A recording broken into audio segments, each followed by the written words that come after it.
You randomly clicked on my channel and I'm already alive? I am already alive. One of my greatest strengths. Hey, Kippy.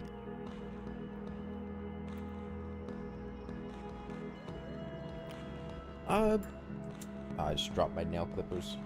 Damn. Not much, Crasher Cow. We need to kill Skeletron Prime. We've killed the twins, and we've killed Destroyer. We need to kill Skeletron Prime. And I don't actually know if that's possible. Hey, that one Aspid and Dick Tango. Are you a Primal Aspid? Is it that Aspid? Or is it the Aspid in Forgotten Crossroads that, like, shows up when the doors close? You know what I'm talking about. Yeah, we need to try to kill Skeletron Prime. I really have no idea how that's gonna go. He's got 53,550 HP. We struggled to kill the twins over the course of the night. Now, Skeletron Prime should be... Do you keep your nail clippers in your room? I was clipping my nails before the... Like, how... You clip your nails.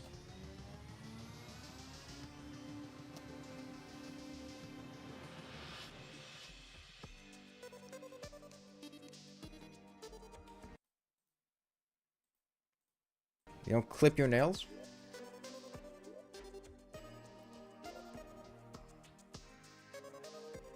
Okay, well, step one of killing Skeletron is we need bones. We don't have any bones.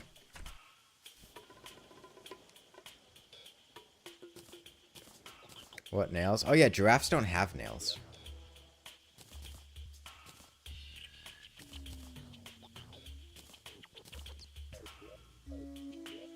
Eating your nails is disgusting.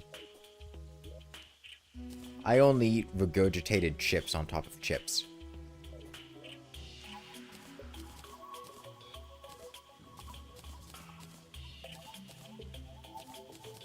Have I talked about that before? I think I have. Yeah, I have.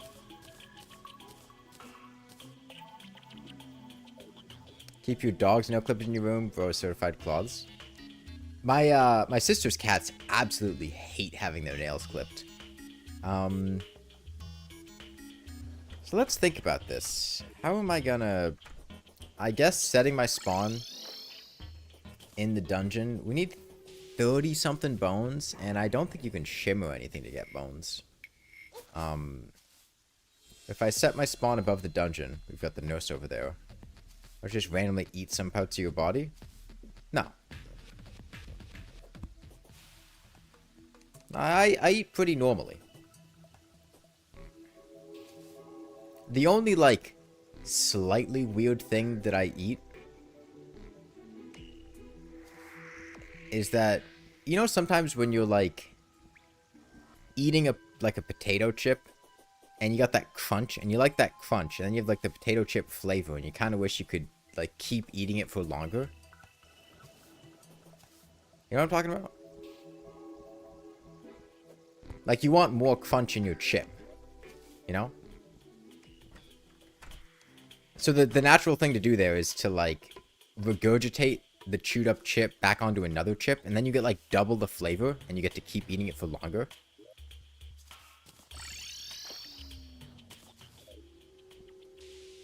And then you can do that again to get triple the flavor. The natural thing to do is eat another... I am eating another chip. But I'm eating it combined with the chip from before. It's literally double the flavor and you keep all the crunch. There's no downside. It's strategic genius.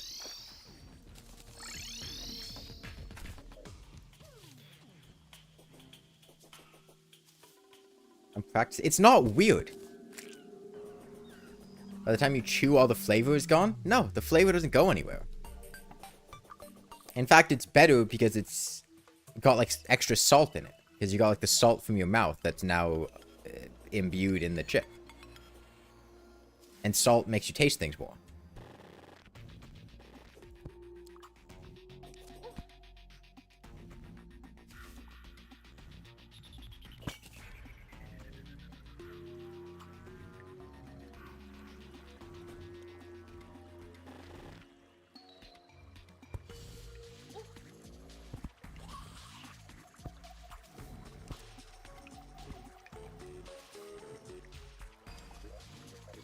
Damn, Queen Bee sure is taking her time.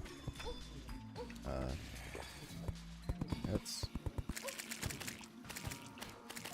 throw some bees down while she's surviving. Okay, I mean, I guess that works. Okay. I'll get extra bones just for, in case we need to summon him again.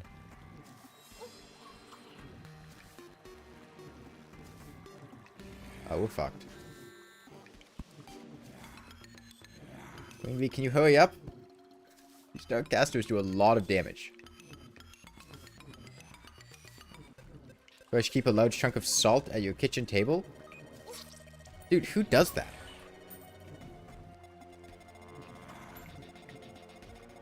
Then eat salt? But if you eat salt, then you're not eating chips, you know?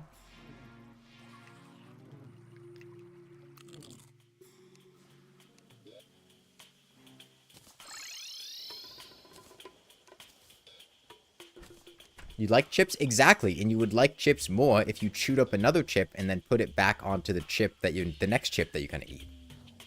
It's literally just more flavor. It's like seasoning your chip with another chip.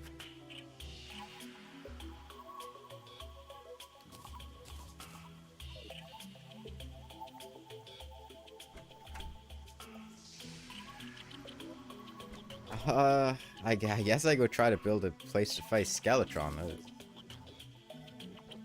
think of my potion buffs too.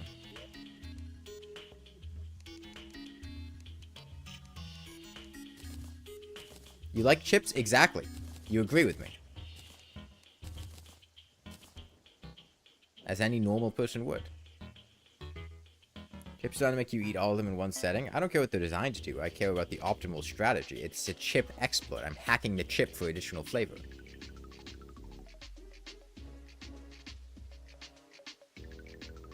I didn't say the word spit. I said regurgitate.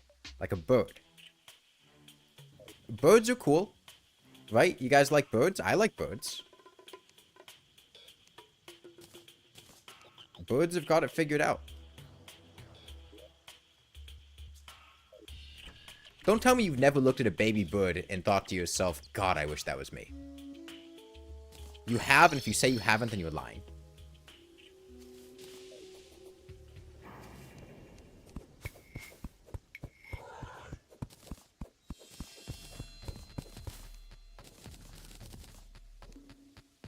See, big slug potion. That's what slug cats do.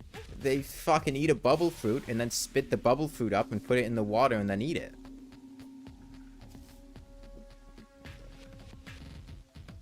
You do not wish you were a baby bird who fell out of a nest and likely to be eaten by a cat. That's not what I said. That's not what I said. Sometimes you just want to be a bird just flying over everyone and not caring about anything, exploring the world. Exactly. Including eating like the chewed up blended bird food from the mother bird.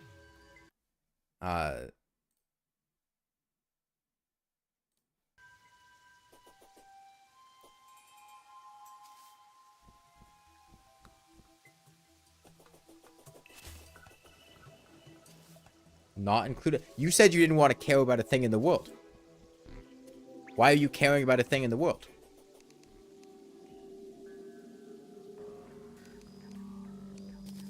Which one is it?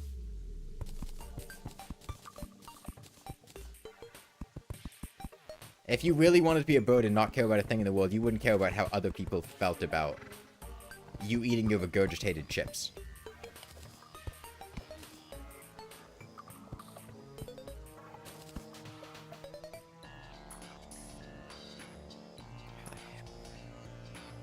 I mean, I could do what I did during Lawnmower Only.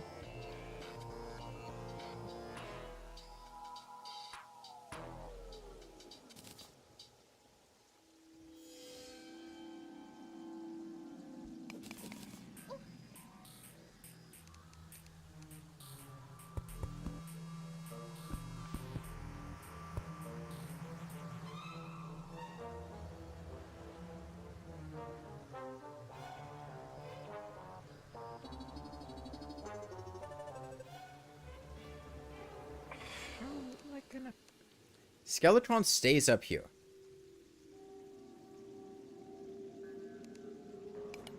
We need bees to be here.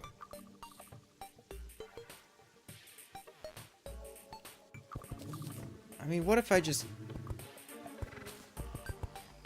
engage bee thrusters from these locations? And then maybe they'll kill Skeletron. I don't know.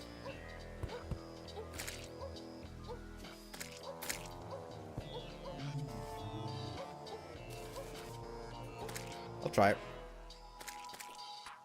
You do it for other things? Why specifically chips? Because chips have the crunch. You know what I'm talking about. The chunch. The chip crunch. That's the part of the chip that you want to extend.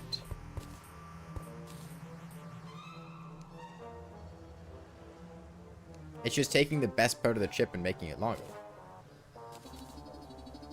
I'm not insane. See, eating a pizza backwards isn't all that bad. And you know what? Sometimes you're eating the pizza, and you really like the flavor, but you kind of want the, you know, the crunch of the crust again. So you regurgitate the pizza back onto the pizza and then take another bite. It's not weird.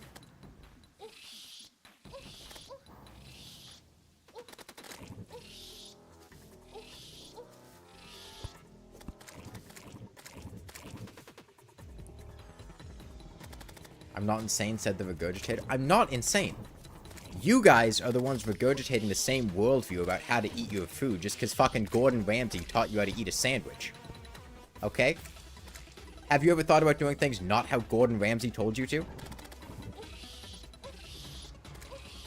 Have you ever tried finding your own way to eat a sandwich? No. You're all sheep. To big food.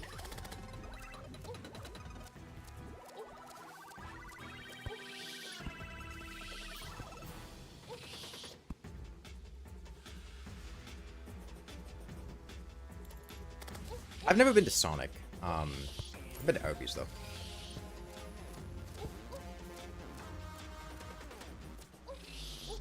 Are you saying you fold the pizza? You, like, make a sandwich out of it, yeah.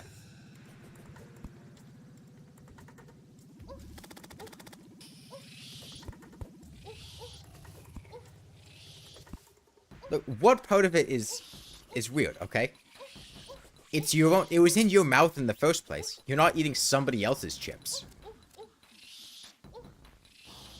It was your saliva. You were going to eat it anyway. What's the difference between savoring it for a longer period of time? You're eating your own spit. What do you think happens when you swallow?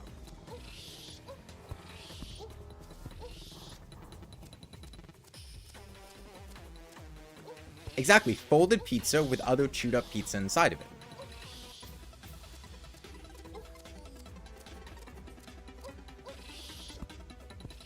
It's different? Why is it different?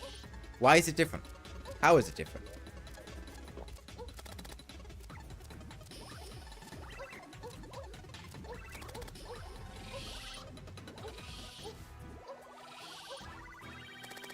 It's not like somebody doesn't clean their dishes because it's all going to the same place. No, because if you leave the food on the dish for too long, it'll grow bacteria and make you sick. But you're not going to get sick by eating the same food a couple seconds later on another chip.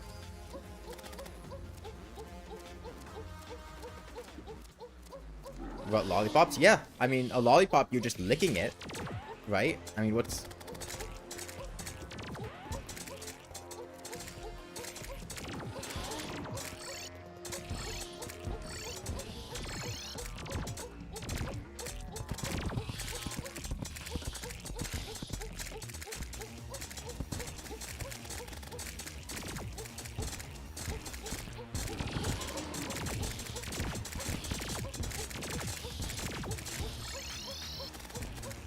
She's still alive.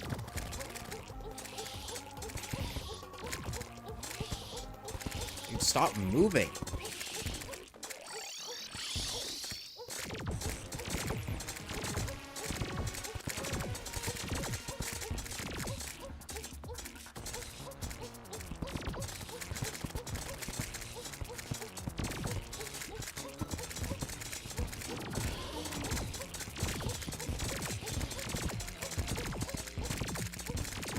I mean, maybe. Maybe. He's taking damage.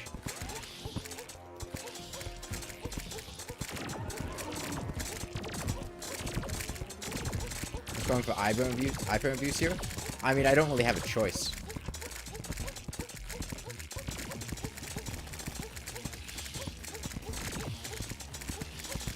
I have to stand still because I need to manipulate his AI to be in a location I can deal damage to. There's not another way to do this.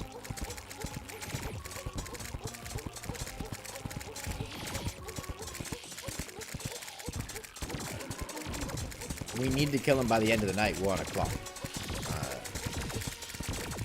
And it's going well, we're dealing damage. Now, for bosses like Plantera, or Golem, or literally anything in the boss that's not the anything in the world that's not a mechanical boss, yeah, we can move around and dodge them. But we need to make sure they're in a location we can deal damage to, and the only way for me to do that is to stand still. And even like this, I'm still not sure we'll have the damage for this.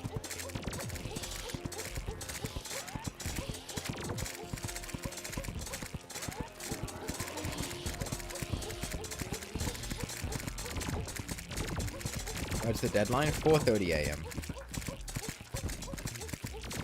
We need to kill by 4:30 a.m.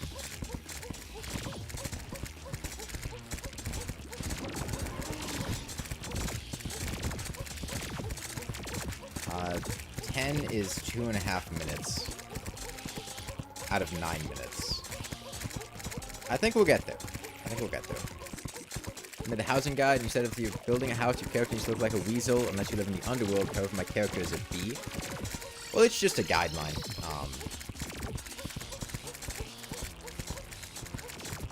Sometimes you need to break the rules, like when you're eating food and need to devise your own strategies to eat food optimally. Study for your midterm, Watered Bolt. Have some bees even deal damage in this metal box. Queen bees spawning bees as well. Frostate? Procrastinate instead. No, do you study for your midterm?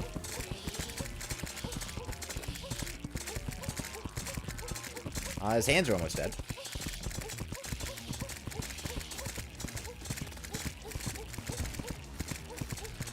Look how strong tank is. How am I even tanking this? I mean, I'm mostly tanking the bees. I only have 97 defense. It's really not that much. I don't even have flesh knuckles or anything. I just, there are enough bees, and they deal low enough damage that, I can kind of just sit here.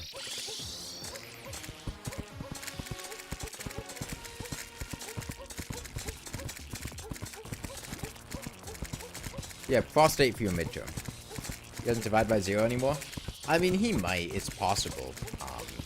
The game hasn't been patched. He still has the potential to do it. But that was a really rare outcome. That would mostly happen... I mean... What? It was every... Every, like, hour or two we would see it in lawnmower only. This is only a 9-minute fight. Is there a valid strategy to reach the spawn limit and prevent Skeletron's limbs from spawning? What do you mean by valid? I mean, I'm not gonna do it. If that's what you're asking. If you want to do it yourself, do whatever the hell you want. I don't care. Hold on. You gotta engage beat busters.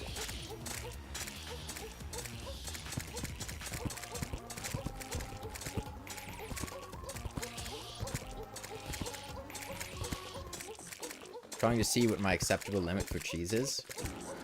Look, like I said, the only reason we're doing this is because there's literally no other way to do this. I need to have Skeletron in a position where bees can hit him constantly, and the only way that I can do that is by standing still, essentially. Because otherwise, I can't ensure that he'll be in a position that I can deal damage from. We barely have the damage to do this as is. If we move around, he will move too much and we will not be able to hit him. End of story.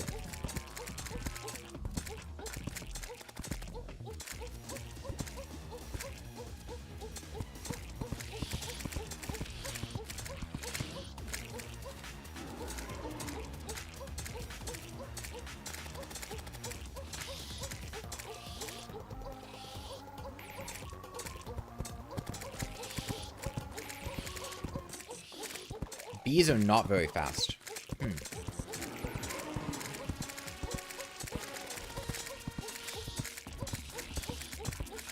We kind of had to do a similar thing for the twins just because, I mean, we couldn't damage them. We didn't have to for the destroyer, but for bosses where we're on a time limit and we have to, you know, deal a certain amount of damage within a certain amount of time, yeah, I need to have something like this possible.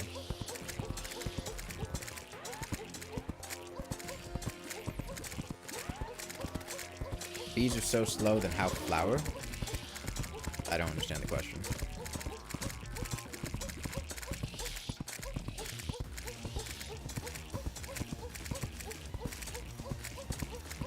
Well, welcome, is this Roser?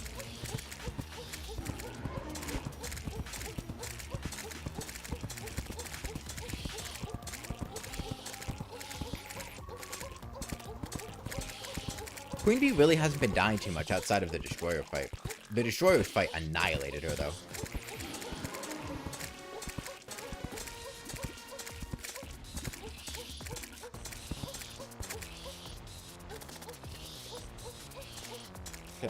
Get fine.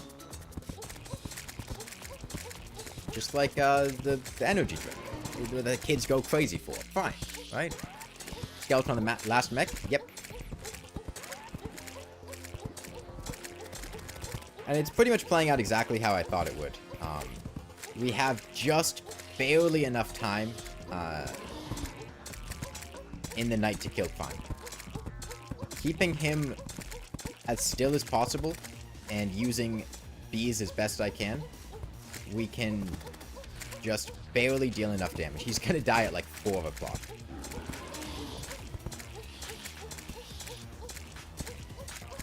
Getting close to 4:30? It is, but we'll make it. We'll make it. Go, my bees.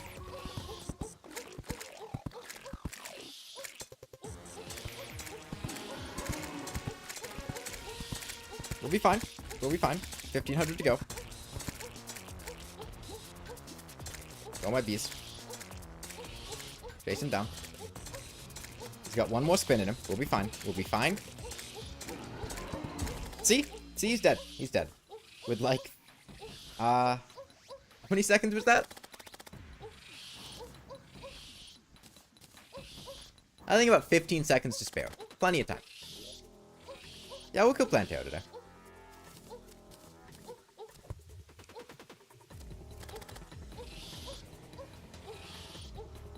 What do we do now with Queen Bee? I don't know. We'll figure it out. We'll get her killed on a wyvern. Oh.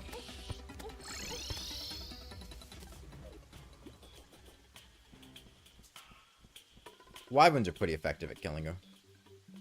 I think Emperor's Light is possible. It shows them a time limit you just need to dodge really well. I mean, possible, but the problem is bees are not very fast, and oh,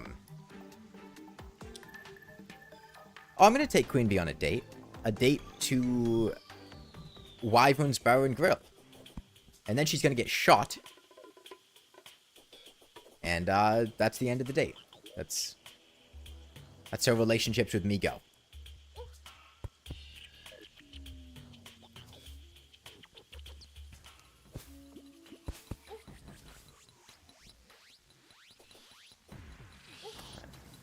You just spawn some bees, girl. Come on. Aggressive. Aggressive. Aggressive. Aggressive. Aggressive. Aggressive. Aggressive. Be aggressive. Be E aggressive. Be aggressive. Be E aggressive. Be aggressive. Be E aggressive. Be aggressive. Be E aggressive. Be aggressive. Be E aggressive. Be aggressive. Be E aggressive. Be aggressive. Be E aggressive. Be aggressive. Be E aggressive. Be aggressive. Be E aggressive. Be aggressive. Be E aggressive. Okay.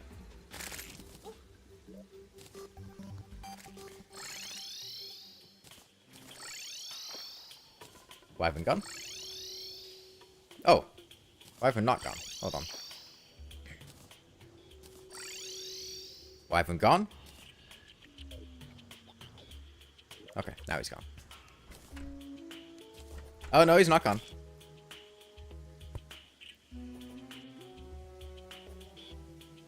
What are you doing here, dude?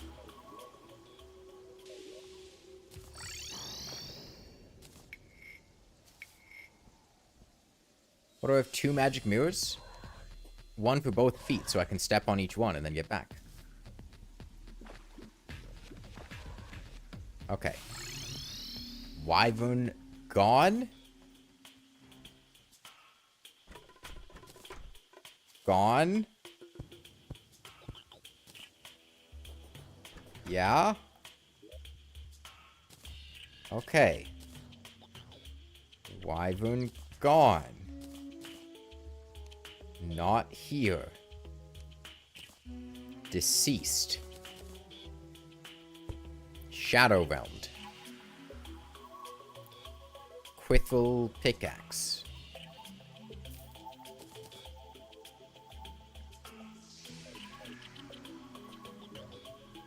Okay, Hollowed armor kind of blows. I think I'm probably gonna go for a hybrid turtle. Mine's some floor fight.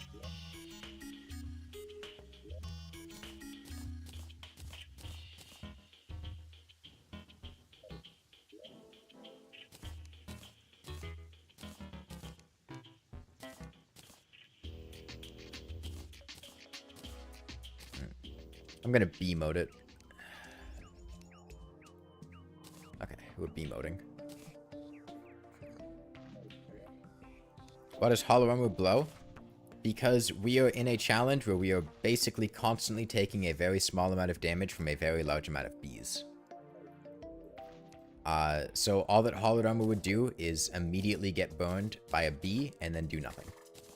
So yeah, it kind of sucks.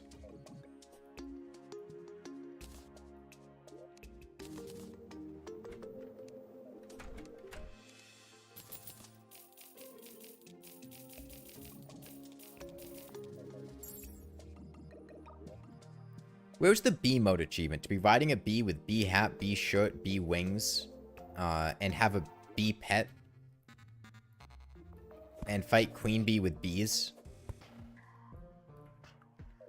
I mean, I know there's like the fire a bee gun while wearing bee armor, but that's not the same. Okay. Plantera. Chlorifida. Chiseler.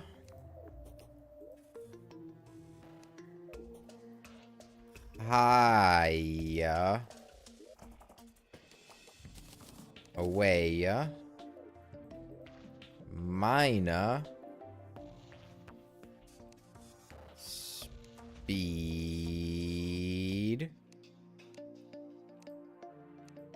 Potion. Spunky. Mine. Corruption.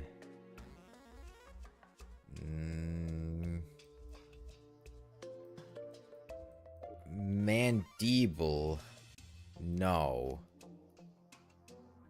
Cake. No.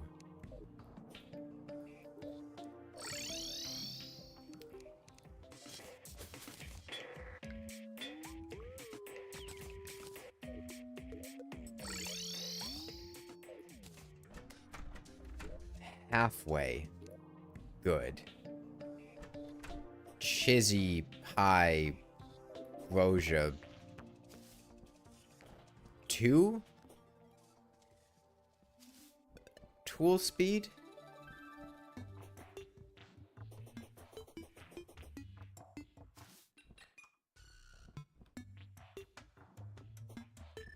Imagine if B... I'm sorry, I don't have an imagination.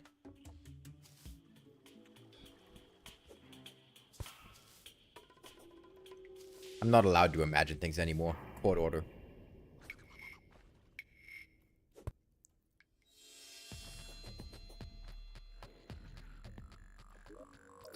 Okay, we have for life fruit, a little bit of chlorophyte to make turtle armor. That's about it.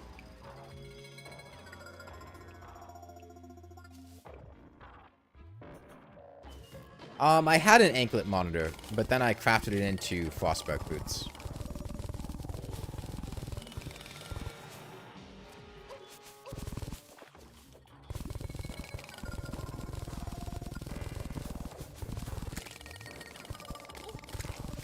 Do I mind telling you the story behind that? Yes. I do.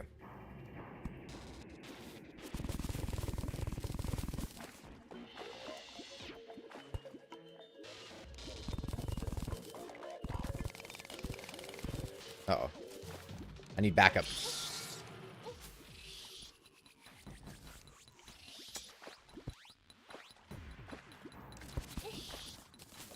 Queen bee, please.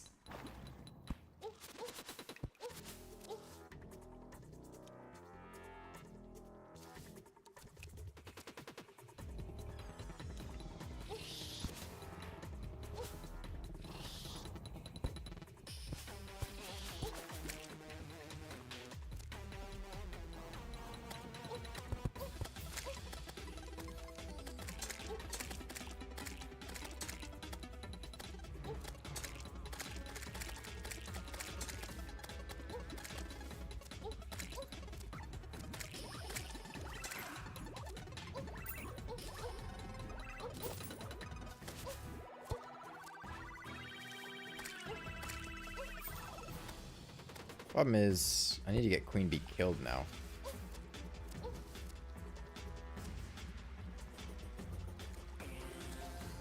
It's actually kind of tricky to do.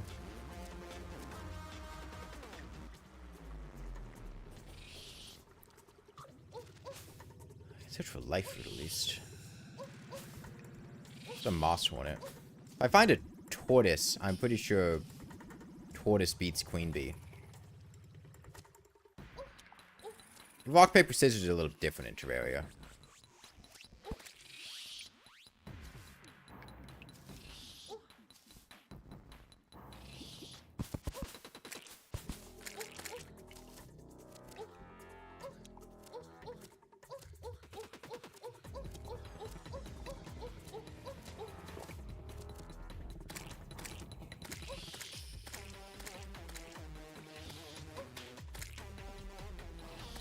That should work.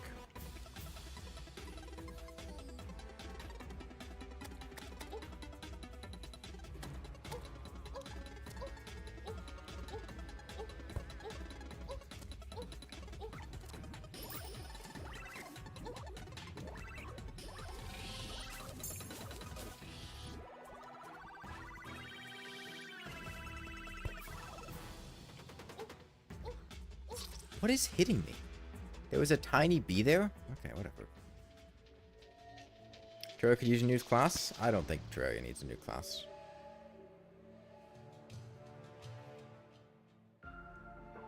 Maybe whatever Ranger class needs to pay attention to their ammo reserves and keep up stocked before battles. I mean, the Ranger class was like that for a long time. Before modern Terraria, where ammo was made kind of obsolete. It wasn't really fun.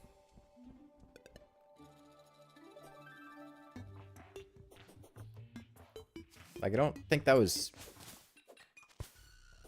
good.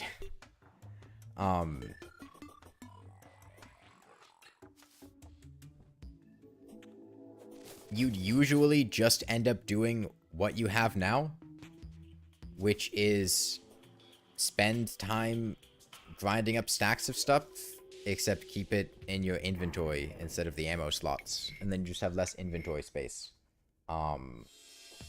Or you just wouldn't use ammo that was hard to get. Like, just the... I don't think that design is going to play out in a way, just because of the nature of the game, in a way that would be interesting. If it was a serious obstacle to where you had to genuinely spend a bunch of time managing and micromanaging your ammo counts and stuff, people just wouldn't play Ranger, or if they did, they would employ strategies to minimize how much they have to do that. And if it's just a background thing, then, I mean, why? What's the, like, why would it be fun? What's the moth? Moth? Moth? Moth? Moth? Moth? Moth? Moth? Moth? Moth?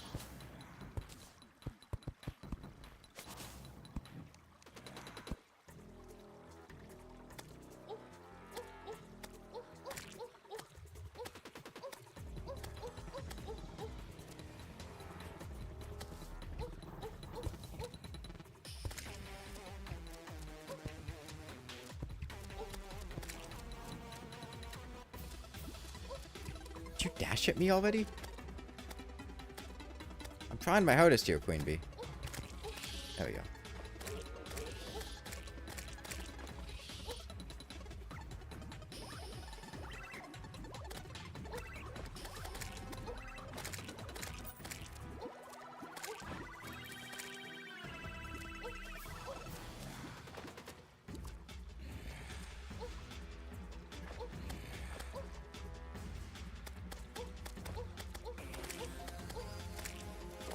It's a pretty close fight.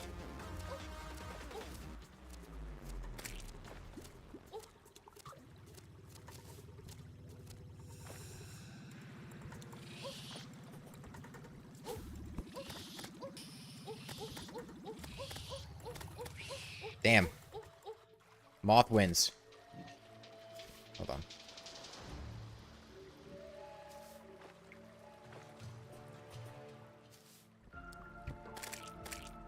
That's fine. That's why we have more queen bees. Queen bee supplies are limitless. If the limit is 65 or less.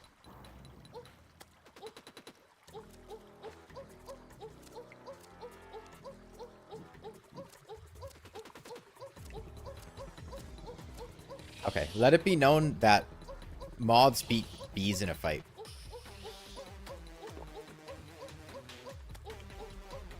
If you ever needed that confirmation. In a 1v1, a moth beats a bee.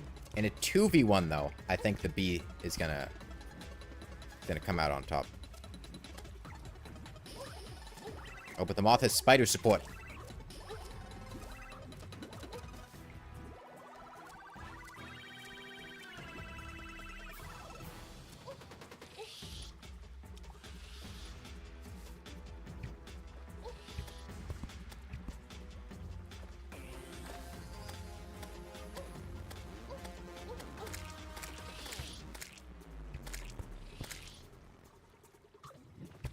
Come on, Queen Bee. The moth's one shot. Okay, moth down. Oh, we gotta get rid of Queen Bee. Tortoise should kick her ass. Get him up here.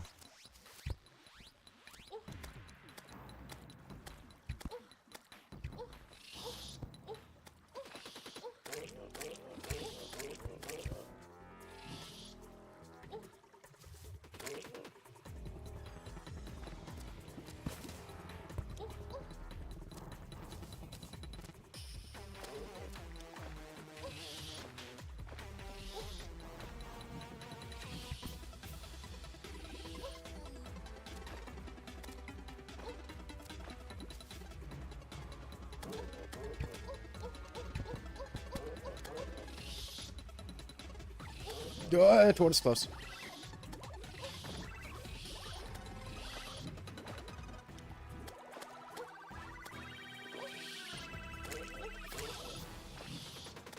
There we go. Potion off cooldown. Get the tortoise to move. Go through the hornet. Oh, no. Okay, hold on. It's fine. Get the life fruit.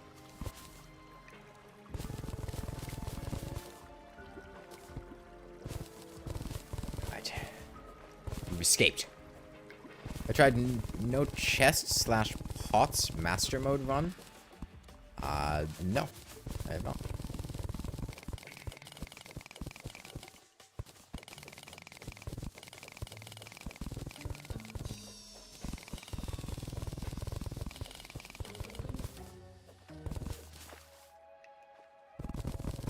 We had more impactful modifiers.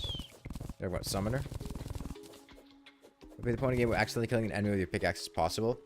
We have accidentally killed some bees with our pickaxe. I think when you were digging around earlier. I accidentally hit a beehive and swung it, but I think that's about all we've done.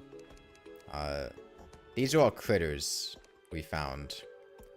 The Destroyer got hit by a falling star. Skeletron and Dungeon Guardian go in naturally. Face Monster got hit by a falling star. And I think Queen Bee also got hit by a falling star. Wraith probably got hit by a falling star too. Skeleton Archer I think we might have hit with a pickaxe and then he died in lava.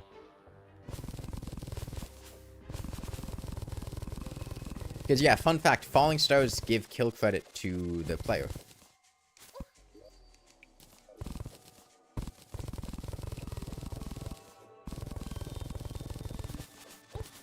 Okay, here's our temple.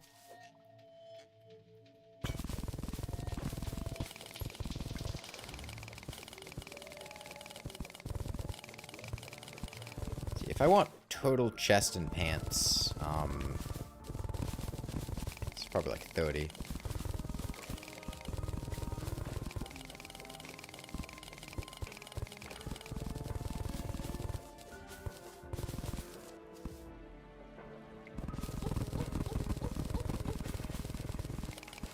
Not having a whole lot of luck with finding these guys. I was at Bestiary Falling Stars only run win. There's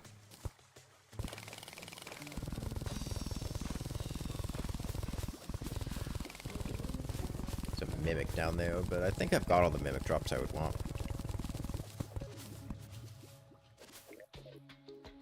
Didn't I have a metal detector at some point? Hold on. Oh, there's a spider there. I'm like 90% sure I killed a nymph and got a metal detector.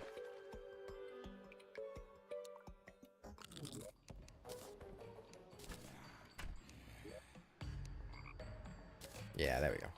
Put it in your void bag? I don't believe in bags.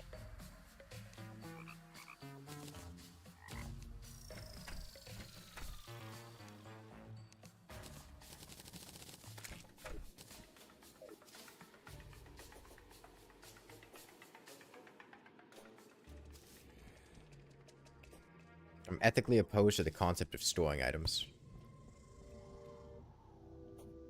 In bags. I'm fine with chests. And banks.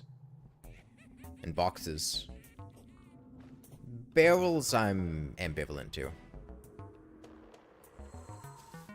But bags? Over my dead body would you catch me storing something in a bag.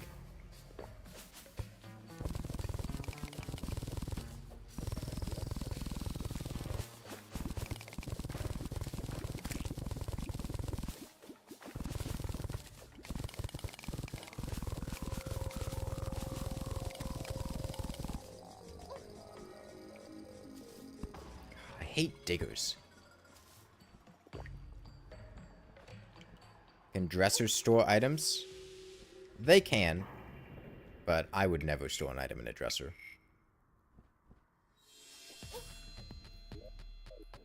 I have standards.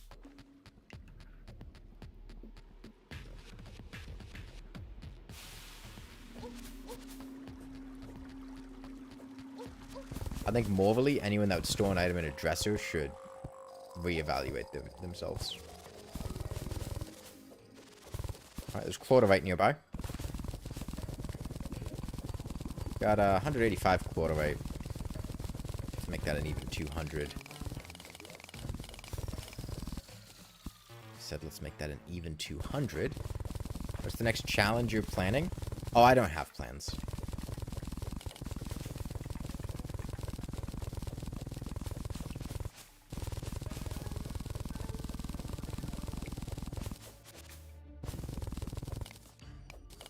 Okay, 200 chlorite.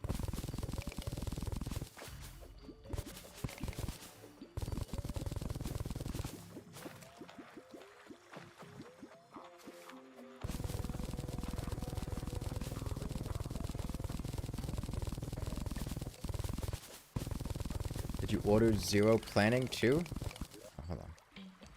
No, I want 200. Like at a restaurant? I don't think that would taste very good. Usually I like when my chefs plan things.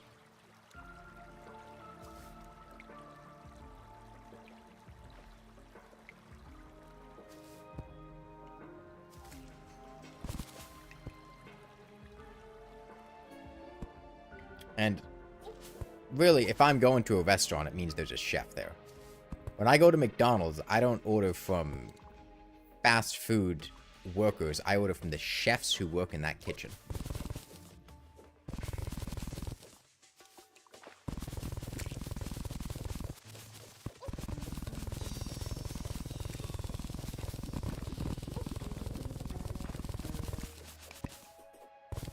Pirates. Aww. Damn. Did a lot of damage.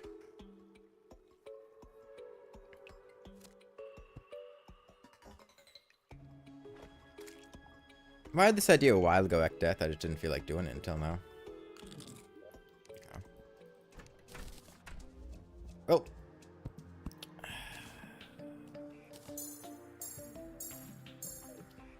Let's seal her up.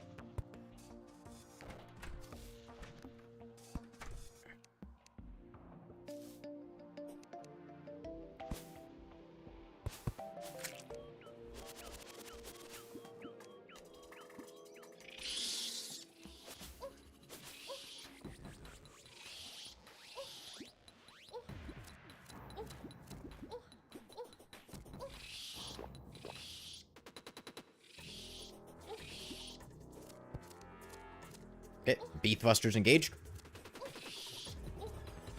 Oh, right. I forgot how invasions worked. That's gonna be a pain. Once we get a Flying Dutchman, we should be able to farm it infinitely.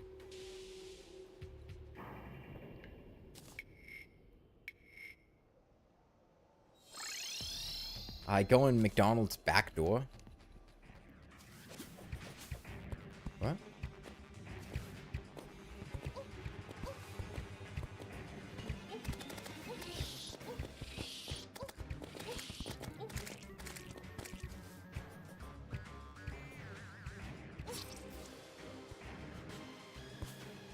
We're gonna need a few bees here. I need a Flying Dutchman to spawn.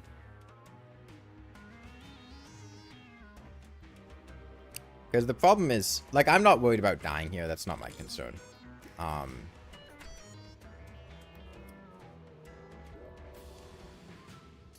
The concern is Queen Bee will start spawning bees, and then it will become impossible for me to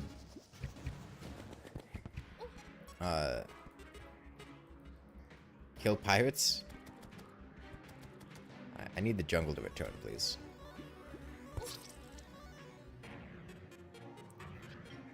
I broke all the things so that Queen Bee would enrage, but it's taken her a minute to get back here. I need to get my hive wand out.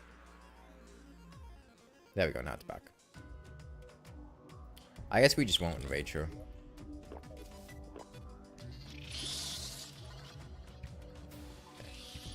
I need a safe location where the pirates will line up horizontally to me.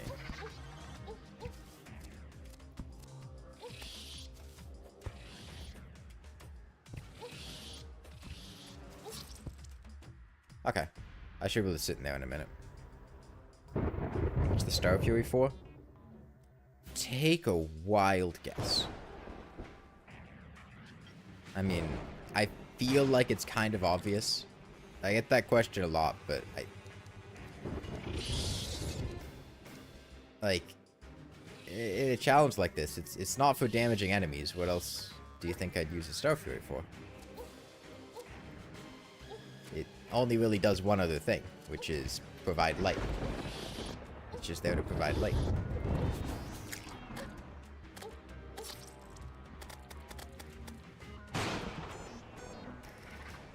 Light. It provides light. It has an illuminant attack that goes through blocks. That's the main thing that Star Fury is useful for. It's the main reason you'd ever want to use Star Fury in a run. I mean, dying's completely irrelevant. It doesn't matter. I need to set up a location that'll let me kill them easily, and it's going to take a minute to do that. And I need to do it without hitting any of them with a weapon. Just despawn them.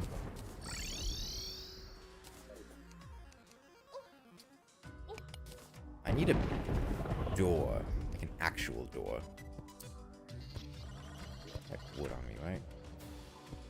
I should have wood in here.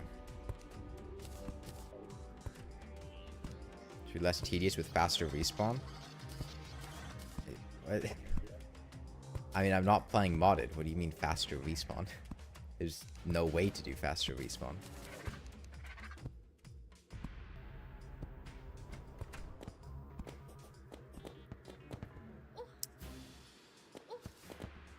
Making this a real pain, because I can't break those blocks easily. I could... I'm doing that. There's a gravestone there. Okay, I think I see a way to do this. What things of house to represent? That's a rabbit. Bunny.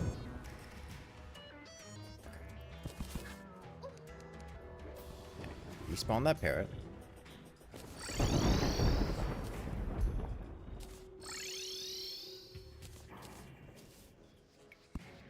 Destroy you. Step in here. Okay. Now we've got a safe little little hidey hole. And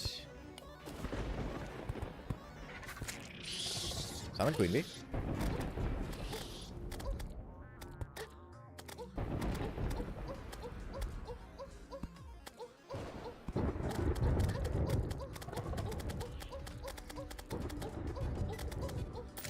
Summon her again.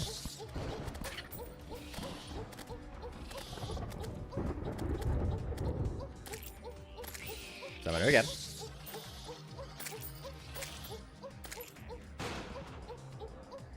Okay.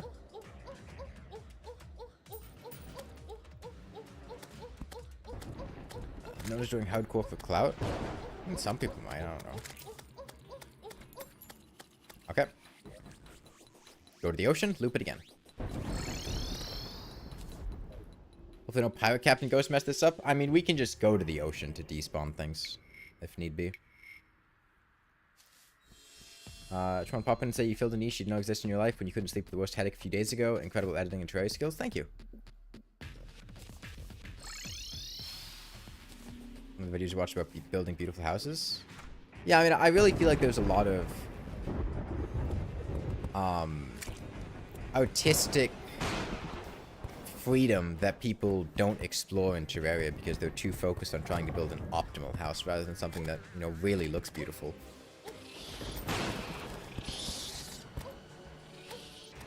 And I think beauty really should be your main focus when you're building houses.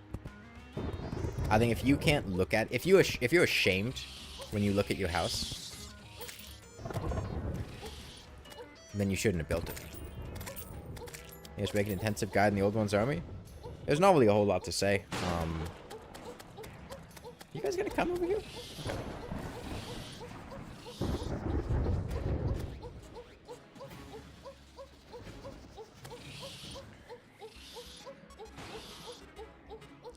It would be nice if I could raise these walls up a little bit, because that would keep enemies lateral to me. So let me do that.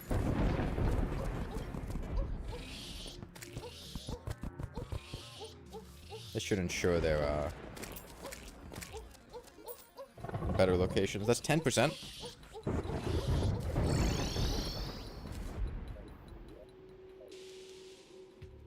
Just grind tokens till you have strong enough staff to win. Oh, the old one's army stuff.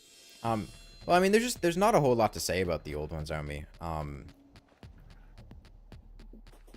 Most of the waves are going to play the same way. I mean, you get a good piercing weapon, you stand in the middle, you shoot.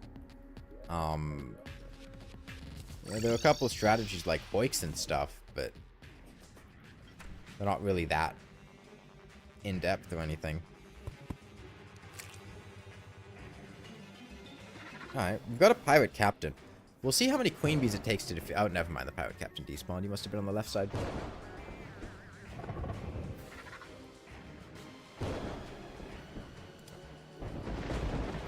Okay. How did he get in there? How did he... Hold on. If I do this... Oh, he got out. Okay. Next.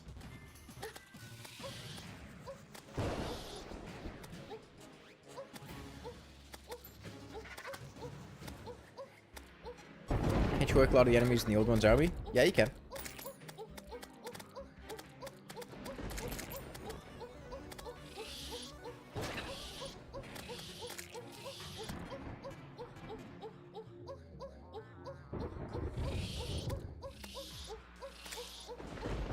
Okay.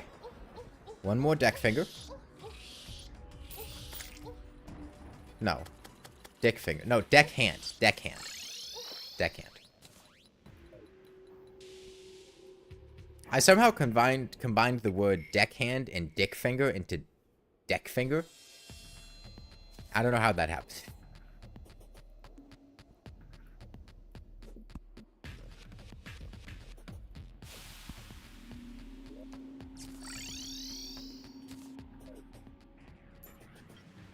Okay, we're 5 queen bees in. Oh, now we'll get to see the matchup against Pirate Captain.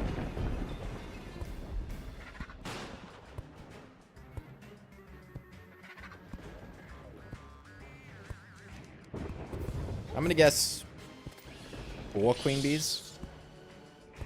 Let's see. Oh no, it's gonna be a lot more than 4 queen bees. Okay.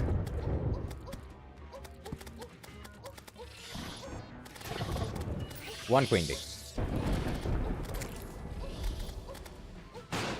is the second queen bee. Oh, interesting. Queen bee hitting enemies does not reset their aggro. I gotta get bees out of here. Okay.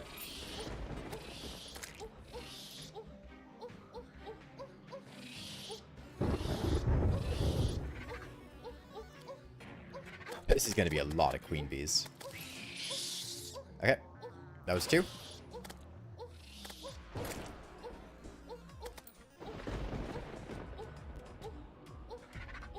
Hang on. We gotta tip things in queen bee's favor.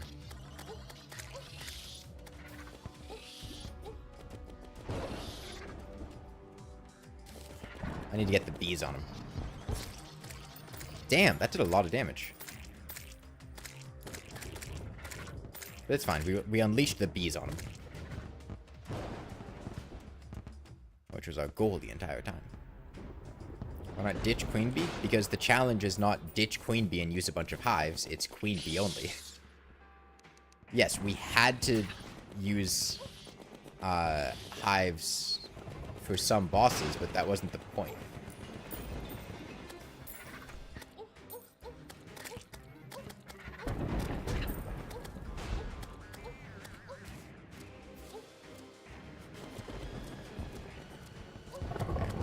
I need to enrage her.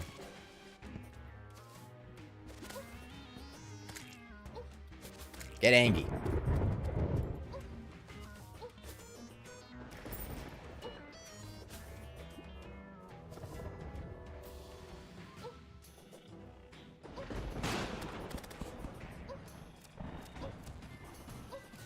Get angry. Come on.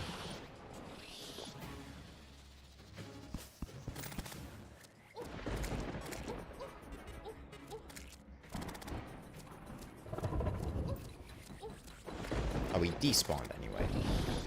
Well, now she's angry. Okay. Queen Bee loses to Pirate Captain, can't win.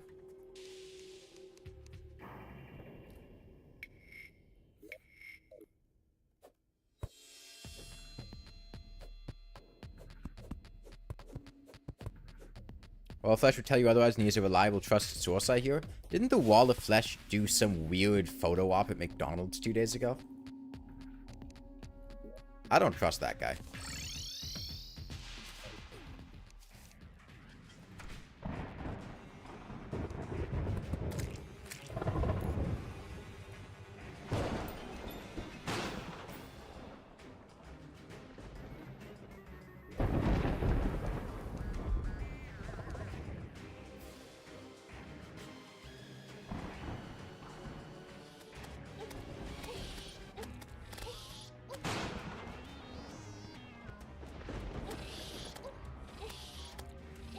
Interesting how, I thought that anytime enemies took damage... Well, I guess it wouldn't happen with lava. But I thought anytime enemies took damage, it reset their aggro. Okay, well, once we get a Flying Dutchman, it should just keep spawning out,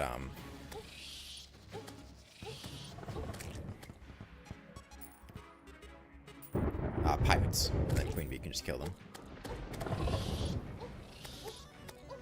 Will nighttime be an issue for the mechanical bosses? We already killed the mechanical bosses. They're dead. So, no.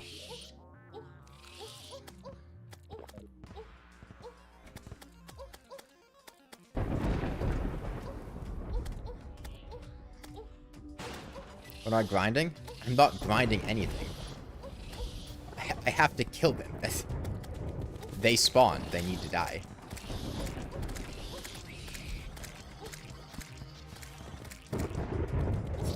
I'm grinding being able to play the rest of the game.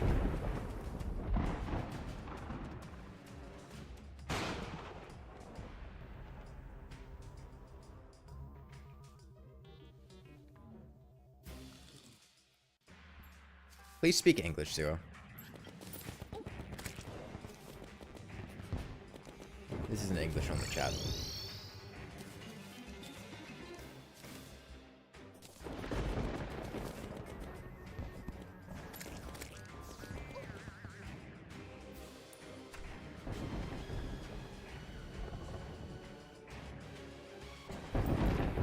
Man, these guys do not want to spawn. I'm gonna save and quit. Despawn that pirate captain because he picked up a coin. Although actually he wouldn't respawn because he's a life form analyzer enemy. It's fine.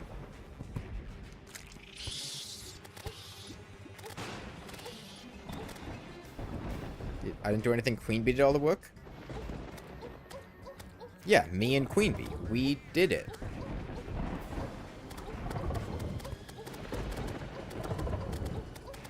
Oh, it's gonna take me a lot more than 10 minutes. Dude. But yeah, especially in challenge runs, invasions are very tedious.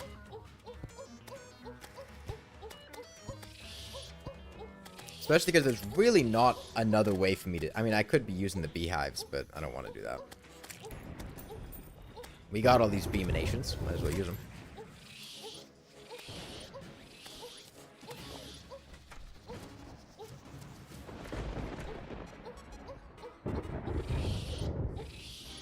Was the mechanical purpose spawning breaking the hive below my hideout? Queen Bee can only damage enemies when there's a bee alive in the world.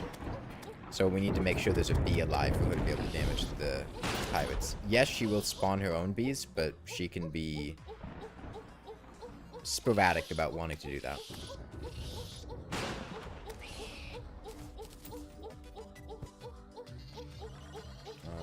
Gosh. 11 bees in. Well, we're averaging 2% progress per bee.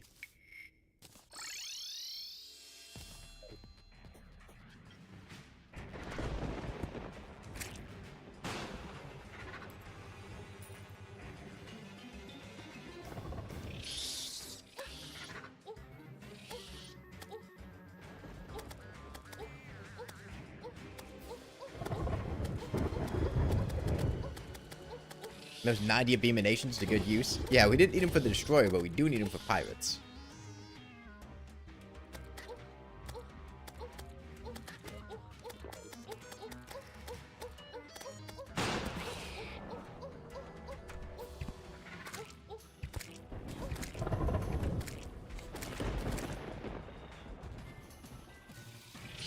Okay, do it again.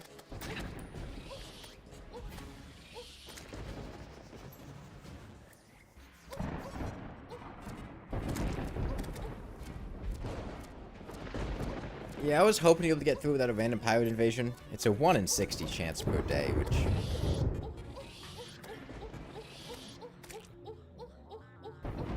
There's a good chance you'll be able to get through the game without pirates ever showing up.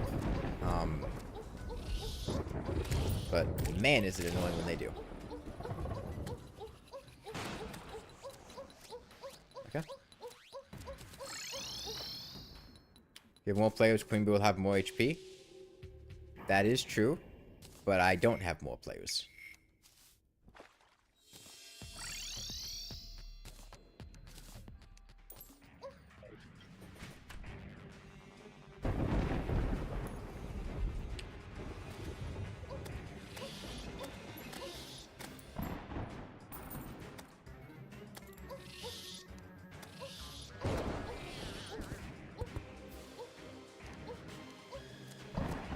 When I upload any video about other games, I mean, I do sometimes. I have Rainworld videos, Lethal Company videos, various games that I've beaten on dance pads. Yeah, the bosses would have more HP. However, most of the time, Queen Bee dying is not the concern.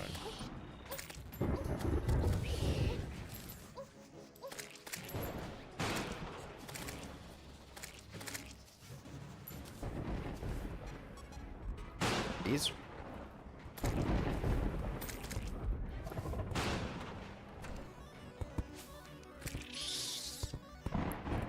Celeste. I've played Celeste, I've streamed Celeste. I don't think I ever made a video on Celeste. Don't really have that much interest in making a video on Celeste. Okay. Oh. These are stuck in the door. Get them out. Okay. I'm gonna buy Celeste. I mean, Celeste is a good game. Don't really care much about making a video on it.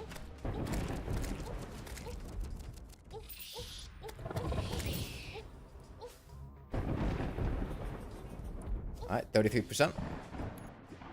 Now that I've restructured this environment a bit, I can do a lot more work. Killing Queen Bee. Let me sell some of this stuff. My inventory's getting cluttered.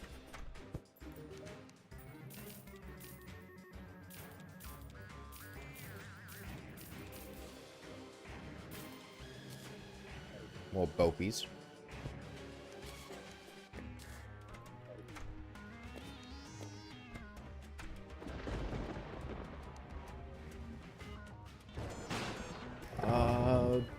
Anyone else want to spawn?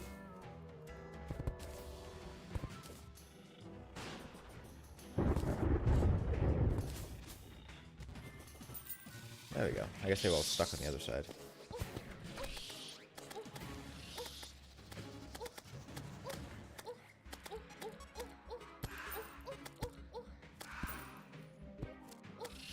Why is the Queen Bee trophy? What? No, that's one of her arms.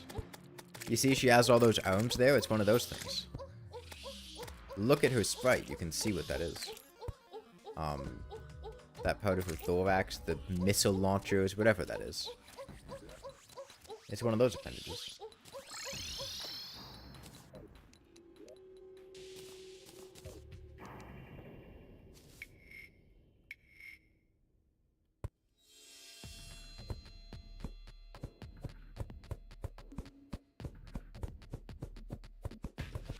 Maybe an eye? No, bees only have 3 eyes.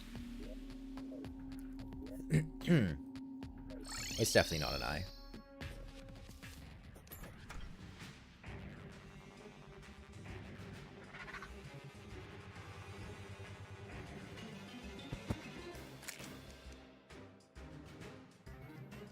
I'd see Ekdeath. Yeah, we should be able to get to Plantera, potentially Golem as well. Using the boss to kill the boss? Yeah, I mean, that's the challenge. Alright, another Queen Bee. We've used more Queen Bees on this pirate invasion than we did for the entire Destroyer fight.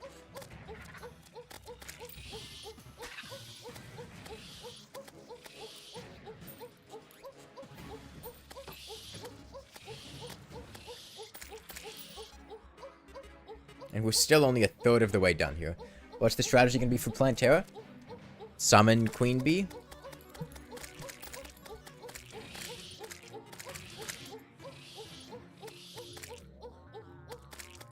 I don't really know what else the strategy would be. I mean...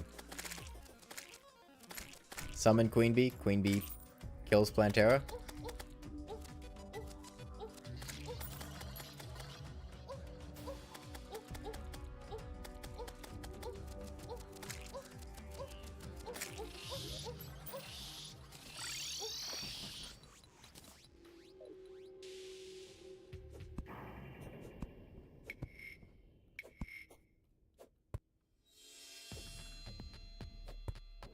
Cultist is going to be suicide.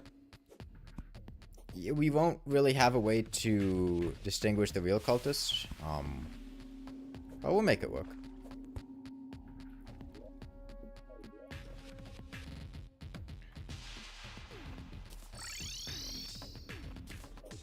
Is he uploaded his video? Probably.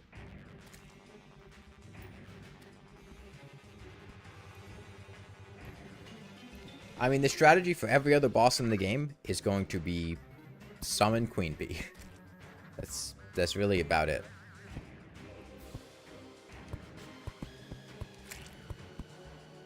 In some situations, maybe I'll use beehives too.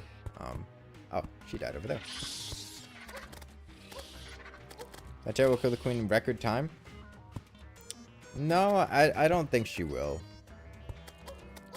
I think the Destroyer is probably going to be the fastest Plantera kill. Oh, sorry, the fastest Queen Bee kill.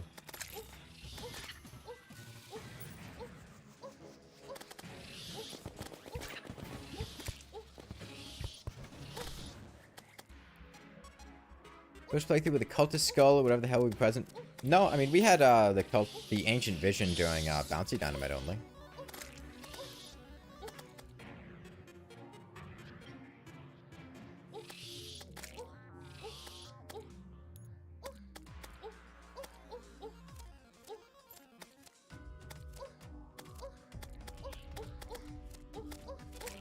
For everything except the Moon Lord and Empress of Light, we have the benefit of bees giving iframes. The non-player attacks even trigger lunatic cultists out of the decoy stage? I have no idea. I mean... Falling Stars will. But non-player attacks don't really exist. So we'll find out when we get there.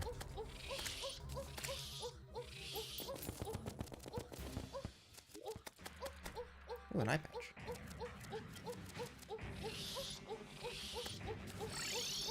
Does an Empress bypass iframes? She does not bypass iframes. She has her own iframes.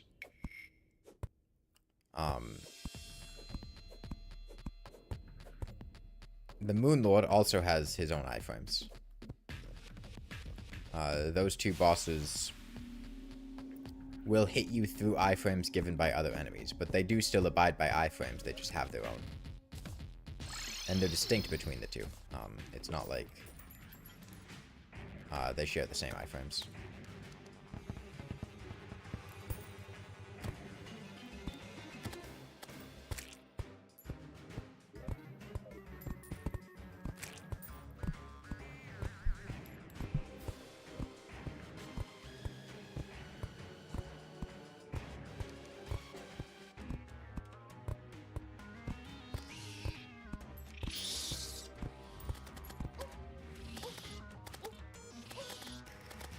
Yeah, this is the... What you're seeing here is the same premise of how the Queen Bee insta-kill cheese with statues works. I mean, that's a really fast Queen Bee death right there. It's It's weird they made anti-cheese measures for just a few bosses. I mean, they made the anti-cheese measures for those bosses because they were cheeses that people were using a lot and they didn't want them to do that. I mean, for a while, the Moonlord was iframe tankable, and people just put slime mounts on dummy engines and sat there completely invulnerable, and the Moonlord would never deal damage to you. And the Empress of Light, I mean, if she didn't have her own iframes, the whole concept of the daytime Empress of Light and no-hit stuff would be null.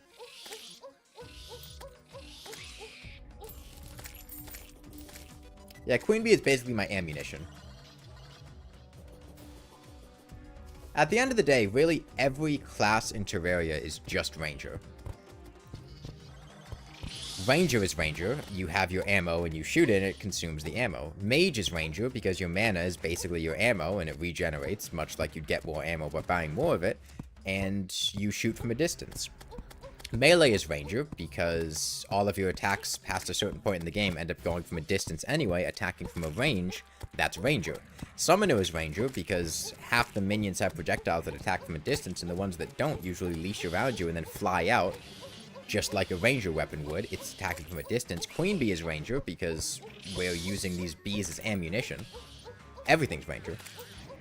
How can you summon Queen Bee outside the jungle? I am not outside the jungle. There is jungle right here.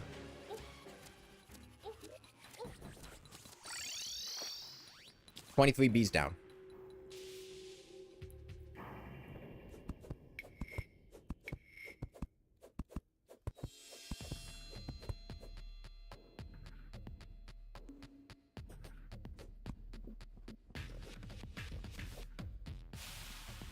Thorn Zone Ranger, Counterpoint Harpoon. Point blank range, high damage, Thorns damage, high. Basically the same thing. Alright, we're halfway there. Flying Dutchman theoretically should be able to spawn now. You're getting a bit worried about the fact that Abeemination isn't an infinitely reproducible item. It is an infinitely reproducible item.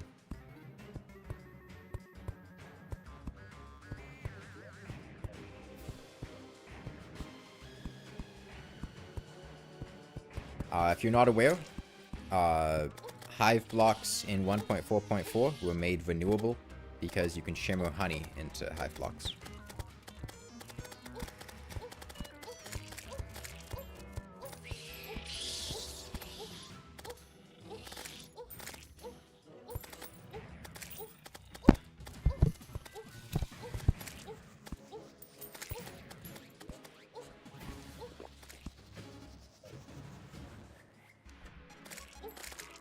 Melee had grazing bonuses? Like deer? You turn melee weapons into fucking, like, deer and have them graze out in a field? God, that would be incredible. You buff your Terrorblade by going out and eating grass. Because it's a Terror, like, it gets its power from the earth. It's a Terrorblade. Is honey renewable? Yeah. There were, like, 5 different ways that honey is renewable. You've got the fact that you can just dupe honey from buckets. You've got honey bombs. You've got honey rockets. You've got the bottomless honey bucket. You've got...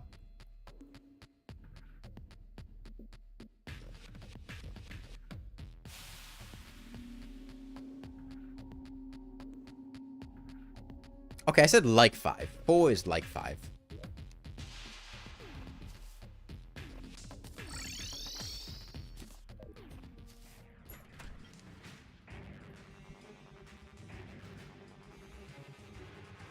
No, Jackie Worm. Honey rockets. The cyborg sells dry rockets, which you can fill with any liquid. When you shoot them from a rocket launcher, they spread that liquid. We're just using honey bombs. Because I have honey bombs. I have like 300 of them. Honey rockets is a good example of item bloat. No, it isn't. What? What are you talking about? Dry bombs, wet bombs, or dry bombs and dry rockets make sense as items. They're really nice. They give rocket launchers more of a niche. They allow you to spread liquids very quickly. And then, well, each rocket is fillable with a liquid. who asked for honey rockets, would you prefer that they made water rockets and lava rockets, but not honey rockets? Honey rockets exist because they're a liquid, and you can put every liquid in a rocket form. It would be more arbitrary to not have honey rockets. Because then you'd go, well, why not? Why can't we put honey rockets? Oh, I got a pirate staff. That's worthless. Shimmer rockets? I don't think shimmer is a liquid, technically. Or something like that. That, and they don't really like the player moving shimmer around. It's post-Moonlord being able to reproduce it.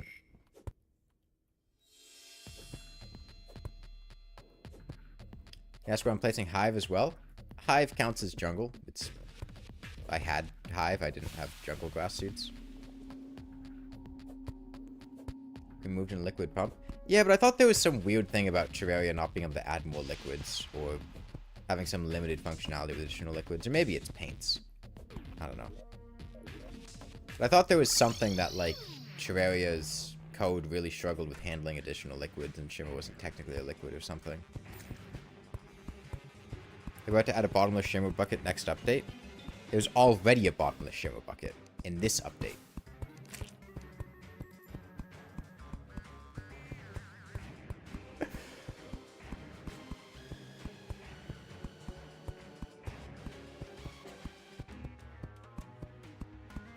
Yeah, it's like how illuminant coating and echo coating aren't paints. I think.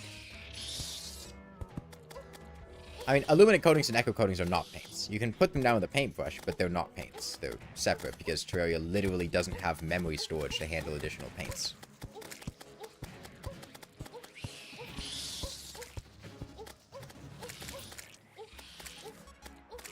And I thought there was something similar with liquids. It might not be, but... We're placing the hives. With the ones down here, it's because Queen Bee needs bees alive in the world in order to deal damage. So by placing a hive, I make bees in the world, and then she's able to deal damage. If I didn't, she would just pass through the enemies without doing anything unless we had the bees that she summoned herself, and those can be pretty erratic. Alright, Queen Bee, this is your chance.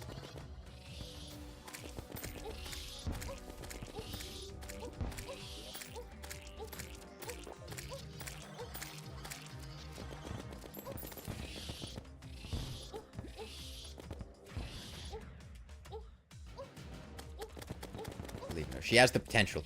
She has the power. The strength, even.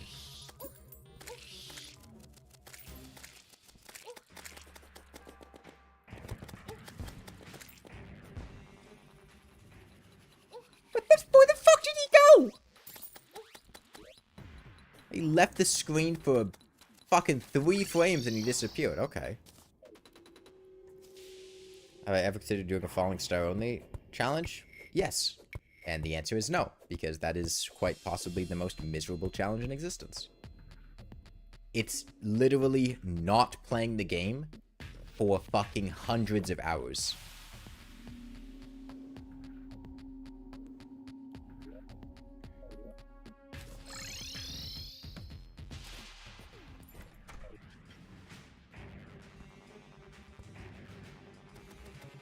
And I like playing the game. Well, if that should be physically impossible, you'd watch it? No, you wouldn't. And I wouldn't want to do it.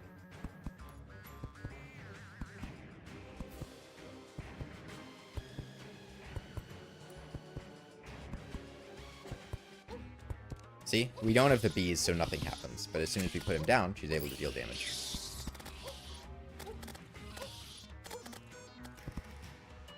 What if you said I wouldn't? Then you would be correct, I wouldn't.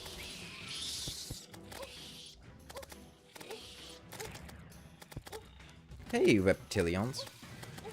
My voice cracked there. Hello, reptilians. Ooh, a buccaneer tunic.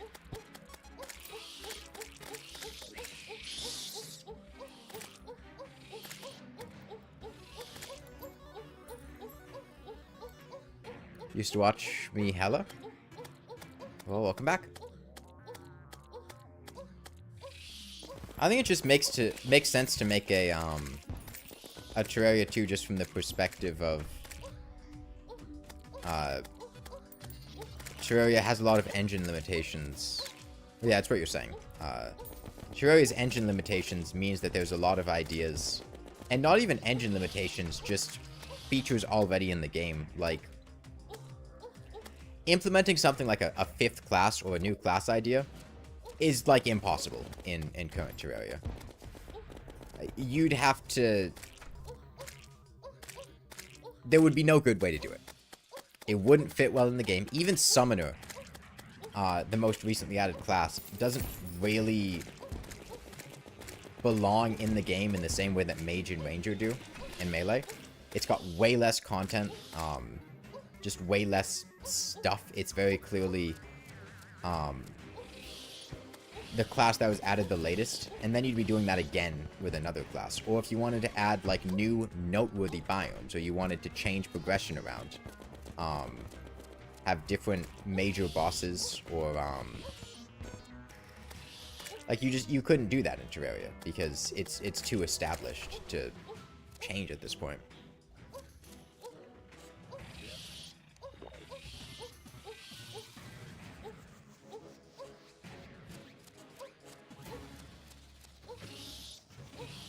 When the Queen Bees have suffered a terrible fate?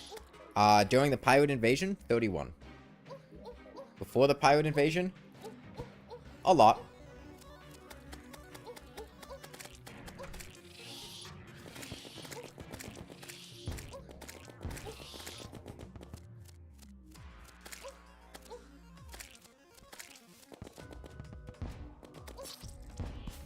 I couldn't even see that cannonball, man. We might respawn in time.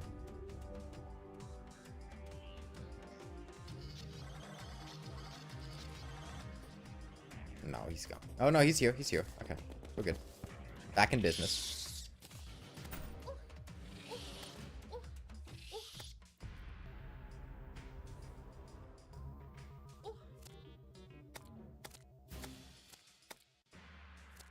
Want some bees, girl. How well would a 3D Terraria do? I don't think 3D Terraria would beat Terraria.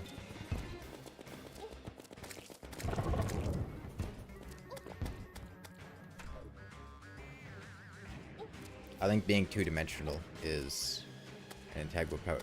If it's B only, I don't... Why do you have a weapon? I don't have a weapon. I have tools.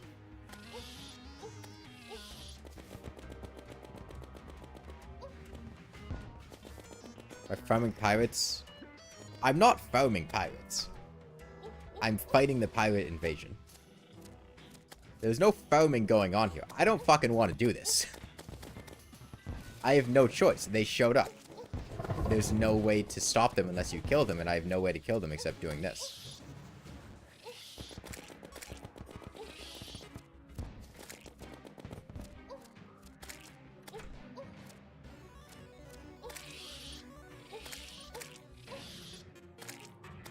The Star Fury is occasionally useful for lighting up things that I can't see.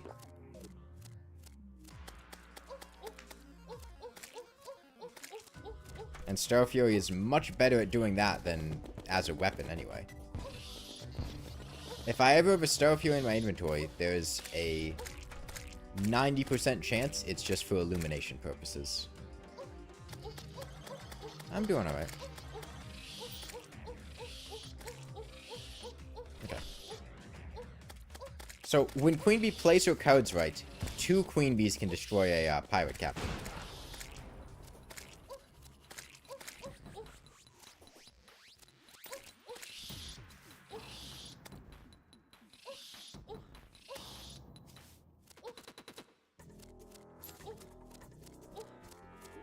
As far as the captain's ghost,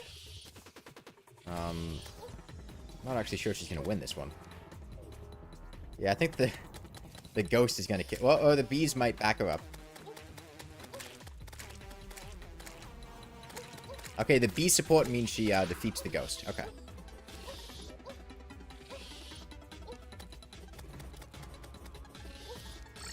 You wish they had better light pets?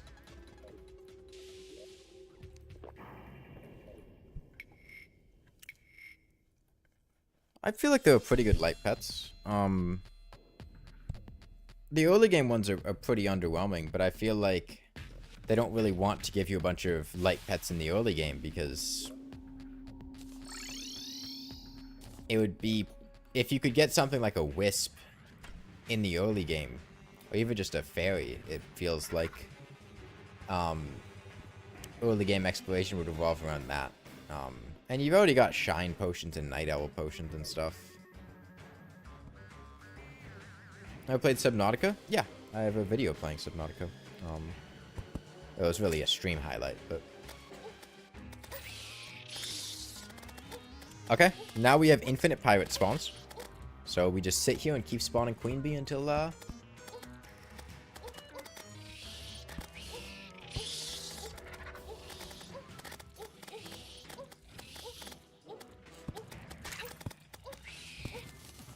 Get these bees out of here.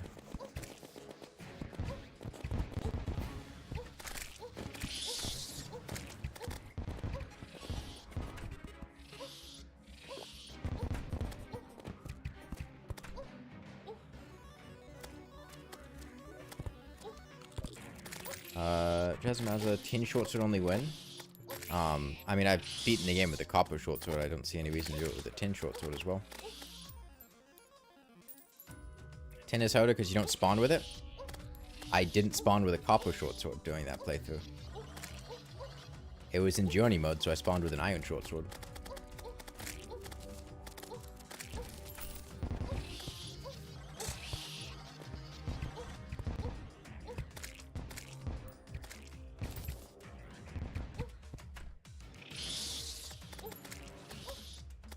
Platinum short sword? No. I'm not going to beat the game with another short sword. Yeah, platinum's better.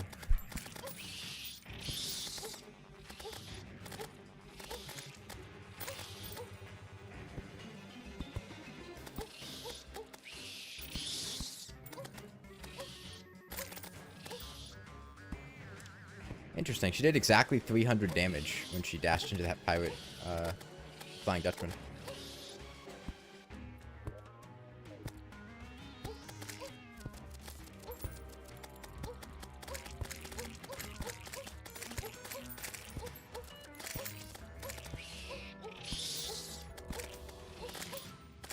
Alright, 90%. We're almost out of this hellscape. Can throwing ever be interesting, or just seem to be ranger, but somehow even more tedious and boring?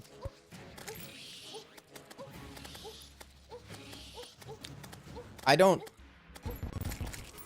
It'll be a cold day in hell before I recognize thrower as a class.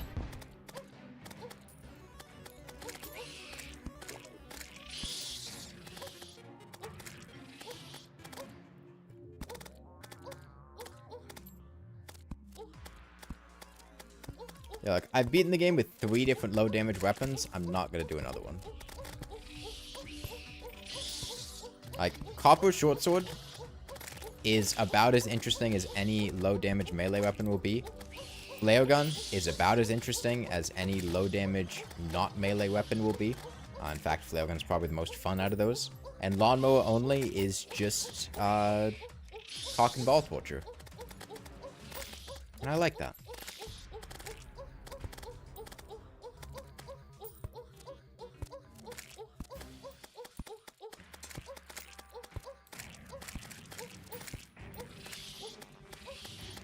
Okay, one more bee.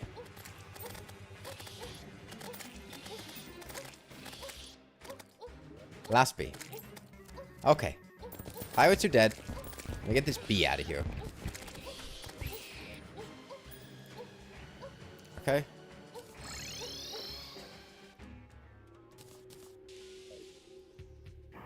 Thrower is the best class. I'm not gonna fight you. 45... Oh, fuck off. What are you doing here, dude? It's gonna take 12 seconds for him to despawn because he's technically a boss.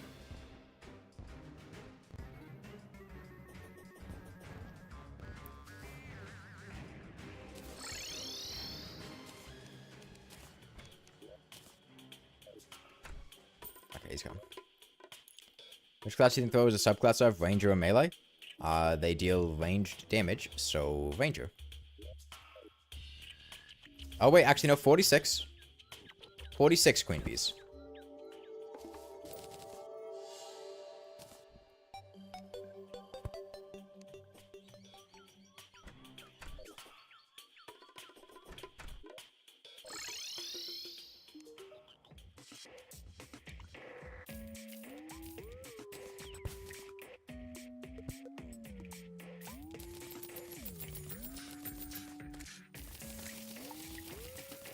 We're gonna make a lot of money from this, at least.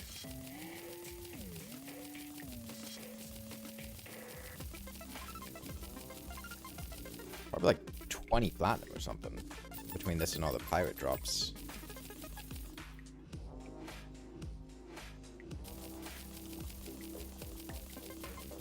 B is more of a class than Thrower is. Yeah, I mean, Thrower is not a class. There was a brief period where Ranger was edgy and confused in 1.3. And in its teenage angst, it briefly described some of its weapons as dealing thrown damage. That is no longer the case.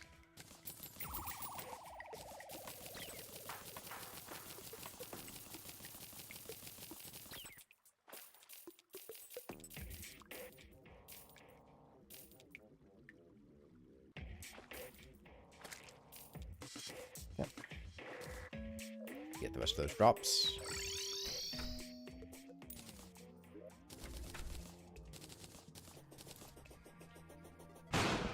Alright, more like 13 platinum.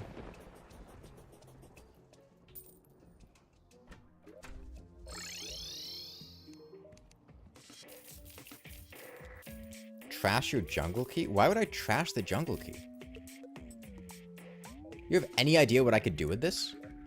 I could go to the Shimmer, throw it in the Shimmer, and make a jungle chest. Look at that thing. And then I could throw that in the trash.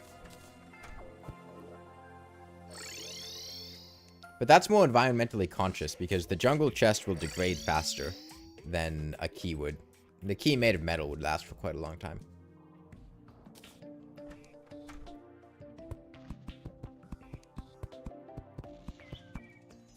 I have 201 chlorophyte. I know, why are you telling me? I'm well aware of my inventory.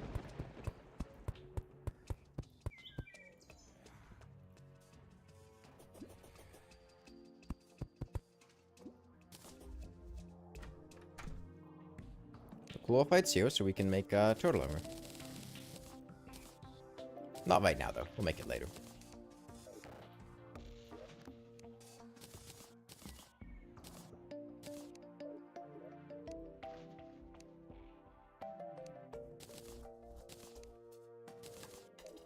Okay, back to mining.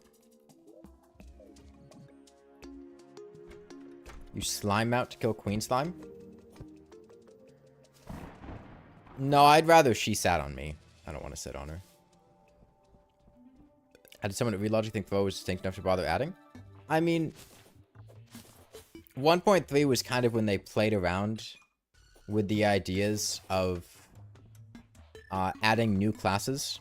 That was also when Summoner was added, basically. And Summoner at that point was kind of just off-brand Mage. And Throw was kind of off-brand Ranger. And it worked out that Summoner was a good idea, and Throw was a bad idea.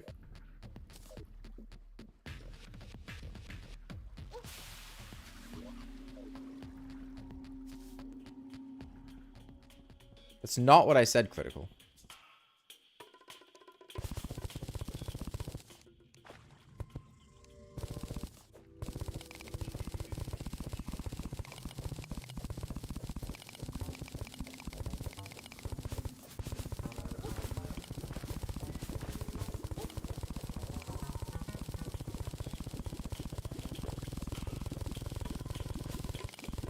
Think Relogic needs to add more classes?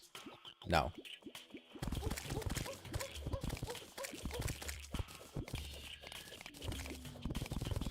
It's a good thing I wasn't looking at the screen and nothing just happened. Life fruit. This way.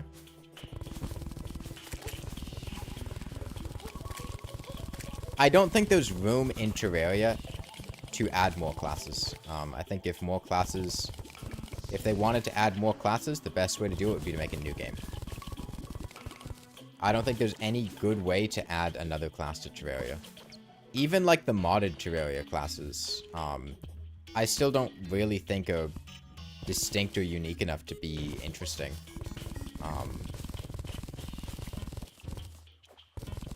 Like, I haven't really seen modded classes that I've particularly liked in the mods that I've played. Rogue was done well enough. From what I heard, Rogue is like the least popular class to play in Calamity. Like Rogue and Ranger.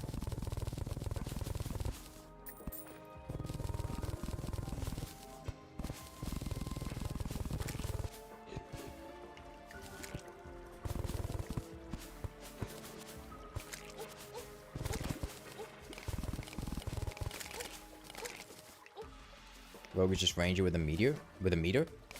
Ranger has a meter. It's called Adrenaline. Rank of classes from worst to best. Just in general, at a specific point in the game. What's the context here? Each one has strengths and weaknesses. If you're just going general best classes, Ranger, Melee, Summoner, Mage. At specific points in the game, that might be varied, but...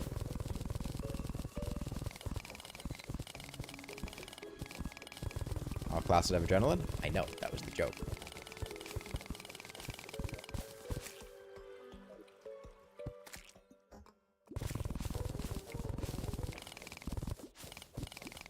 Thorium classes of Healer and Bard are unique and distinct.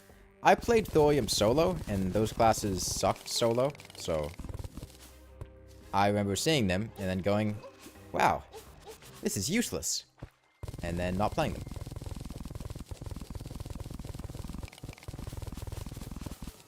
Big Mac? I ordered a Big Mac Seto Kudasai in Japan. It was the first time I had a Big Mac. It wasn't very good. I saw the McDonald's near me also started selling, like, chicken Big Macs, which scared me.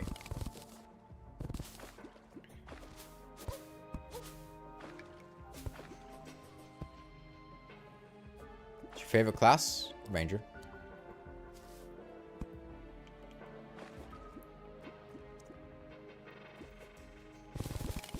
Say Queen Bee like a femboy, no bells? What? What does that mean?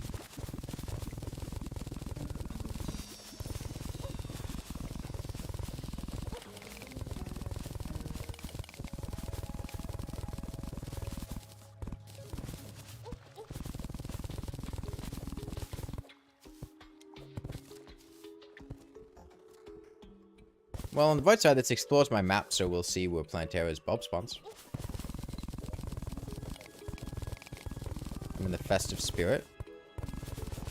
No, we've still got about 9 days before Christmas starts.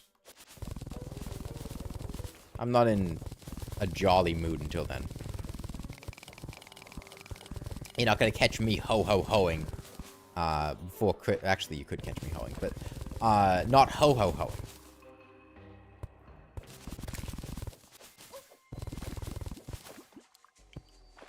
Do I like bows or guns more? I like guns. I like the Phoenix Blaster. And then after the Phoenix Blaster, I'll never catch the high that I had from the Phoenix Blaster, so at that point, I usually switch to bows.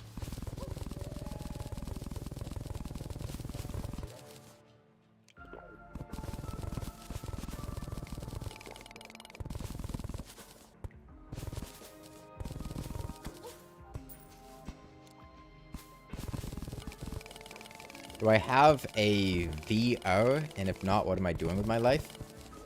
No, I do not have a VR. I am not an owner of a VR.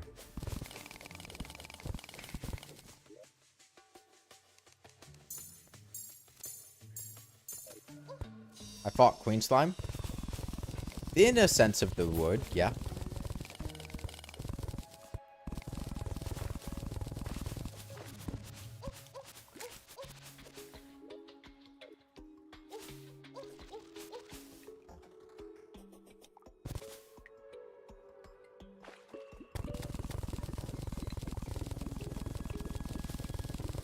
Real Chads have the Eyes Virtual Insanity by Jamiroquai starts playing. Holy shit, weather report. That's the weather report guy.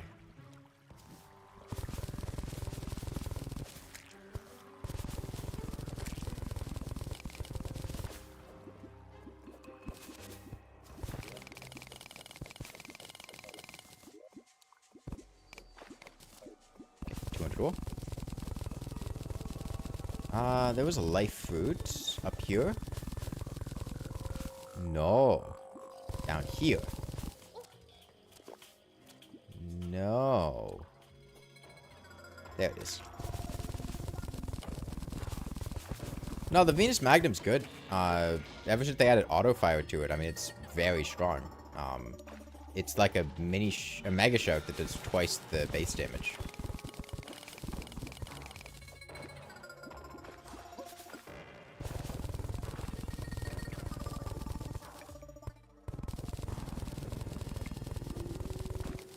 Please speak in English, Jackie. This is an English-only chat.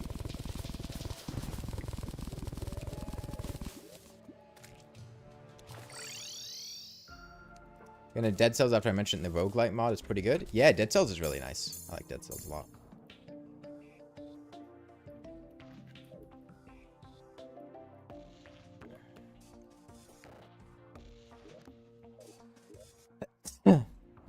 Be honest, range of the Cowards class, all they do is sit back and do mid DPS and have good defense. Every class is the Cowards class if you're a coward. And you're a coward.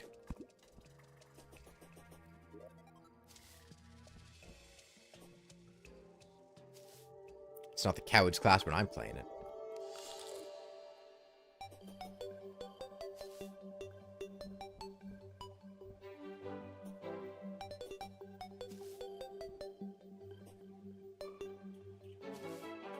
It might be the coward class for you, but it's the milkard class for me. Because, like, the person that... Oh, Planteo's bulb. Like, you milk a cow. And, like, coward... You know what I'm saying.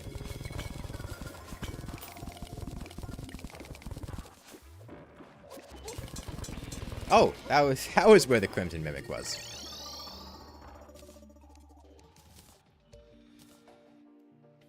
I mean, 465 is enough. We found out, Bob. That's not what I said. I said I am the anti-coward, and the anti-cow is the person that milks the cow. The milker. So, like, you might be a coward, but I'm the milker. No, that's not what I said. I'm the anti-cow.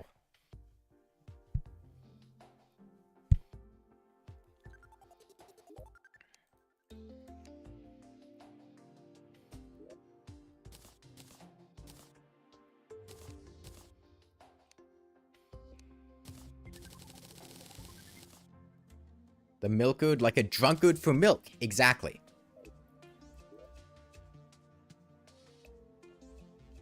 How is milk the opposite? No, milk is not the opposite of a cow, but the person who milks the cow, the milker, is the opposite of the cow. They're stronger than the cow. They have a position of authority over the cow. They're greater than the cow. And I am greater than a coward. So I'm a milkard. It's very straightforward.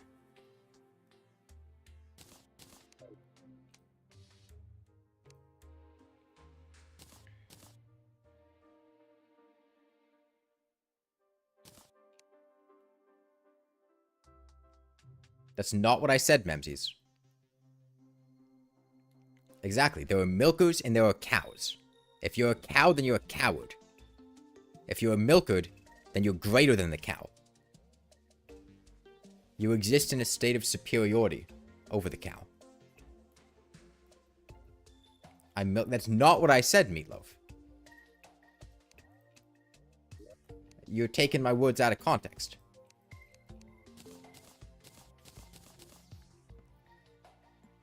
I might as well get the, couple pieces of chlorophyte.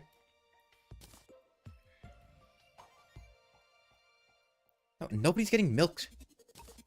I'm just speaking about a hypothetical cow. Okay, let's change the conversation topic.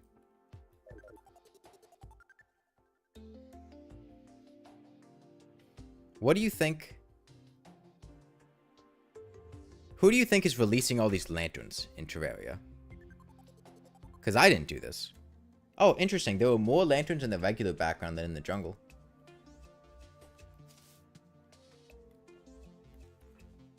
No, we're changing the conversation, Archie. Do you think shepherd and coward have the same etymology? So, like, you'd eat a coward's pie? Could you have, like, shepherd's pie? Where was that bulb? Yeah, sure. We'll just, we can engage in combat with Plantera over there.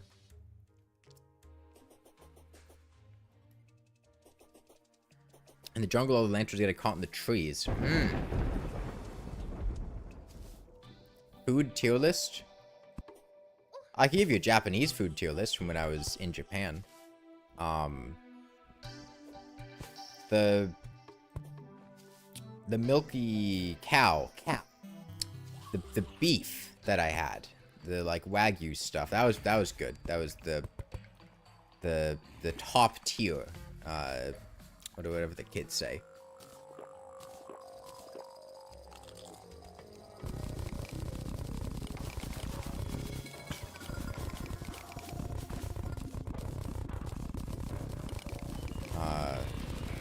Okonomiyaki was pretty good. Wagyu as good as it's typed. I mean, the one that I had, I would say yes, but it was also at like a Michelin star restaurant. And prepared really well. Do I like miso? Not particularly.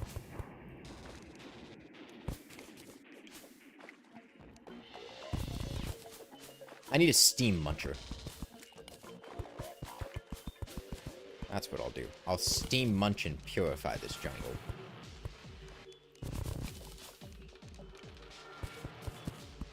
How do you like your steak done? Usually medium to medium well, but, like, I wouldn't eat a Wagyu steak like that.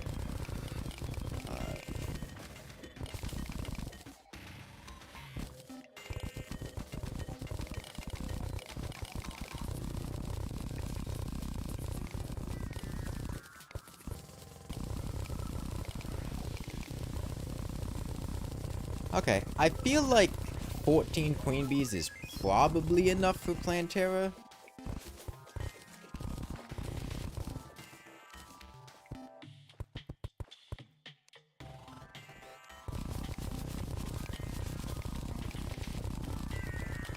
Milk bread? I don't think I had any milk bread.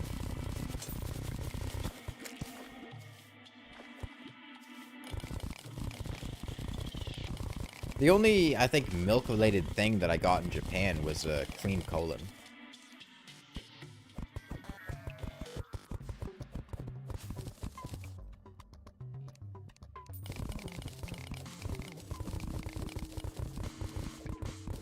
Oh, we go through for the mech bosses? I think it was like 13 for the Destroyer, and I feel like the B matchup against Plantera is going to be better than against the Destroyer.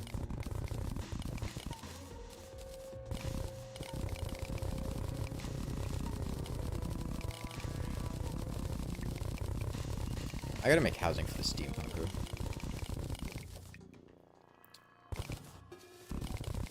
Favorite soup base? I like the bases in, oh, what's the name of that Halo 1 map? I keep wanting to say Black Gulch. I know it's got Gulch in it. But Black Gulch is the place in Dark Souls 2. And for some reason, that's the only Gulch-related name I can think of right now.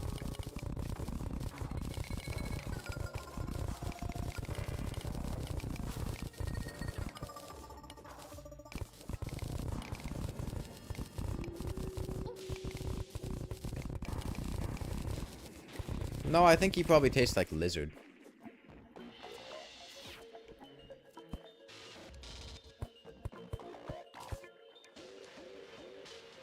TF2 Soldier Stalker Original. Dude, I haven't played TF2 in ages. I wouldn't really play Soldier very much. I think probably Original because I had an Original and I just had it equipped, but I didn't really play Soldier much when I played TF2. I probably have more rocket kills from reflecting rockets as Pyro than I do as Soldier in TF2.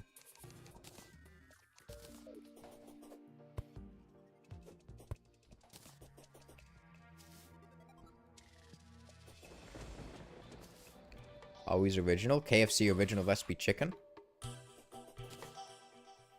Corruption or Crimson Underground music? Corruption. Easily.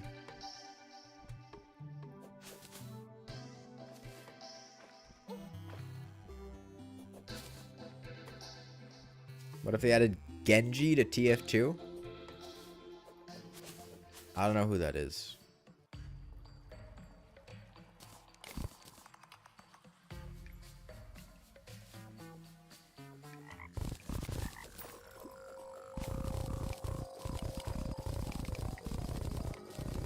Overwatch Ninja?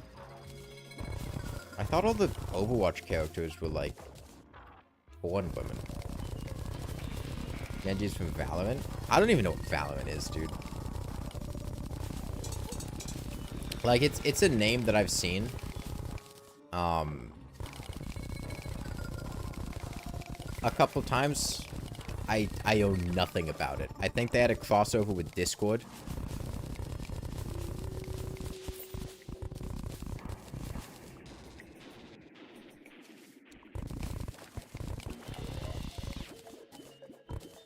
Valorant is CSGO, but more girly pop? What? One of those fake esports they play in the background in TV shows?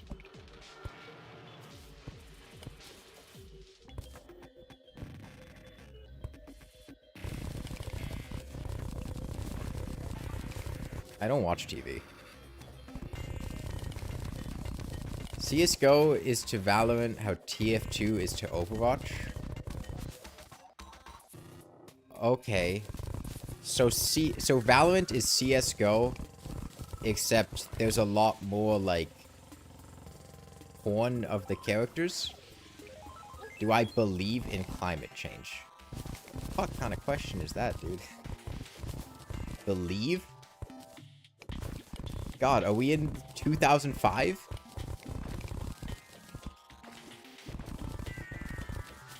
There's not really believing in climate change anymore. There's... Do you think climate change is real? Are you intentionally ignorant? Have you been lied to for most of your life? Or are you just stupid?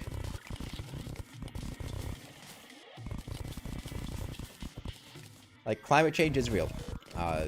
It's not really much ambiguity about that. It's been known for a very long time. It's been well past the point in time where people actively denied it and treated it as being not real.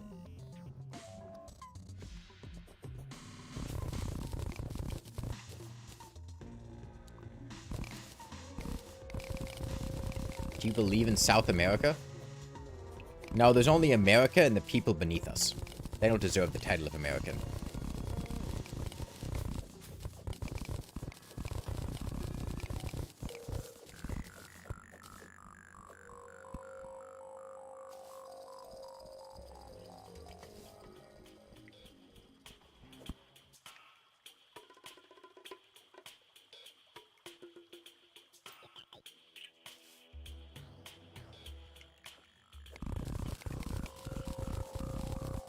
Or my xenophobe. Sorry, I had been reading a lot of Lovecraft recently.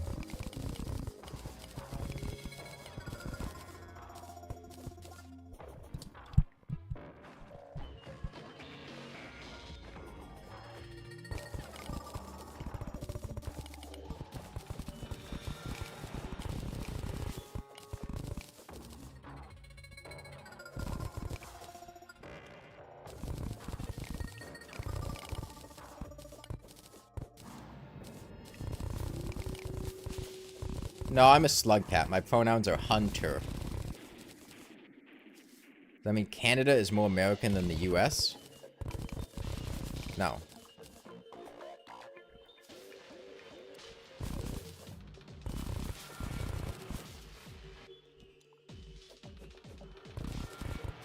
That's like saying that water is more cola than soda.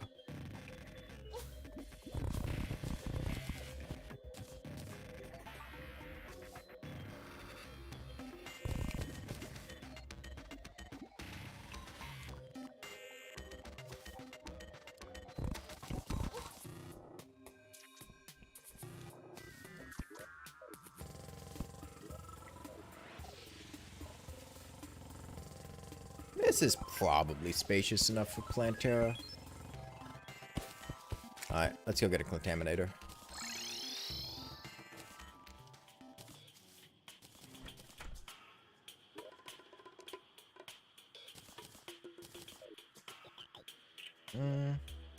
Be nice to have some more pylons.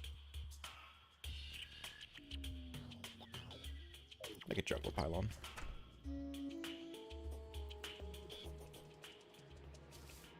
There hasn't been rain over here for all of October.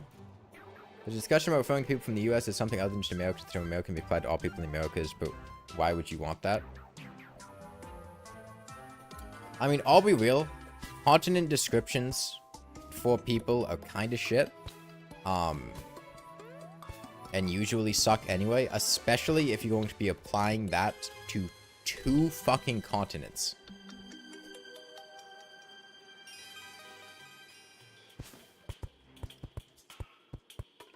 Like, we already have subterms for, like, the Middle East or Indian when those are just Asian. And then you have, like, East Asian,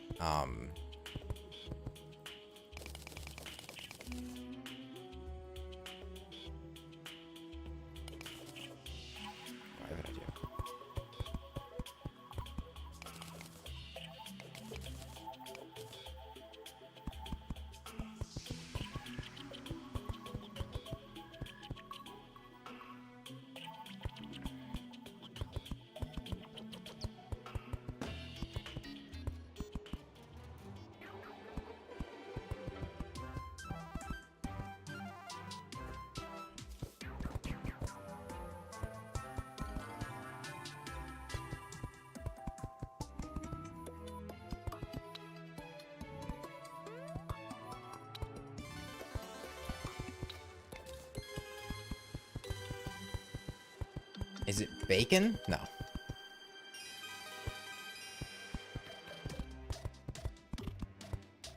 It's Florida. The worst state in the US. And it's got competition.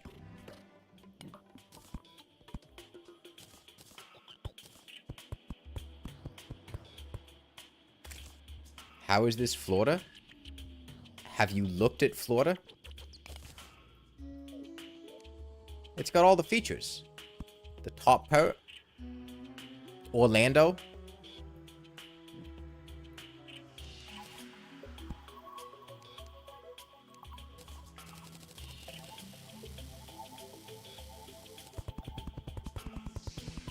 The left needs to be longer. It's an artistic representation.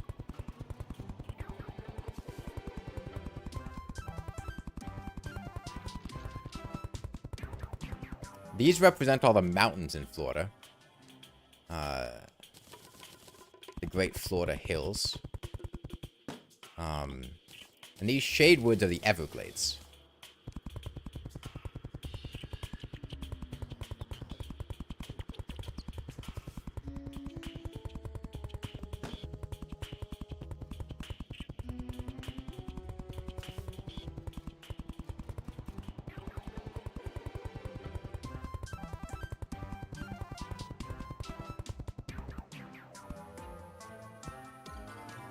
And then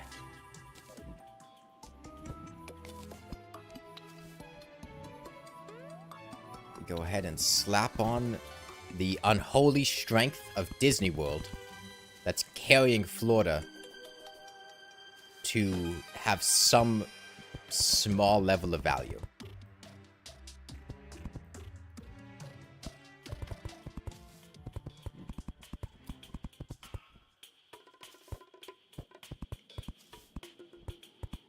And then the long legs of Florida.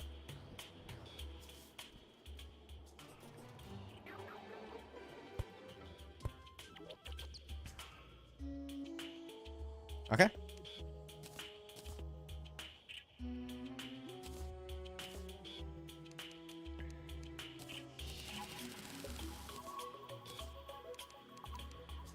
Two tables.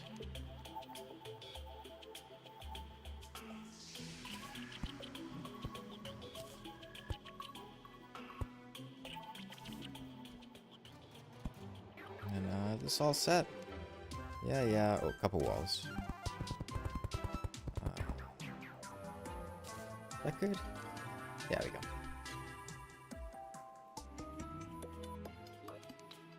Okay. We're gonna wait for the steam poker to move in so we can purify all that.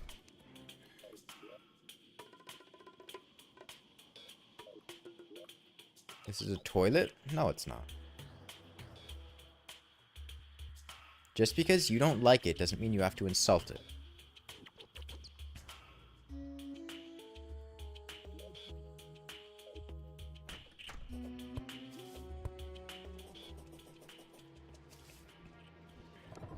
When is the ultimate building tutorial? 7 months ago.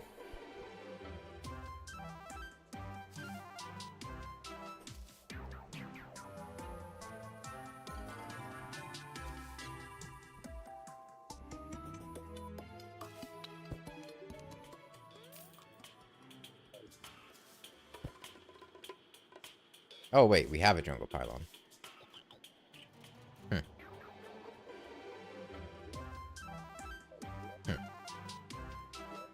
I suppose we do. Oh, wait, we have a steampunker. Oh, she's right there. Well, I didn't need to do any of this.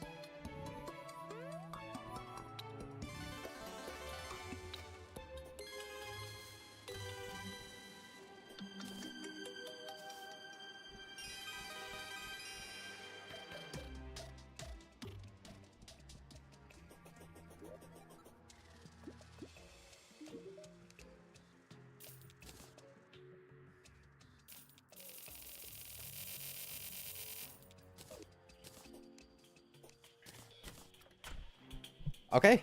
Let's prep for Planterer. I'll throw some honey bombs on the floor of our arena. Should probably drink a water walkie potion. I'm gonna do that. Get some greater healing potions. Get some honey for the buffs. Swiftness is good. Get a second water walkie just in case. Slap you on. It's gonna get some chlorite.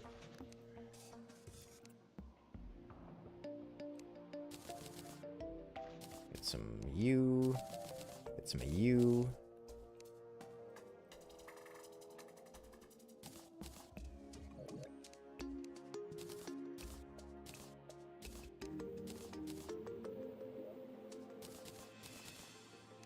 Should get my buffs from the dungeon.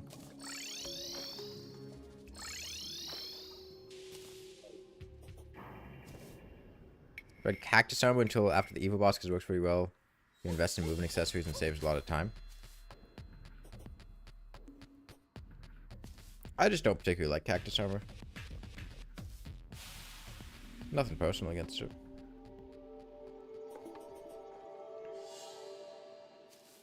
Is the Mexer defeated? Yep.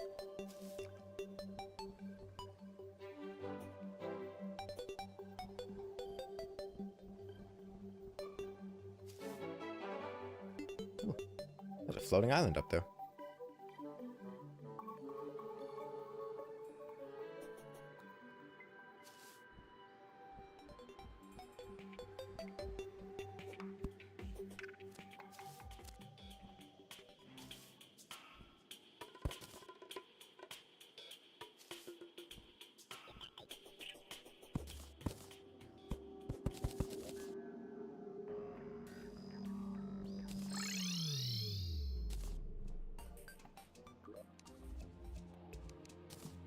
Honey bombs out.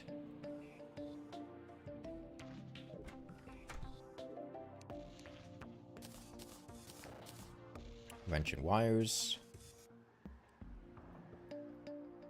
Okay, I'm gonna need a little bit of chlorite. What's the corruption percentage? I don't care.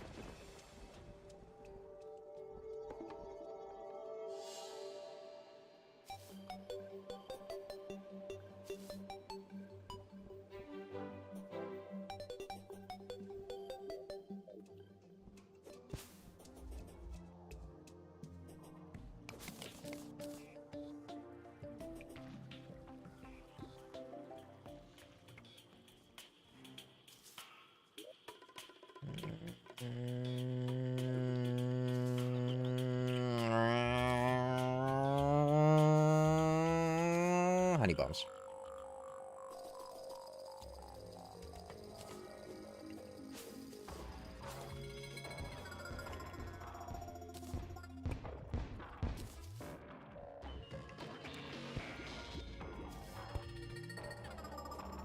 You also get all 3 100% world evil achievements in a single world. What do you mean 100% world evil achievements? I don't know what you're talking about.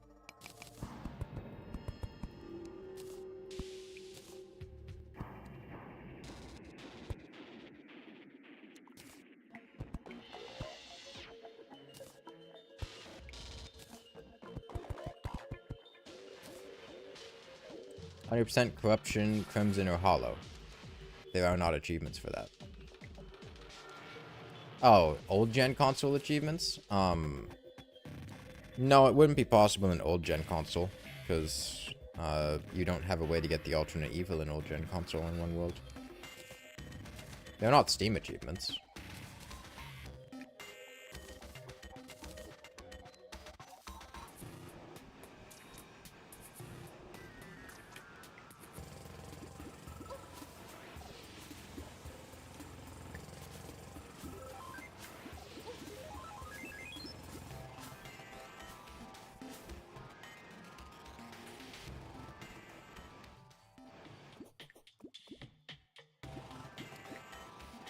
Still counts as crimson?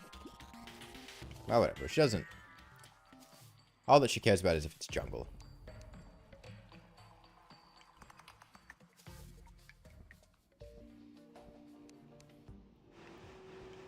We're literally prepping your world to get those. I mean, check the achievement list first.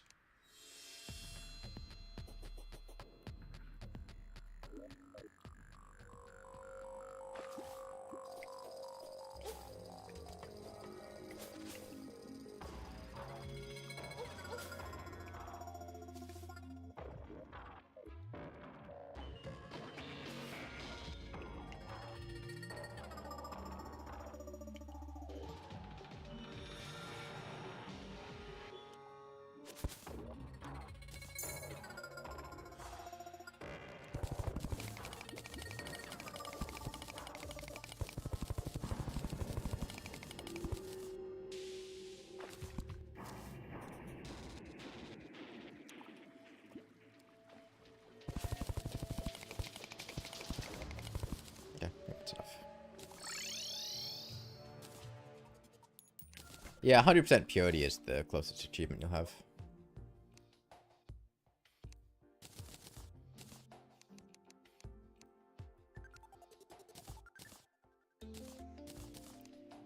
It's maybe counterintuitive with the increased target range, but it'll be fine. Okay, I have buff potions. I wanted Terra. I'll make a couple more beam emanations just in case. Got stingers. Do I have honey and hive? I don't. Let me get some. That's what we ran out of.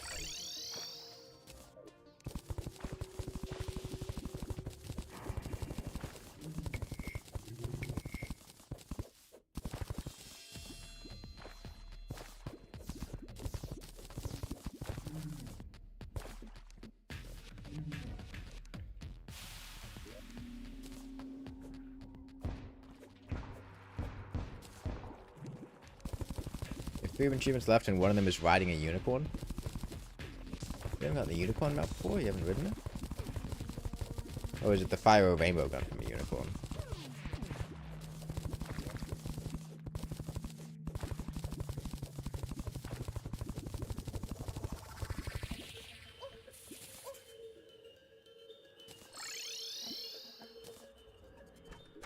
Okay, 250. Take 125 out.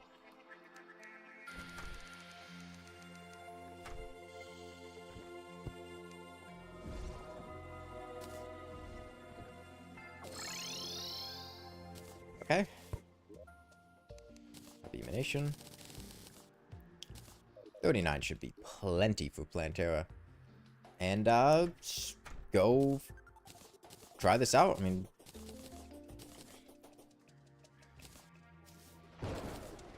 worst case, we just die and try again.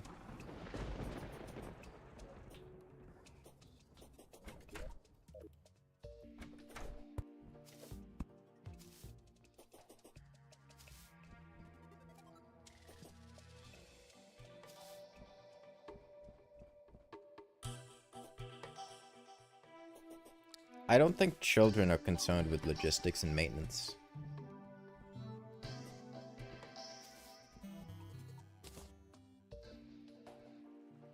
Yeah, asking for a pony for Christmas is a common trope in movies.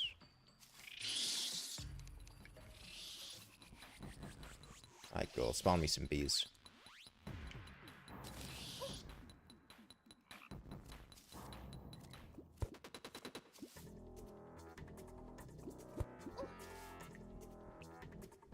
Spawn me some bees.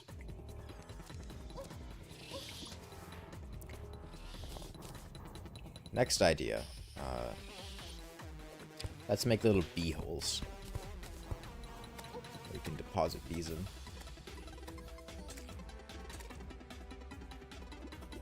As long as it's within Beeson. We don't want to be unbeasonable.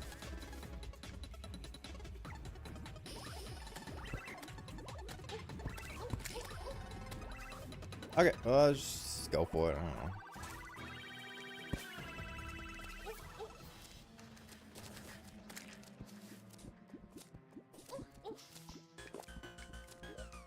I have another life fruit? Maybe I ate it. Oh man, that turtle armor sure is effective. Okay. Well, we'll have to direct the bees to attack Plantera ourselves.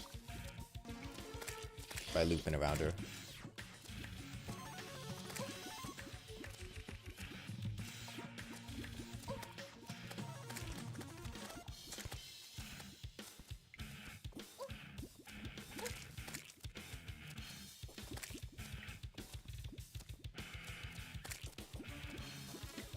Okay. So yeah, the bees no longer want to attack Plantera because we slapped on turtle armor. I'll have to consider whether or not I'm going to want to do that. For later bosses. It'll be fine for Plantera because we can circle her really easily. Okay, Queen Bee, you want to spawn some bees, girl? What are you doing?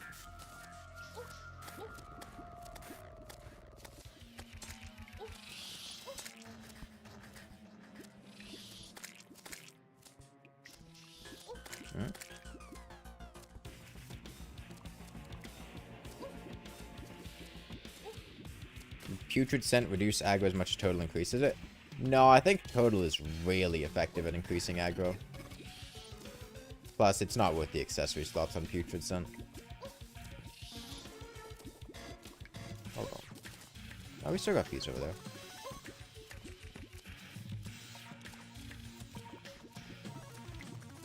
Queen Bee sure hates spawning bees. Problem is, I can't enrage Queen Bee without also enraging Plantera.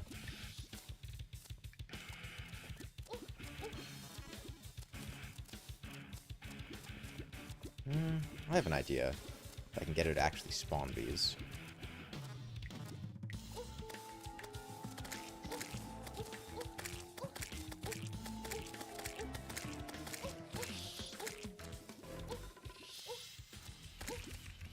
I need her to get damaged so that she'll spawn bees faster. Because as she gets closer to death, she'll be more aggressive with her bee spawning behavior. It'll be easier to do that once Plantera gets to her phase 2, but...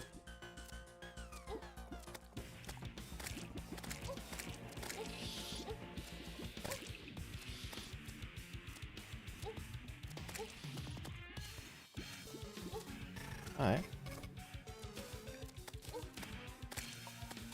Gonna need you to speed up, Queen Bee. There we go. We're getting some damage in.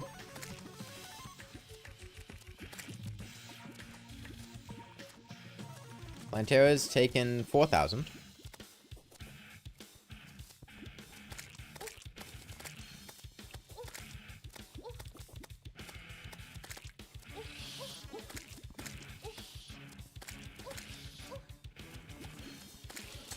Our bee numbers are increasing now. As I think Queen Bee's starting to speed up her rate of bee spawning. Which is good. Is actually wanting to be a bird okay? Like, is it a bad sign to want that? What do you mean by actually want to be a bird?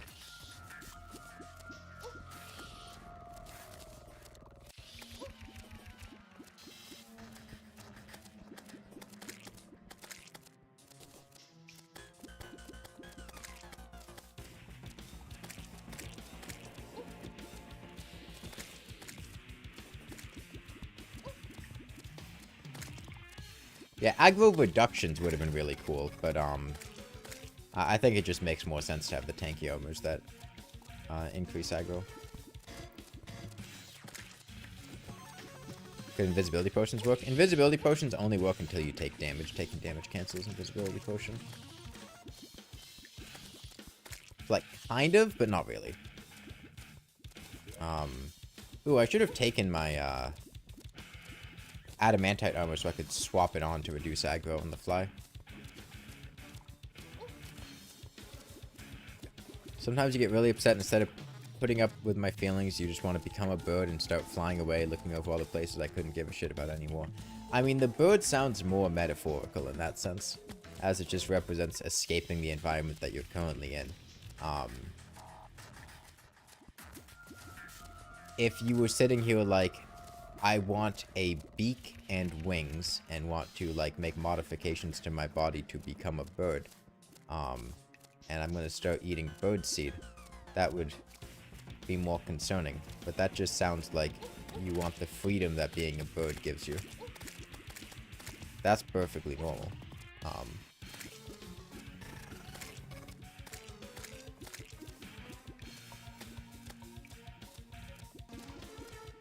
Okay, we're about 10,000 the way there. I don't know if my potion is gonna last that long, though. Maybe.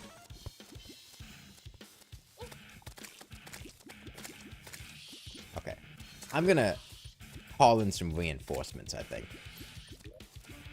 This is going nowhere slowly.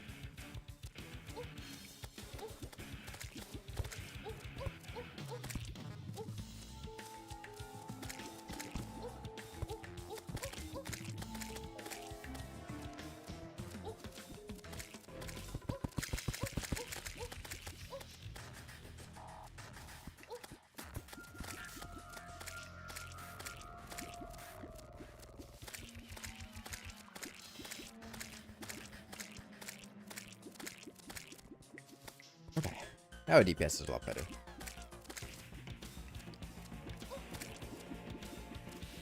Plane can fall and it's completely out of your control. The odds of planes crashing are astronomically low. I mean, they're a very safe mode of transportation. Sure, it's out of your control, but it would also be out of your control if a stray cosmic ray incinerated all life on Earth.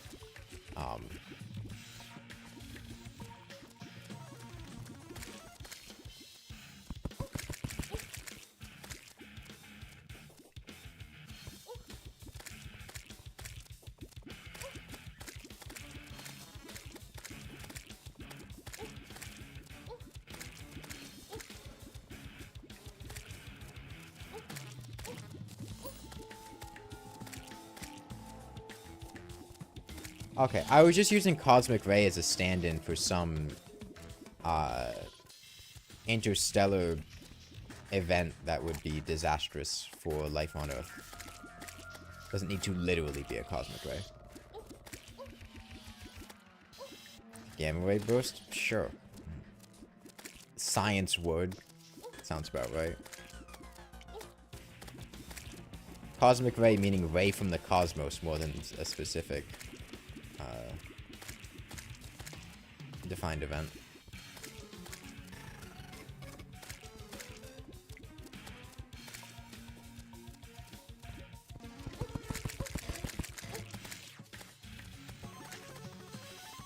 I mean, overall, Planter is, it's really not too bad here.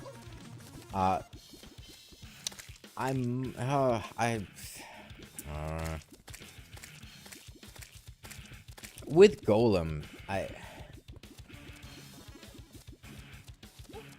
I'm probably gonna use beehives to spawn, backup on a couple of these fights. I just think it's the way to go.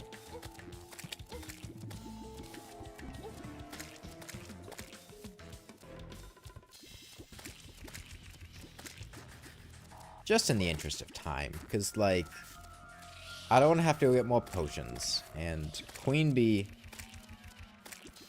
It's just going to take a long time if we wait for Queen Bee to manually spawn all these bees.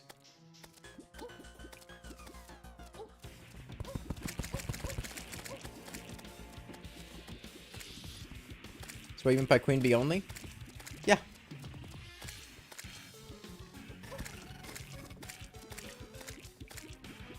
Why would Queen Bee only mean using her drops? That's not Queen Bee.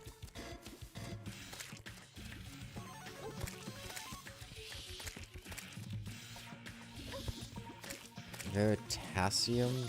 I don't know what that is.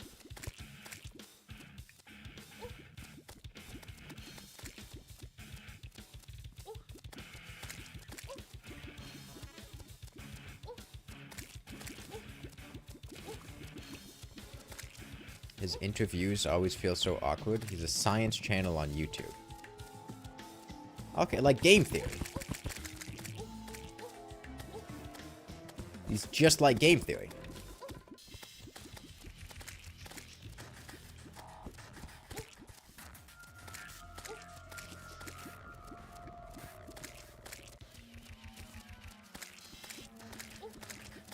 Okay, we'll be hitting phase 2 soon.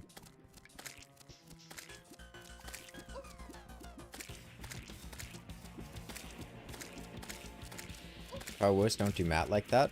He's not game theory anymore. He retired.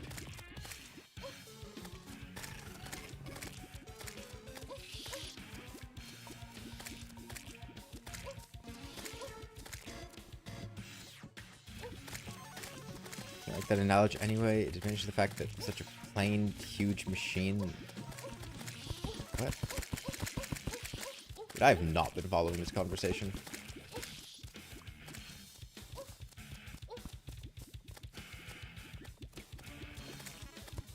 Oh, my water walking bore off. That's where I've been in trouble.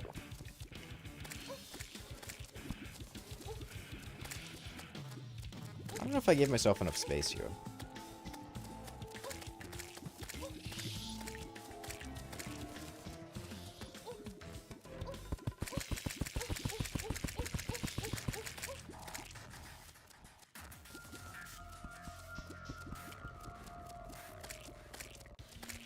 Okay. 2 more bees? Yep.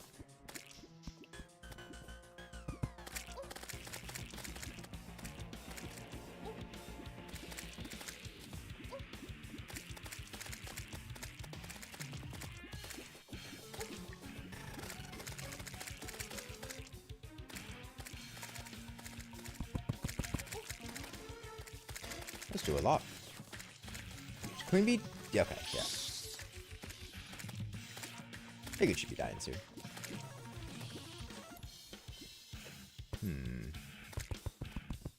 Let's see. The bees drop in honey? No, they gotta hit blocks. Okay.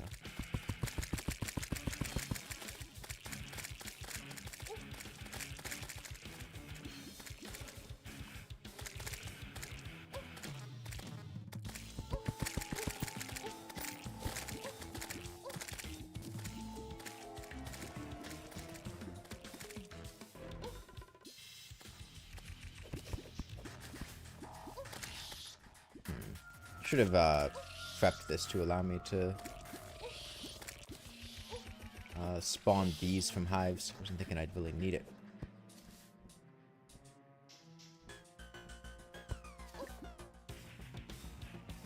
Is Queen Bee still alive? Yeah, she's up there.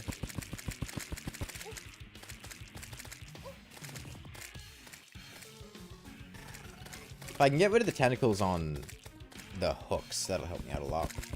Because those ones don't respawn. Have I beaten Bee Queen yet? Yes. Queen Bee has died quite a lot. Quite a lot. At least 100 times, easily. Actually, probably about 100 times, now that I think about it.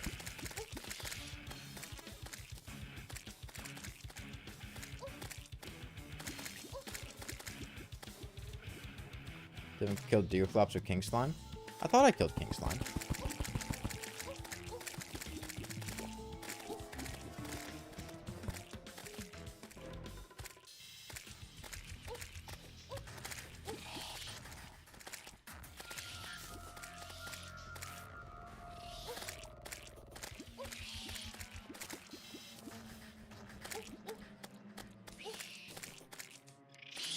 Alright. Newbie.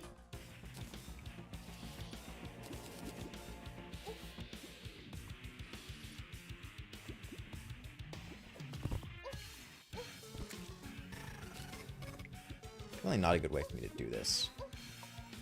In fact, I may just be about to die here.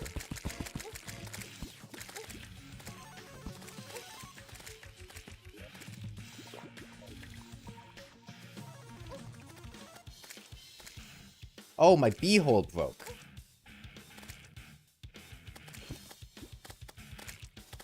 That's part of the problem.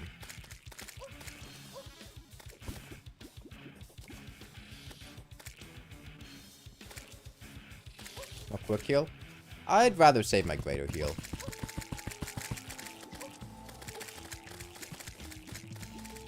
I only have one more left.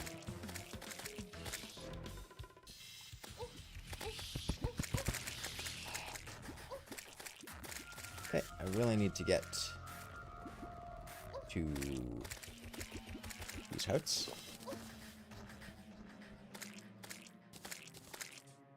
New Queen Bee.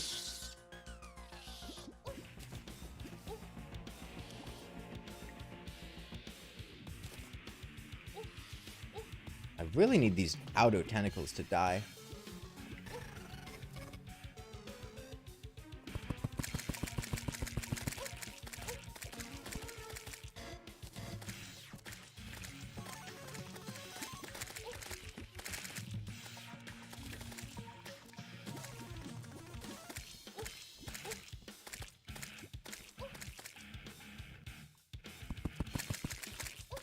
Terraria's being such a pain in the ass here.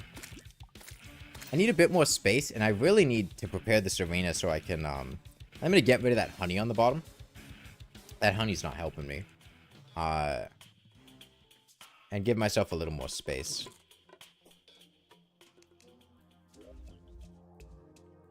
Which begs the question, maybe I'll go downward a little bit more. Because it's just, there's really not a whole lot of space there, and I can't really get rid of her hook tentacles very well.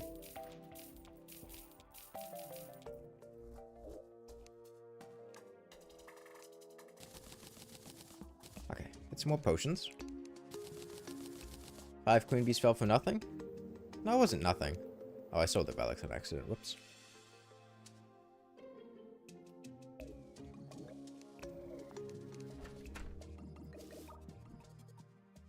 Okay, I'd like to get some more mushrooms.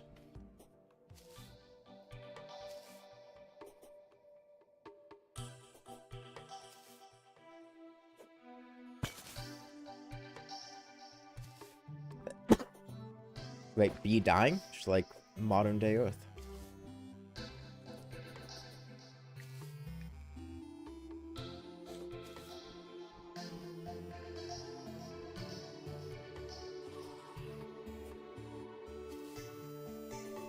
How did Skeletron Prime go? That was fine. He died.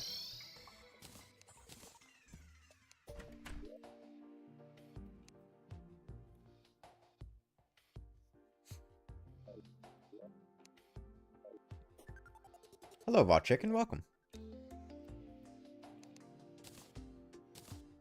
Where's the dryad? Down here. Oh, wait. I have contaminator. I don't need purification powder.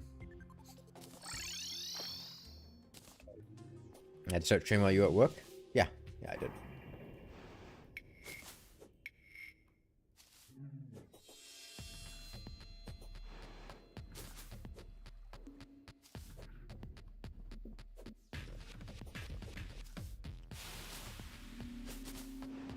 Yeah, Plantera is totally doable, though. I was hoping that Queen Bee was going to be more effective there, which is why the arena was as small as it was. She was not very effective. And because of that, we're going to need to expand this arena more and give myself the ability to place these hives down. Okay. All in all, I probably sold them. That's fine. Okay, let's go expand this arena a little bit.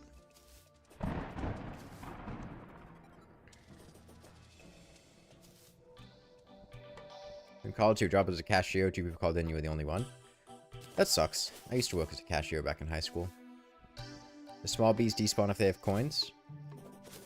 The bees despawn if they pick up coins, yeah.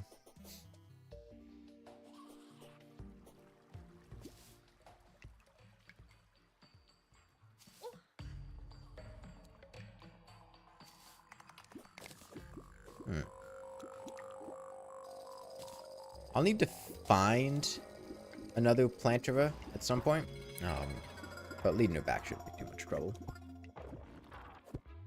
Alright, maybe I'll go down to... I don't know. Here? This looks good. Why not?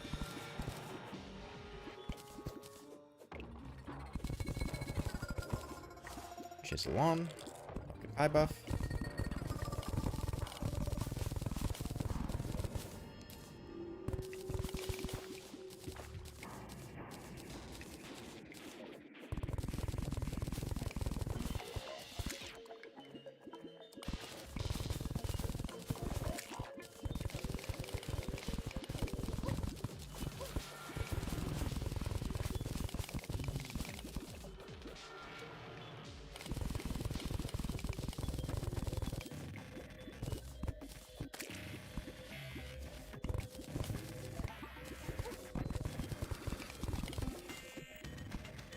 Still, it'll be easier than we did flare gun only Plantera with no accessories.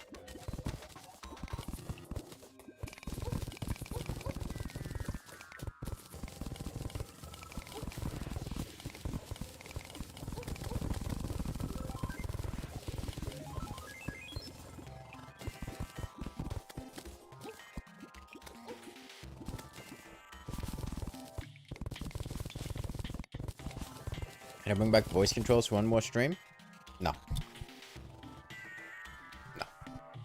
How to kill Plantera? No, we died.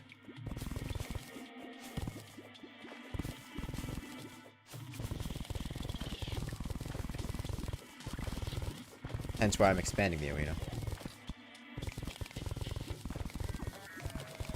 Bring back dance pad? My dance pad broke. I can't.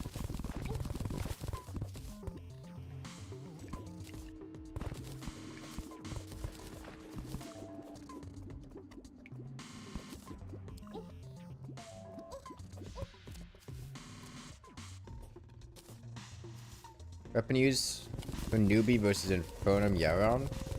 Do you think I know Calamity mod? Fuck if I know. Phoenix Blaster?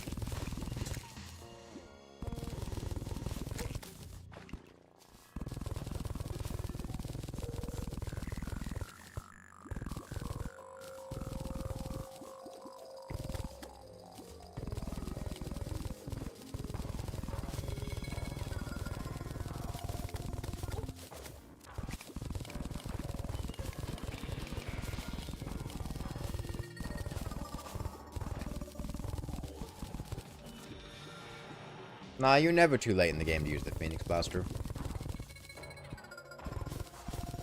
Yeah, well, once you make your mining speed good, mining is a lot more fun because you just get to delete blocks.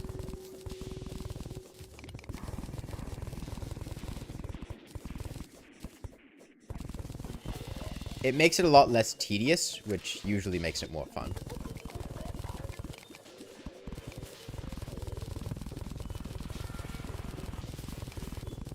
Yeah, isn't Yo on a phoenix?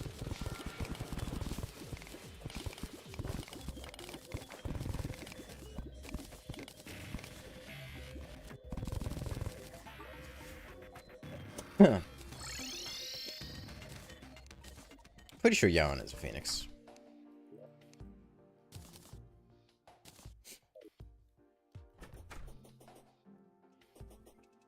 Yeah, we killed King Slime. We have a King Slime relic.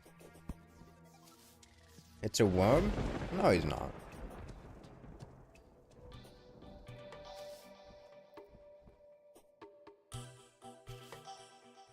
Blessed Phoenix Egg? Yeah.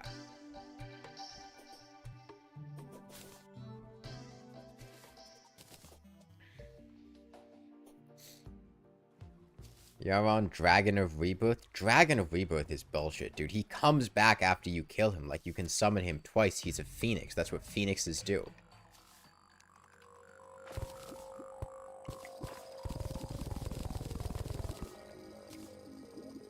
Calling him a Dragon of Rebirth is because you couldn't get the copyright to call him a phoenix.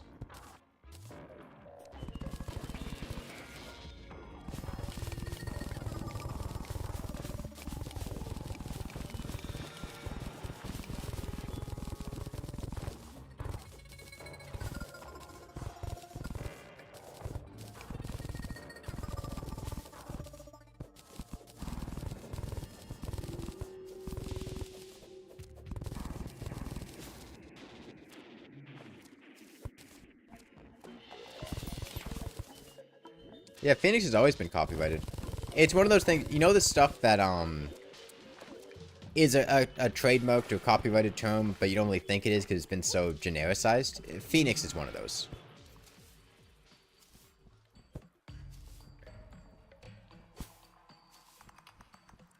I was originally coined in the 1937 Disney animated short, The Phoenix and the Hound. And you know what Disney is with their trademark law.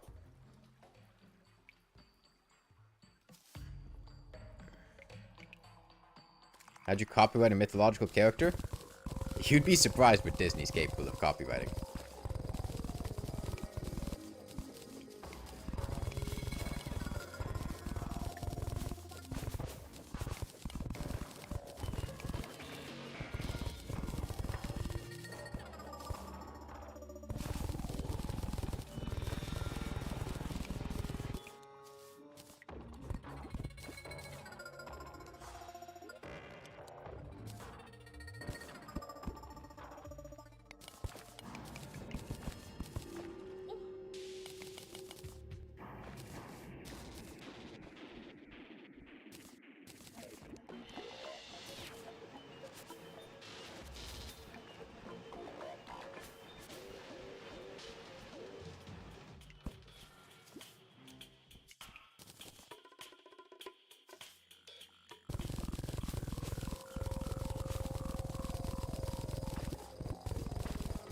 Third-party Blackwater companies?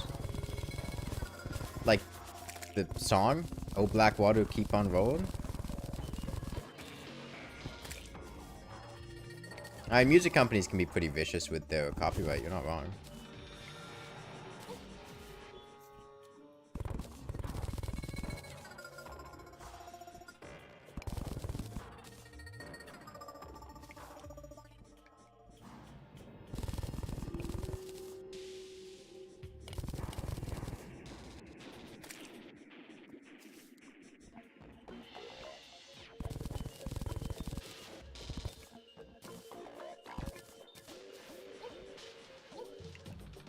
Shady's not black? No, but I don't really know what the butt is.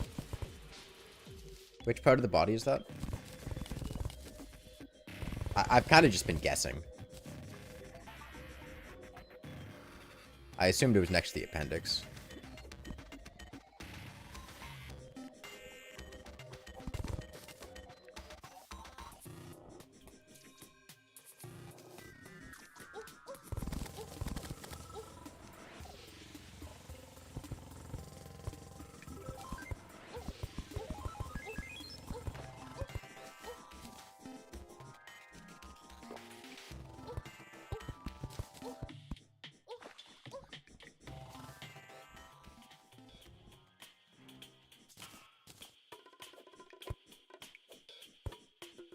No, this makes sense. I get a little bit of money every time you guys watch an ad. And if enough of you watch them, eventually I make a penny. And then if we get a couple pennies, that's a few cents. I think it makes sense.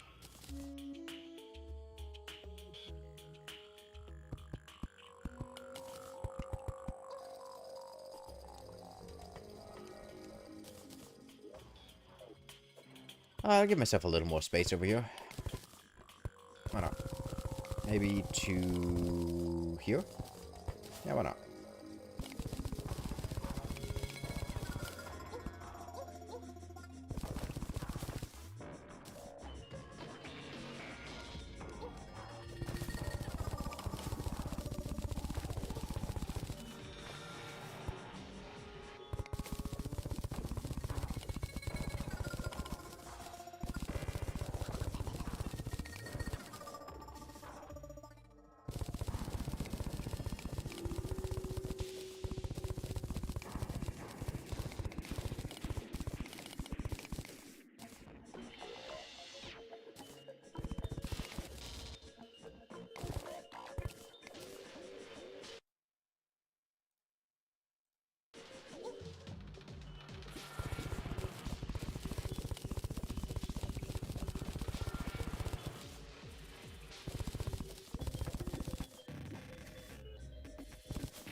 Is this like a beat poetry contest, Jackie Room?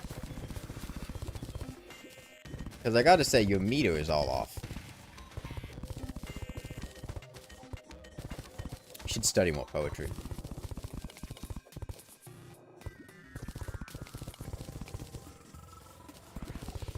That is not the prose of a pro.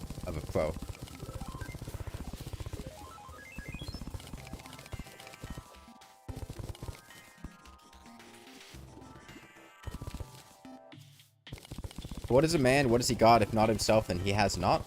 That's good. That's good. It's a lot better.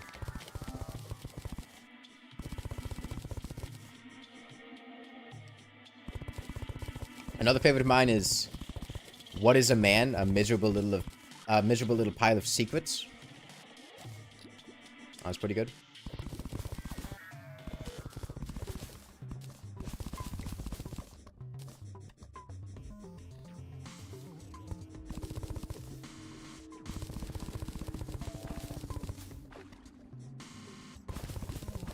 No, a man is a miserable little pile of secrets. Have you played Castlevania?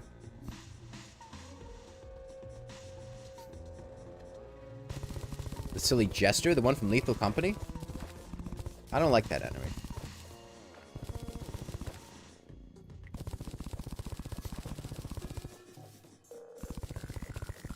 Do I have Play-Doh? No, I haven't had Play-Doh since I was a young child.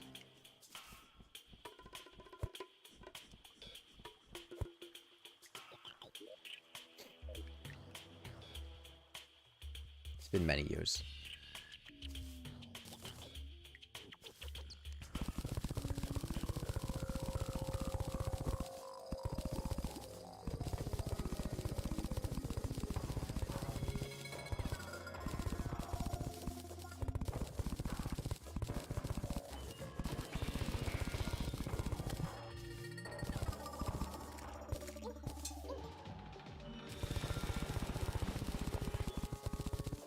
Are we too close to the surface? No. Have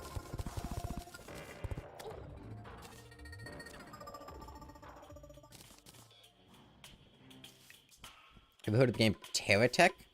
No, that sounds like a technical Terraria community.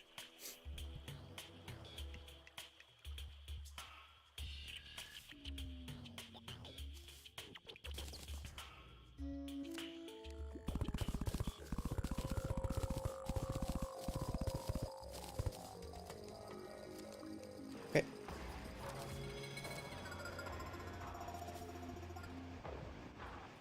Fishron with a copper short sword? I have killed Fishron with a copper short sword, yes.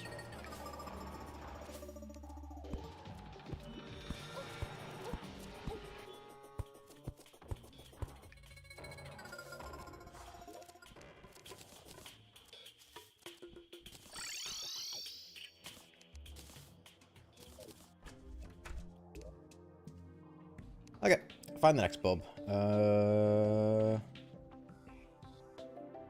Good question. Glad I asked it. Bulb. There's one there. Bit of a walk, but it's doable. Anything closer? Not looking like it. Not anywhere I've discovered, at least. I'll want to purify it so she doesn't enrage on the way. Okay. I killed your fish on the Nebula Arcanum? Nope. It's a mage weapon. I don't use those. Okay. Yeah, let's get back there again. And let's take a path in the arena.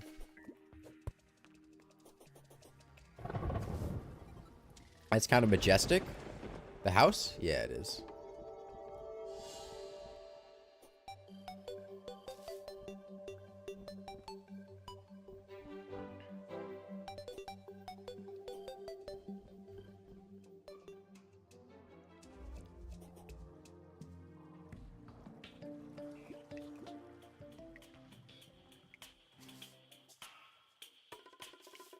Okay, and I think if I go lateral from the bottom, that'll get there.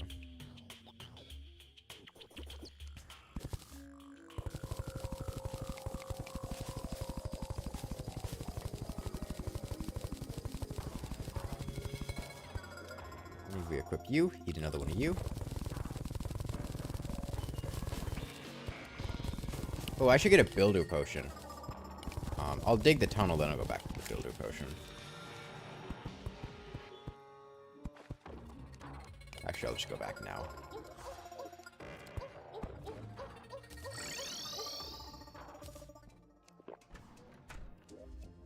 Builder potion, builder potion, builder potion.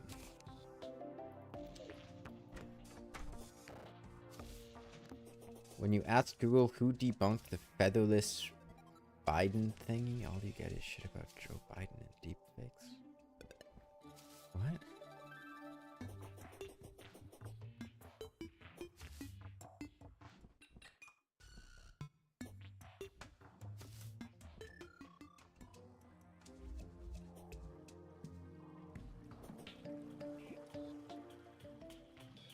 You people are just confusing.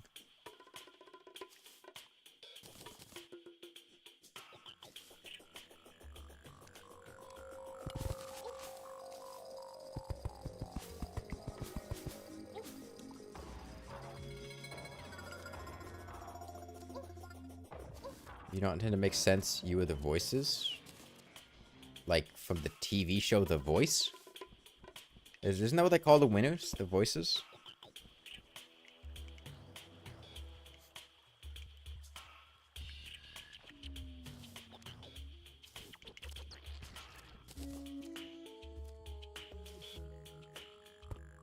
I mean, I think it just mostly comes down to people trying to be funny. The problem is they're not very good at it.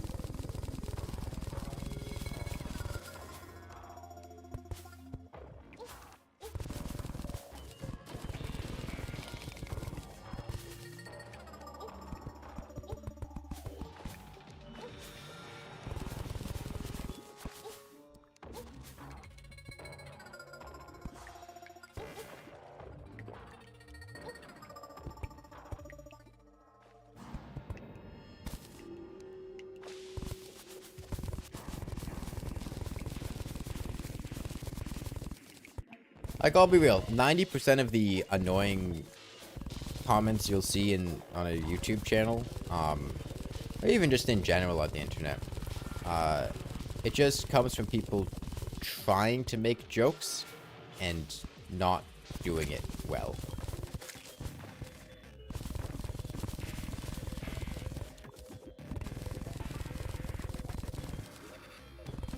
Unlike me, every joke I've ever made has been flawless.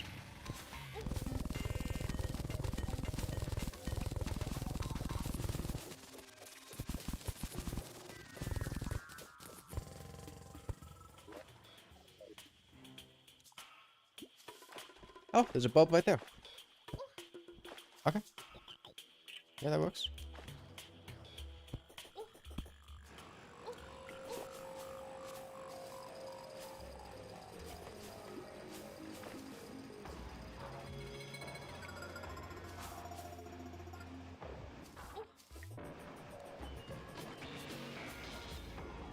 The haha beat outcore 1 HP get fixed boy blindfolded. That's definitely some of them, yeah. It's people trying to be funny, usually by seeing other people that have said funny things and then going, hey, I can say that, and it'll be funny when I say it.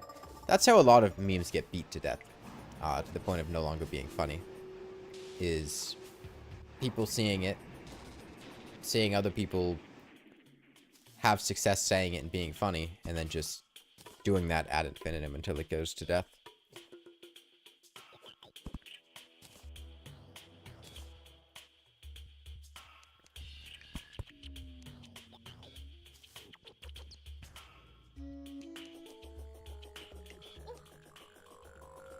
Hater mentality right there.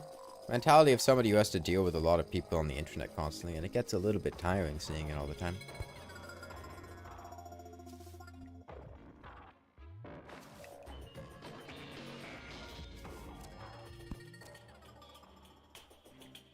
What are the playthrough rules? The description. Okay, I think we had everything.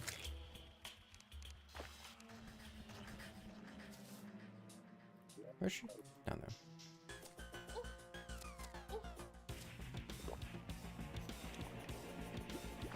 Sometimes you watch a video you've watched in the past, and when you check the comments, you'll see a joke with 0 likes. You've learned better, and they'll be funny.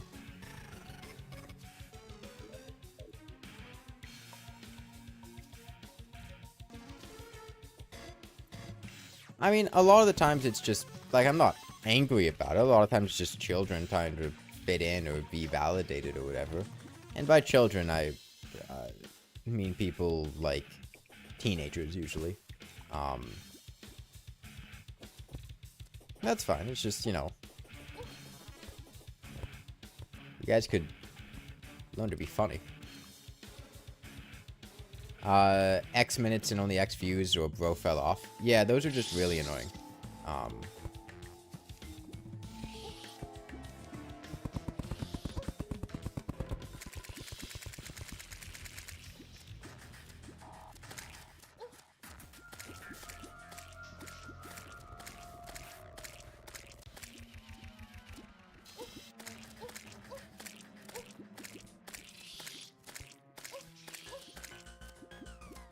It's like telling people to stop having fun.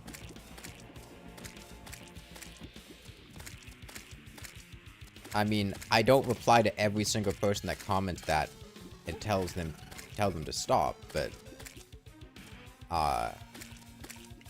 I'll sit here and tell you, you guys are just repeating unfunny jokes, and it's kind of annoying.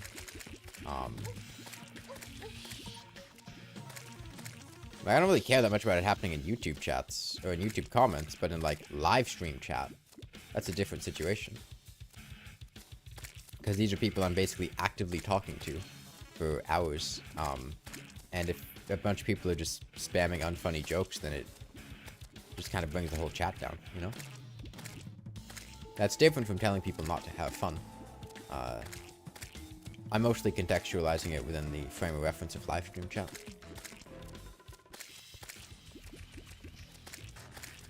Our damage is pretty good, though, so that's nice.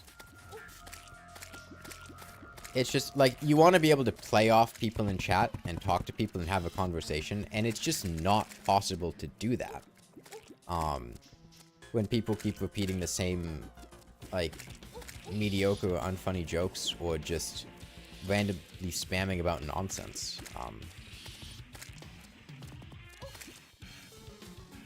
Like, let's say everybody just starts spamming, oh, now do it with X. Do fucking, cut your dick off and play Calamity blindfolded like that. And then other people see that, maybe I respond to it, and then other people start spamming it. And then the chat is just filled with people making various degraded, less funny versions of something that wasn't funny to begin with. And then that's the entire chat. is just doing that. And then chat just sucks.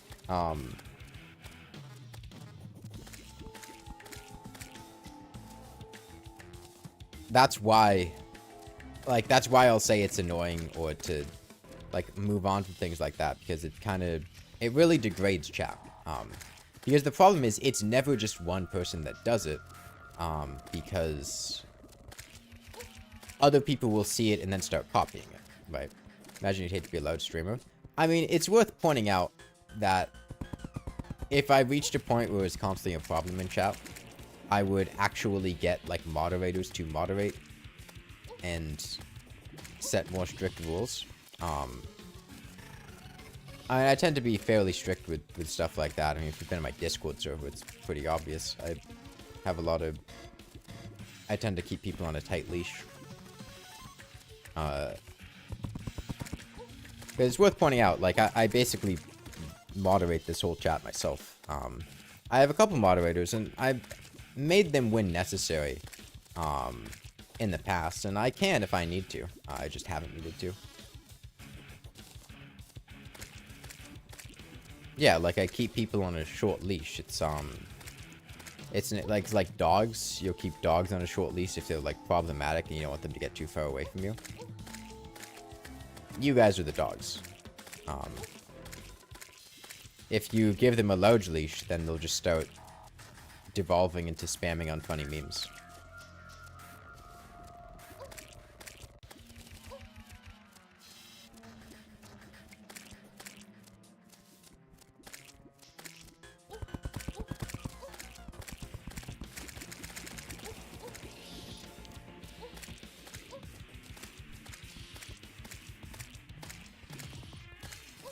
Yeah, it's mostly, like I said, just wanting to be able to look at chat and then see something that you can talk about or have a conversation, and not looking at chat and then going, oh, it's some dumbass saying an unfunny joke for the 100th time. Well, now I can't really play off chat anymore.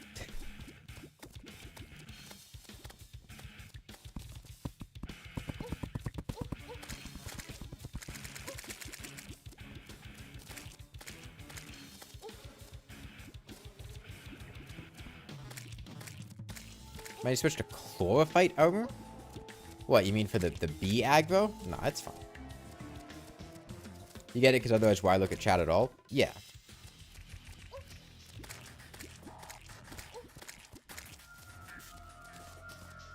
It's... I mean, I totally get streamers that, like, don't interact with chat much, especially if you have a larger chat, because you want to be able to look at chat and see something interesting or something you can play off of or anything, or like talk to people. And as you get to larger amounts of people, especially if your moderation is lacking, it's just going to be spammed with people that are not doing that.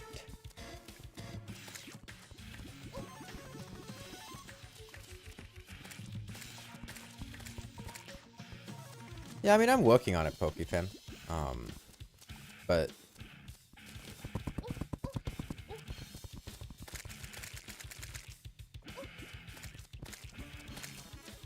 there's only so much you can do. How am I going to cook second phase? We have more space now. We could avoid her second phase pretty comfortably. Well, we avoided her second phase till like a quarter of her HP in a much smaller arena.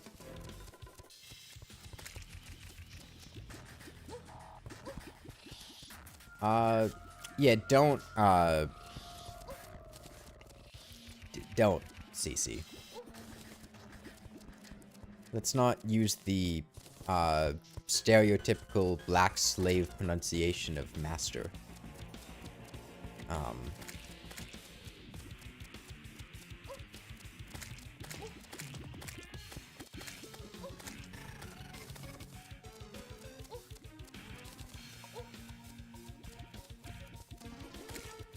Yeah, that's a yikes.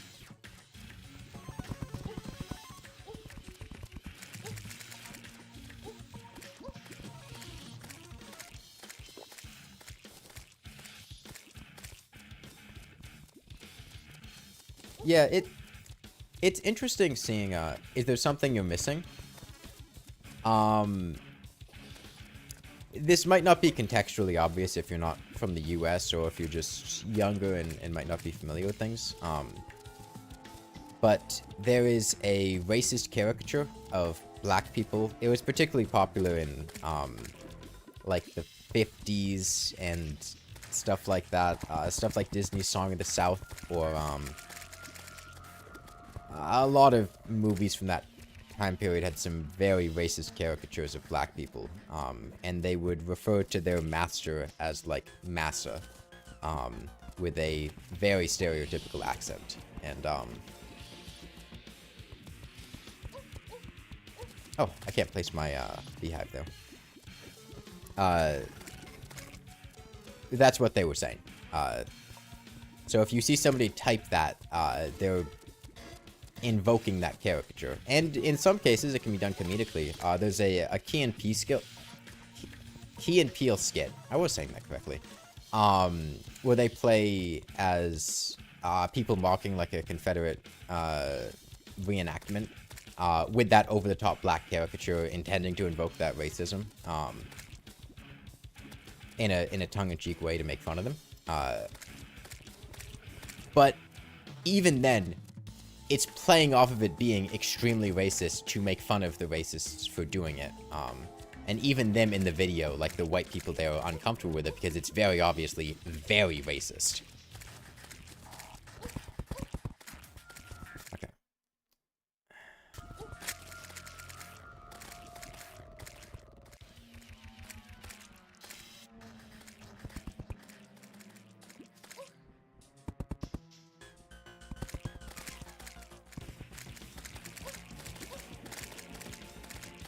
Yeah, there's your history lesson.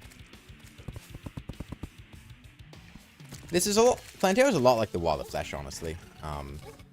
It's just we don't have to deal with the time limits. Is Queen Bee still alive? Yeah, Queen Bee's alive. Where the hell is she? What is she doing up there?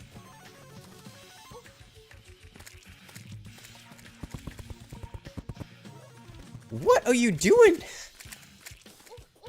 Oh, this is that weird AI loop that Queen Bee gets stuck in sometimes. She'll circle around pretty much indefinitely if you keep repeating kind of circular elliptical movements.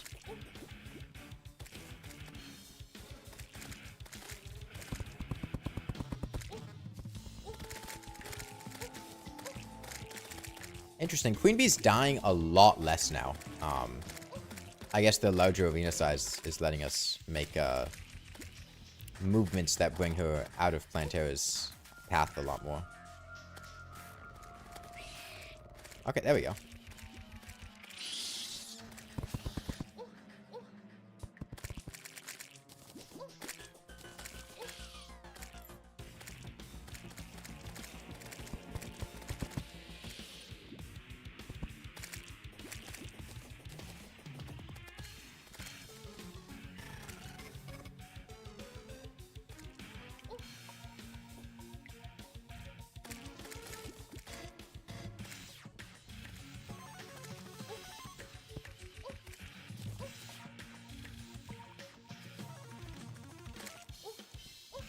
I really want to get rid of all these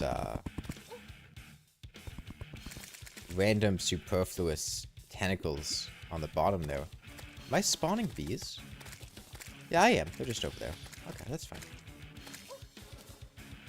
If it's just Plantera's central body, it's super manageable. But all those extra tentacles are really throwing me for a loop.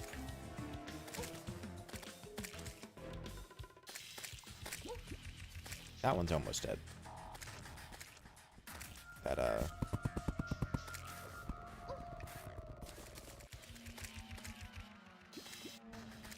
one on that hand. Superfluous is a big word. It basically just means unnecessary.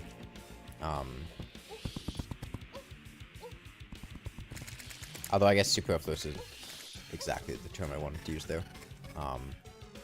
As they're necessary for Plantera.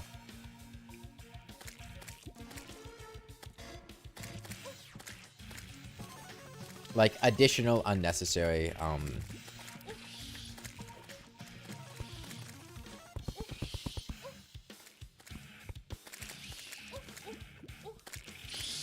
to that effect.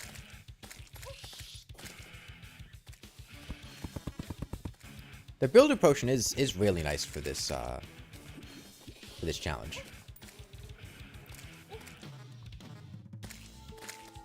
I prepared a I'm voting by mail this year just for convenience because I live a bit away from my normal voting place at the moment. And it was weird. My state passed like a voter ID law. And for your mail-in ballot, you have to photocopy your ID and, like, mail it in like, a clear sleeve next to your ballot. I guess to abide by the voter ID law. It was actually really annoying to try to photocopy it, because,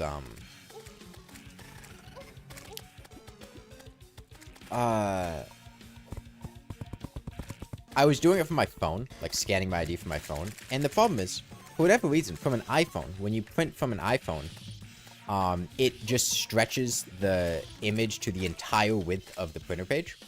So anytime I would try to print it, the ID would just be blown up to be the entire size of the page. Which is, like, I can't put that in.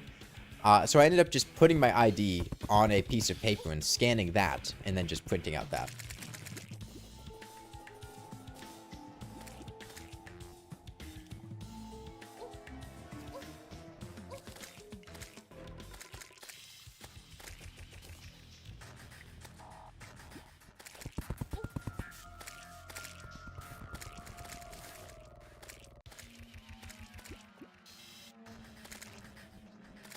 Yeah, I mean, voter ID laws are an attempt at disenfranchisement, but, not really much I can do about that. If I want to vote in this state, I have to abide by it, because it's the law.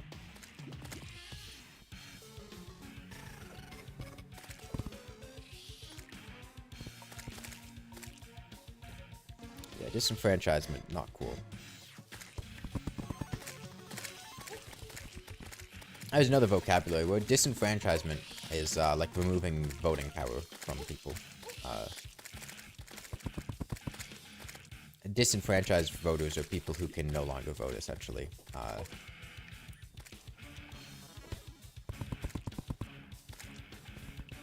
Oftentimes you'll see, like, convicted felons are the biggest group of disenfranchised voters, like, legally, because they just lose the right to vote. Which is racially motivated.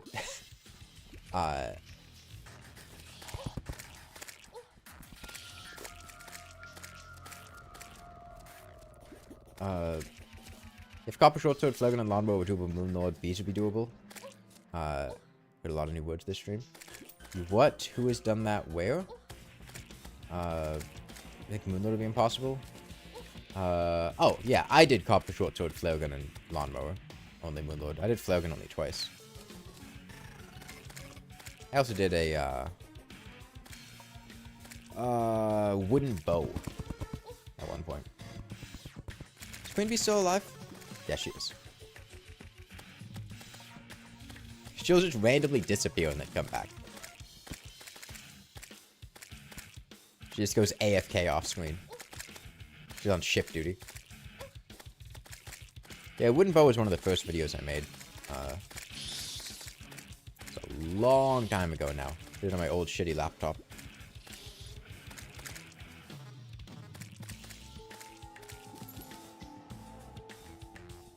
When people tell you about their challenges in Terraria, do you ever get a bit frustrated when they modify the rules in some way to make it easier? No. I don't care what they do with their challenges. I mean, the whole point of it is to have fun, right? I mean, I would hope that they're doing the challenges to have fun. And I can absolutely recognize that what I'm doing is not going to be what everyone else is going to want to do. The fight's really easy now that we've cleared out these outer tentacles. It'd be kind of silly for me to get mad at people for doing an easier version of a challenge that I did just because... Well, I don't even know. I feel superior for having done it that way. Even if that was the case, I'd just get an ego boost from doing a harder version of it or something. I don't like seeing any situation where I get frustrated at them for it.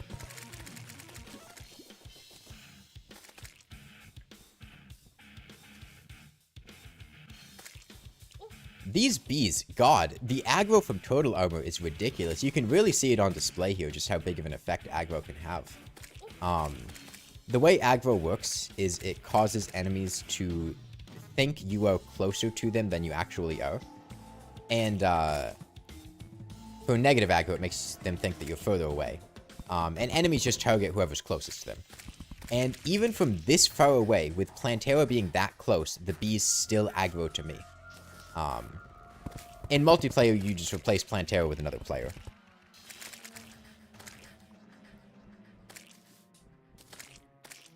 Yeah, I mean, our damage is pretty good. Is Queen Bee still alive? Okay, she's still alive.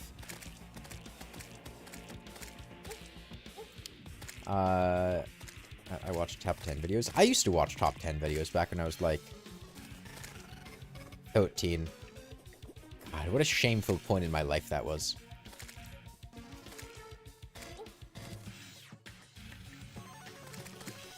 I don't know. When you're like a young teenager, there's just something very alluring about stuff being put in lists.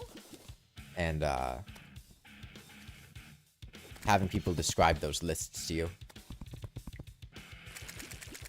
Lists are an addictive drug. You gotta be careful with lists. What the hell even is this challenge? So it's... I need to use Queen Bee to kill bosses. Queen Bee is able to damage other enemies. However, I'm kind of lazy.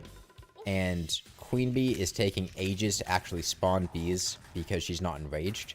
So I've got some beehives I'm placing down to speed things up. So we don't have to just sit here and wait for Queen Bee to spawn all the bees, because she would take ages. If she was enraged, it wouldn't take ages, but... Here's another Queen Bee. It's the 5th one this fight.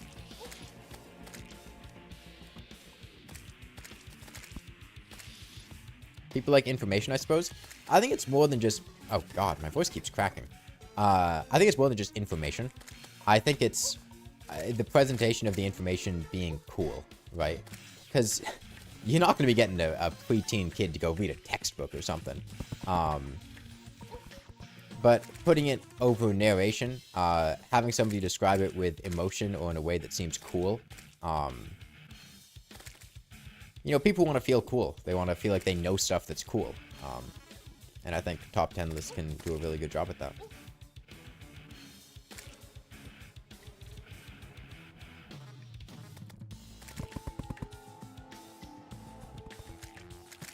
Don't they do a form of disenfranchisement where they make the district borders in ways so they win?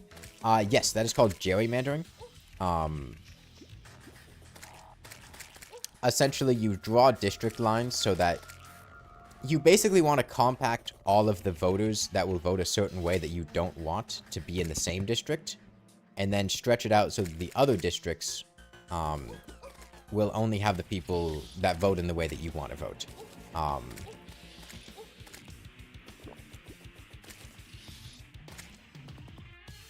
Because the state's going to have, let's say, 15 districts. And if you can draw the district lines so that you have progressive candidates, like Democratic candidates, in districts 1 through 3, and then the voters will vote in other candidates in the other districts, then you'll have 12 and 3 people elected. Whereas the actual population breakdown might be, 40, 50. In some egregious situations, you can even have them outnumbering in population the number of conservative voters. It happens a lot in, like, cities, where cities will have very dense populations, usually also of minorities, compared to more rural areas, but district lines will be drawn in such a way that they all vote in the same districts, and it leads to the state overall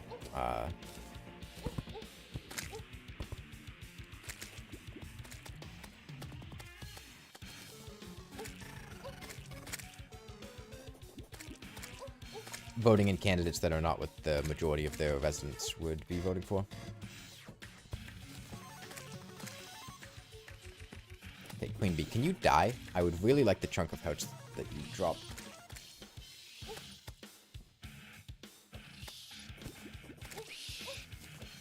Come on. Okay.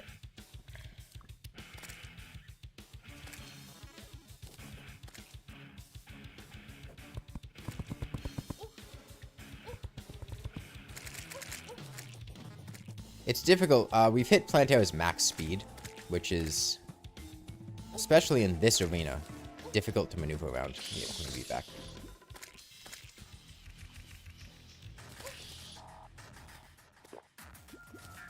Potion buffs back.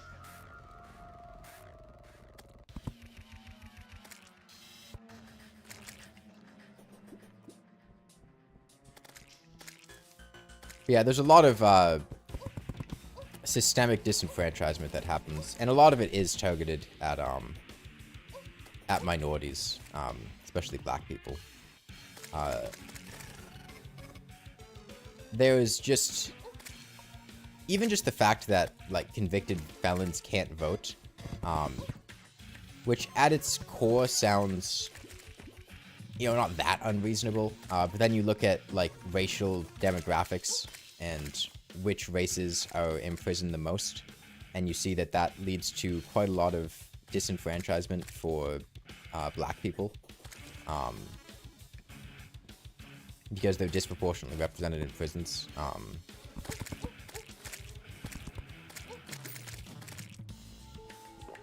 Doesn't Planterra move faster the bigger the arena is? No, that's Poltergeist that does that.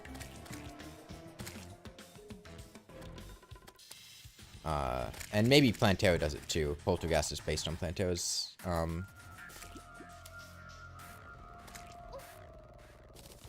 AI.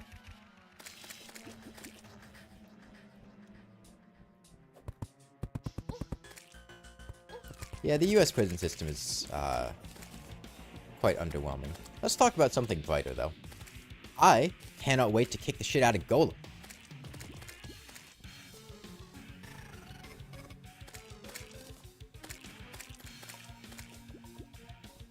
Because he is going to be way less annoying than Planterra is, probably. He moves around a lot less. Let's talk about Quasars. I don't actually know what a Quasar is. I think it's some cosmic thing, right? I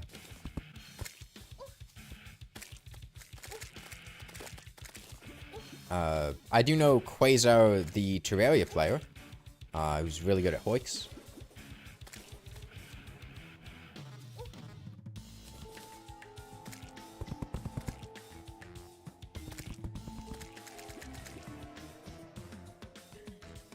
Learning about space seems cool until you play stars with math. Queen Bee still here? Yeah, she's just making some really wide circles. Okay. And we never even came close to dying during the fight. Can you believe it?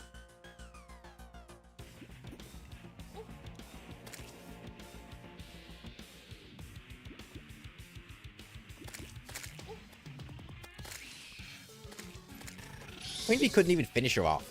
Come on. There we go. Finally, Queen Bee actually killed a boss.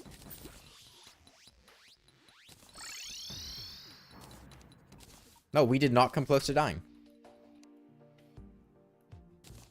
It was a flawless victory. Okay, 7 more bees.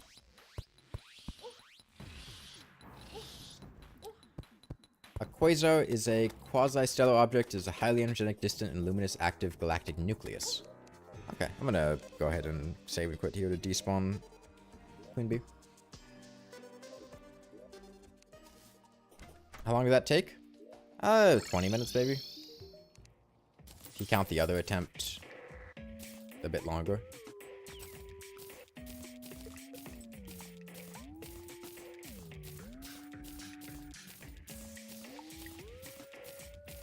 Interesting. I'm picking up all the bee drops first. Nettle Burst. Spore Sack. I guess that's all we got from Planterra. a seedling. To a relic. We've already got a jungle pylon. The music priority? There is music priority. Yeah, I'm not 100% certain what the music priority is, though. Doing a lot of prep before Golem.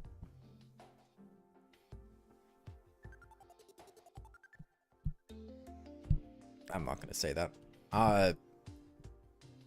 Probably not. I think we can probably just jump into Golem's arena.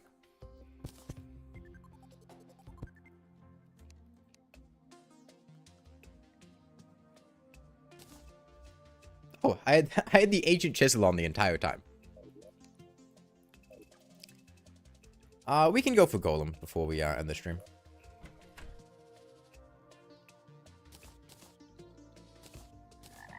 I'll probably also do the beehive drop and strat on him.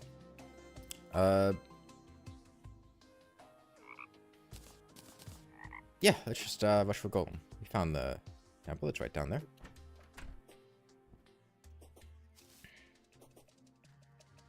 Yeah, our bees just got buffed. We go up to, I think, about 120 damage per hit instead of, like, 96. That's for the small bees. I think the big bees go from, like, 60 to 90 or something. So I think, on average, we get about 30 more damage per hit. Yeah, post-Plantera, the bees scale more. Enemies that scale in herd mode have 2 sets of stat increases. One happens as soon as you kill the wall of flesh. One happens after you kill Plantera. These Hout statues are useless. Because you can't use wiring in Golem's arena.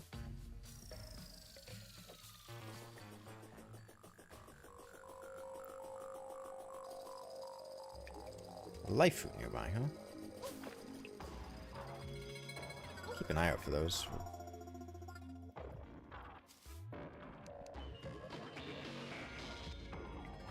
Oh, right there. How did I miss that? Oh, the jungle spore. It, blinded me. We have statues to pre-existing wires from traps? That's too much effort.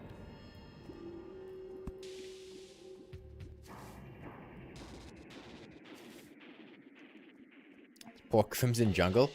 It got hit by the Crimson Wave when the Wall of Flesh died, unfortunately.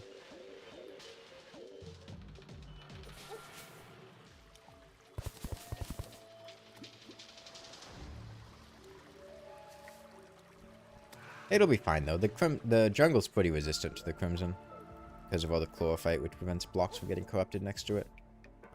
Plus, it's Plantera, after Plantera, so the corruption speed has slowed down. Plus, it didn't really corrupt that much to begin with.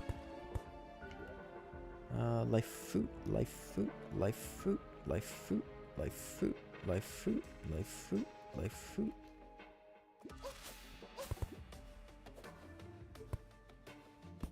Life fruit, life fruit, life fruit, life fruit, life fruit. That is.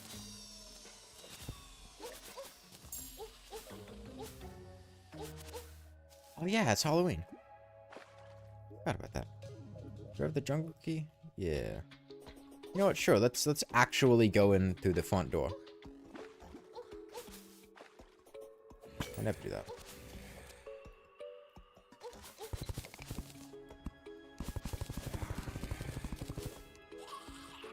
Next question. Where is the front door? I had to get rid of this floaty gross. Summoning Queen Bee a valid trap for extra damage in normal playthroughs? No, I don't think it really is. Because the problem is Queen Bee will soak up your damage because you'll hit her instead of your target. And hit the bees. And I think you'd have better... You're still here? Okay, well the entrance is right down there. Or is that a different one?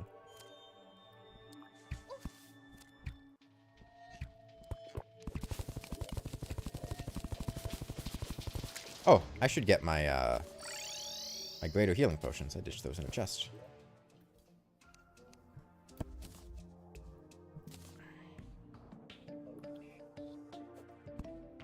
The Moonlord cheese still a thing?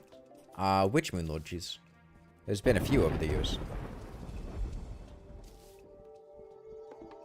Can you be more specific?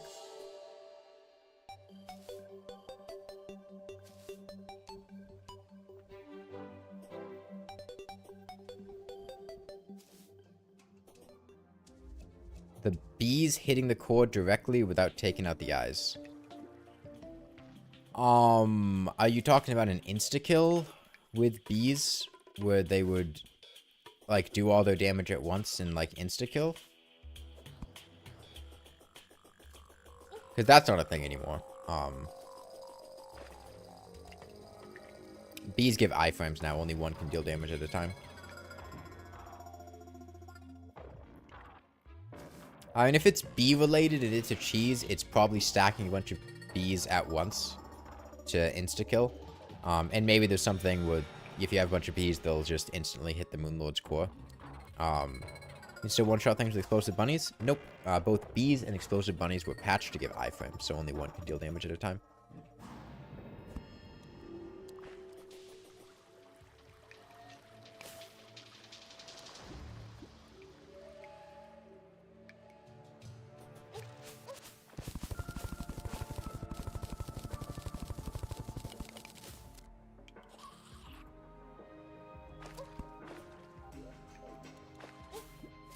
Okay.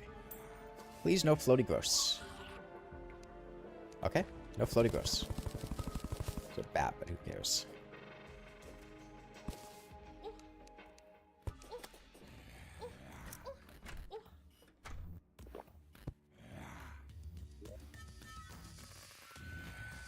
I don't want to summon Queen Bee, because the bees she spawns are probably going to do a lot of damage to me. I should have bought a Danger Sense potion.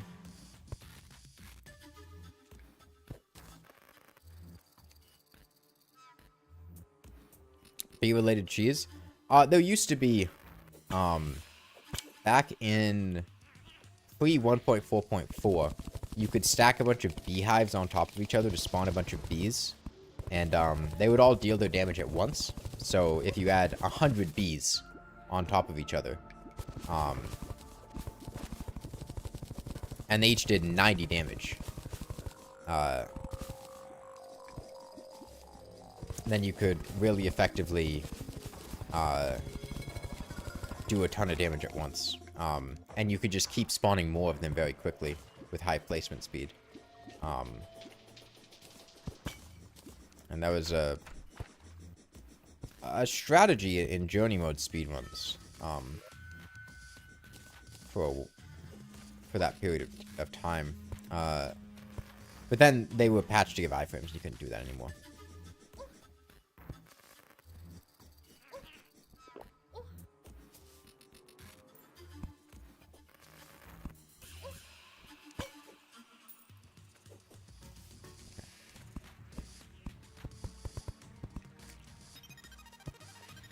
The speedrun Journey mode? Yeah, I mean, the fastest Terraria speedruns are Journey mode speedruns. They'll be like a couple minutes long. Because, I mean, you have God mode, you can set things to the minimum difficulty. You can dupe items, you can set time to whatever you want, which helps for spawning the mech bosses. You can just keep setting it to nighttime again to get them to spawn immediately. And it's a very fast category. No, it's literally using Queen Bee as a weapon. I don't know how popular it is, but I've seen Journey mode speedruns, and they did that. Can you beat the game on the first day in Master mode? It's not possible to beat the game... Well, define first day. Like, first in-game day. You need to at least have a nighttime. You would need to kill all 3 mechanical bosses, then Plantera, then Golem, then the Lunatic Cultist, then all the Pillars and the Moonlord within 9 minutes. I'm not going to say it's not possible, but that would be very, very difficult. With heavy use of glitches and exploits, you could probably pull it off.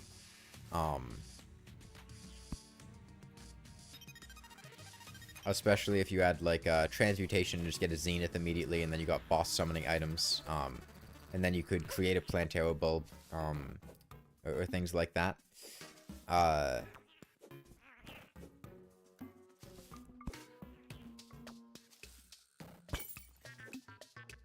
You'd have 21 minutes to beat the game, and you'd have to do basically every hard mode boss within 9 minutes in order to,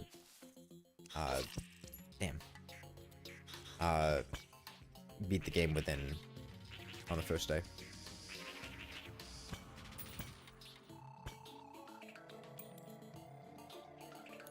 We're almost at the end, too. Okay. Let me get a Danger Sense potion this time. That was the issue, is I didn't have one.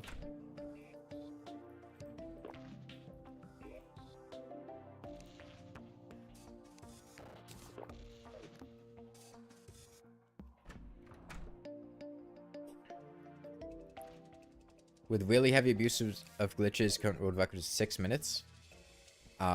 In what category? Master mode?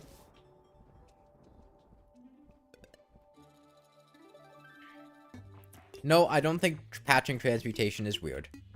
Transmutation is an obscenely busted glitch. Like, I don't understand the people that thought transmutation wouldn't be getting patched. Like, I don't know how, as a game developer, I would just like, yeah, that's cool. I'm cool with that existing in my game. Like, it breaks apart the fabric of the game. You get the best treasure immediately, and players can just follow guides to immediately get everything. Like, sure, it would never be randomly replicated, but it doesn't need to be randomly replicated. People know how to replicate it now. Best in Master Mode glitch is 28 minutes. If that's the case, then I would say no. I don't think it's possible. I think has the achievement thing gotten patched? I don't think there have been any patches in, like, a year or two. You talking about the, like, crafting by opening up the achievement thing up here? And then selecting the recipe? With the guide? Like, no, the game's not dead, but I imagine the next update is going to be when 1.4.5 drops. That's when it's going to get updated. And that's when this stuff is going to get patched. Yeah, it doesn't matter if transmutation can be randomly replicated, because people know how to do it now. There are guides on it, people are aware of it being possible, and they know how to do it.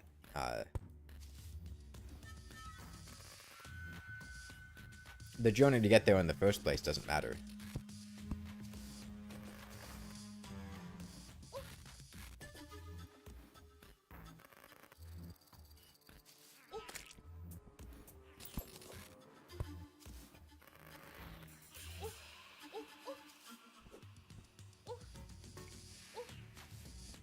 Okay, I can tank regular lizards really comfortably. It's the flying snakes that hurt. So as long as I acknowledge that... don't step on the pressure plates. The glow stick kind of concealed that one. I should be fine. I can just walk into everything else without trouble. Not you.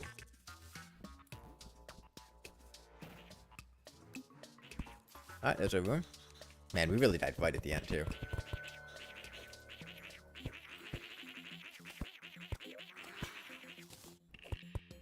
Okay.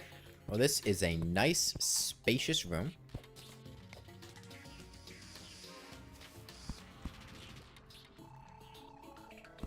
That snail was trying to kill me.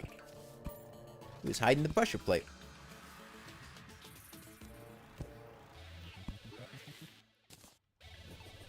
Alright, fast statue. Campfire. I'll make a platform, why not? Good help, maybe.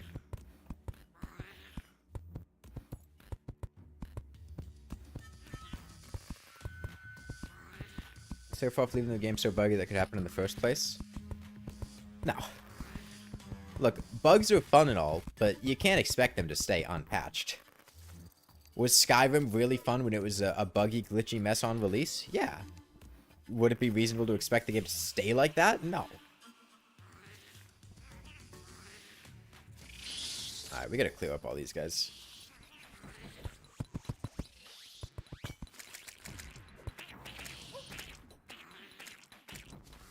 It's still a buggy, glitchy mess after release. What are you talking about? Change mutation just happened to be busted. Reminded everyone Cyberpunk. Yeah, like oh, Skyrim? Yeah, it's a buggy, glitchy mess, but it's way less of a buggy, glitchy mess than it used to be. It's been cool. Dev decided Hoik should be a feature. Okay. Get the ball rolling.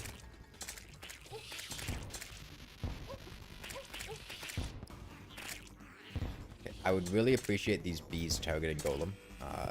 Maybe if I spawn them from up here. There we go. Yeah, yeah. If I stay on this platform up here, then they at least briefly consider targeting Golem.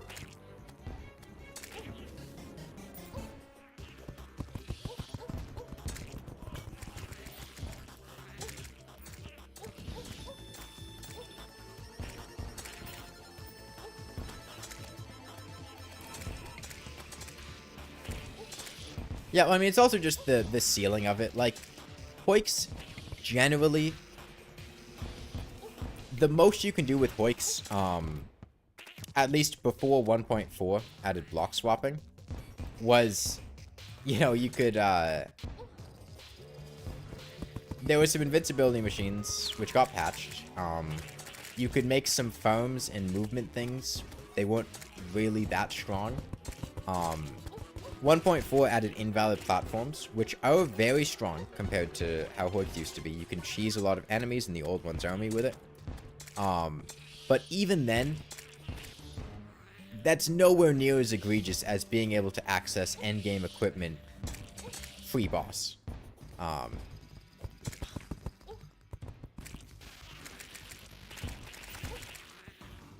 Hoiks aren't exclusively movement. Yes, they are. I mean, a Hoik is something that displaces and moves something else. What you move is different, but they are movement. In some cases, it can just be letting a block move through a platform, but it always has to do with something moving. And even then, whether or not, like, putting hammered platforms to clip into something is really a Hoik is arguable.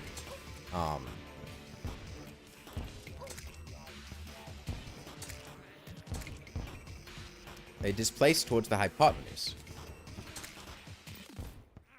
Invalid things is the thing where you have them stuck on a block just shy of the stand. No, invalid platforms are when you block swap a hammered block into an invalid configuration, and the platform continues to function like a like the Hoik it replaced. Boy, Golem is hold on.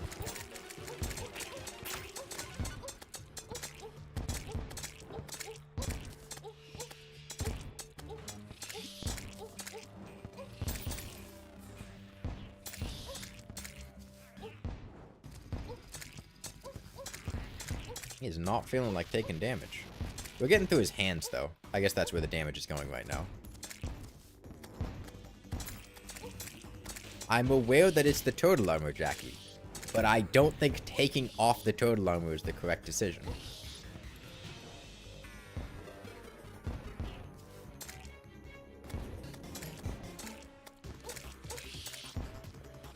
I'd like a pool of honey I can sit in.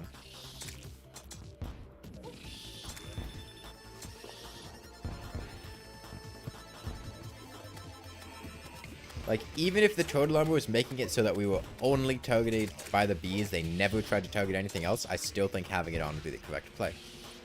Because it's, what, 20 points of defense? 15 points of defense? It's something like that. I think the regular hollow chest plate was like 16? It's 11 over that, and this was like 5 over that, so like 16 defense. And we barely have enough to sustain these bees. If we had 16 fewer points of defense, these bees would be way harder to survive. I think having it on is the correct decision.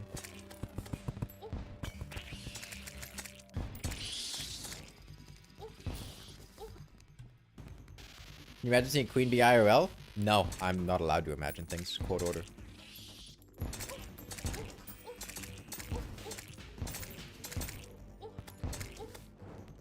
I mean, it's not really a problem. It just requires us to play around with things a bit more. We don't have any more time limits, so we don't need to have the bees aggro to stuff as hard as possible. In fact, it's a good thing we didn't get Flesh Knuckles, because I think Flesh Knuckles would have done more harm than good. With their aggro increasing properties. The aggro is bad, why not get a Putrid Scent? Because better accessories exist.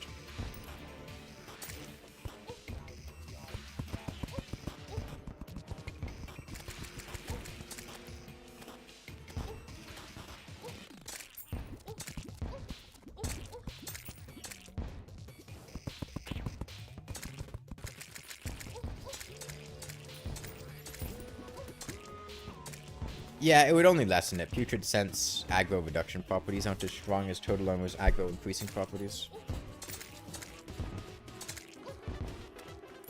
No, I mean, the wiki numbers are generally correct on that.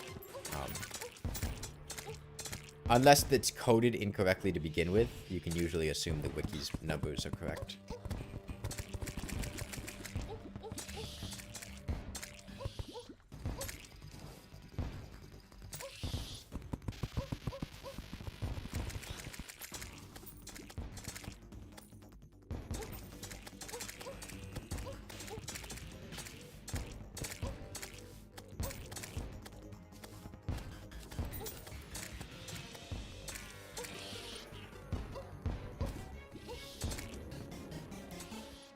The Blade of Confusion would be good if only the bees weren't immune to confusion. I don't know if it would be good. The thing is, the bees hitting me is actually quite useful. Never seen a golem arena enter from the top like that. They happen sometimes. Usually they come from the side, though.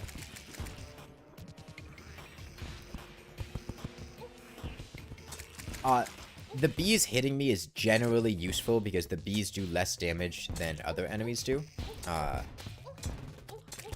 Which means I can utilize the bees for iframes. Having them get confused and fly away. I know they're immune to confusion, but if they weren't, having them fly away would probably just subject me to more damage than anything else. Golem Arena also feels bigger than most. I mean, this is a good arena, Golem Arena. I wouldn't say it's particularly huge. It's tall. It's not particularly wide. But this is a comfortable place to fight Golem. We had good world gen here. Which is nice, because you can get screwed over by world gen really easily with Golem arenas.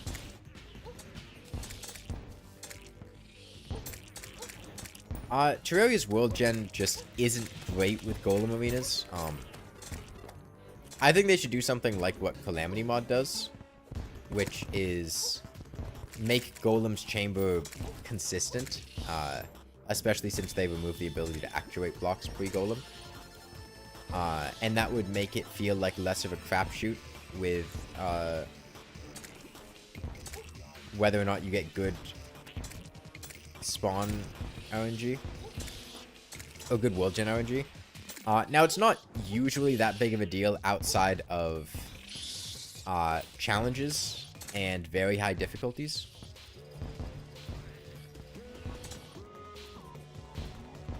In challenges and very high difficulties, it can be very frustrating when Golem is stuck in a really awful arena. You don't have space to jump around, because it's damn near impossible to dodge him in situations like that, especially for any sustained period of time. Which is why I'll usually end up making a big arena outside of the Jungle Temple and fighting the Golem out there. Actuation in general is just stable until you beat Golem for Calamity. No. I'm not talking about Calamity Mod with actuation. In vanilla, you cannot actuate blocks in the temple until after Golem is dead, because you cannot interact with anything wiring related in the temple until after Golem is dead. I don't know what Calamity Mod does about that. But Calamity Mod makes consistent temple generation for Golem's Arena. It has a predefined room that always spawns that's very large. That ensures that no matter what, you'll always have a comfortable place to fight Golem. And the relevance there is that because you can no longer actuate blocks in the Jungle Temple, you have no control over Golem's room size. Before 1.4.4, you could make the room bigger with actuators. You can't do that anymore. You're stuck with whatever you get naturally. Which, if you get something bad, your options are make a tank build, throw yourself at it until eventually you succeed, which can be really, really difficult. Or pull Golem outside to a bigger arena, which usually makes the fight pretty trivial. Because if you're fighting Golem outside of the temple, then he's much easier.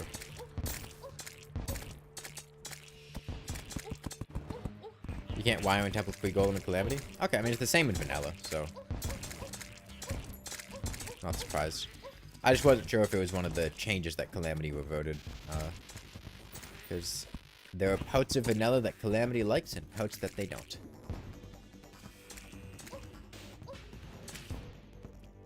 Okay. Well, we've almost got his fists down. His fists are down. So, I guess we just kind of circle around Golem until these bees do enough damage.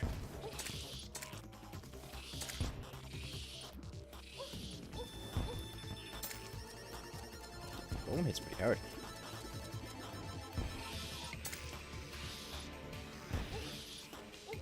Yeah, here's an example. If we didn't have total armor on when we were fighting Plantera, we would have died. No question.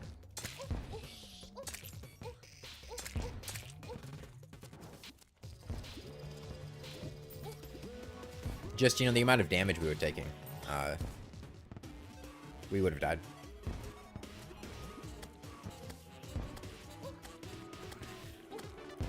Well, it's not like the bees are very good at stinging the stone idol. After stinging it enough times, they kill it. But it takes them a while. Okay, maybe I can get these to aggro to him.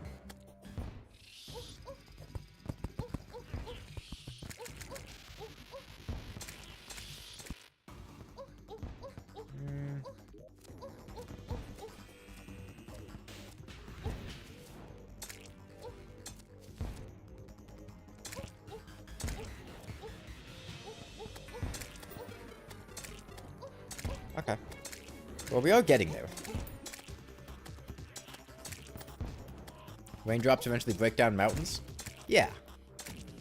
We're breakdancing on Golem with the bees.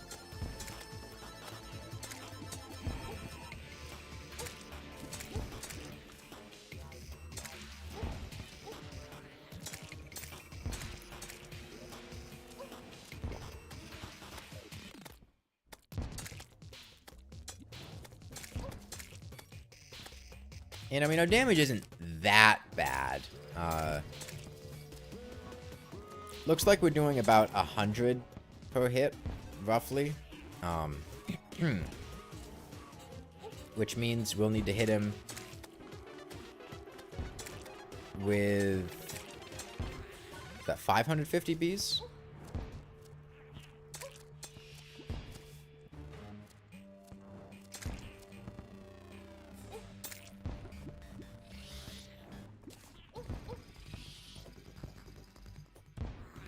To mark that bad, flares were worse. Flare Gun 2. Well, keep in mind when I was doing it in Flare Gun 2, I was doing it with voice controls. So I think it was worse on that metric. Flare Gun 1, definitely. It took like 8.5 hours to kill Golem during the first Flare Gun challenge.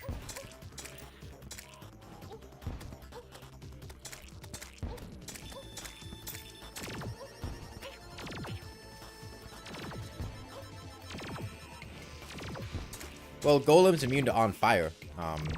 When I did Flare Gun only before Coast Flares were added, the only option is to kill him with regular flares, which is just a 1 damage attack that can't crit and doesn't attack very fast. Now, in the second flare gun challenge, Coast Flares were added, and Golem is not immune to Coast Inferno, so we could actually kill him in a reasonable amount of time.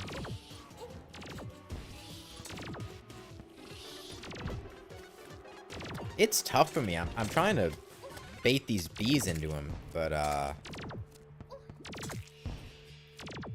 he's positioned in just the perfect way so that they don't want to hit him.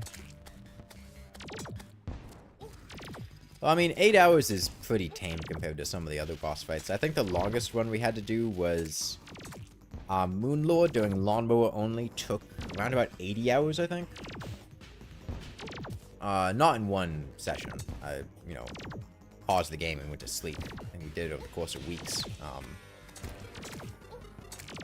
think the longest boss fight I did in one session... Did I do Empress of Light with a copper short sword in one session? It was either 1 or 2. I know I fought it for 11 hours straight at one point.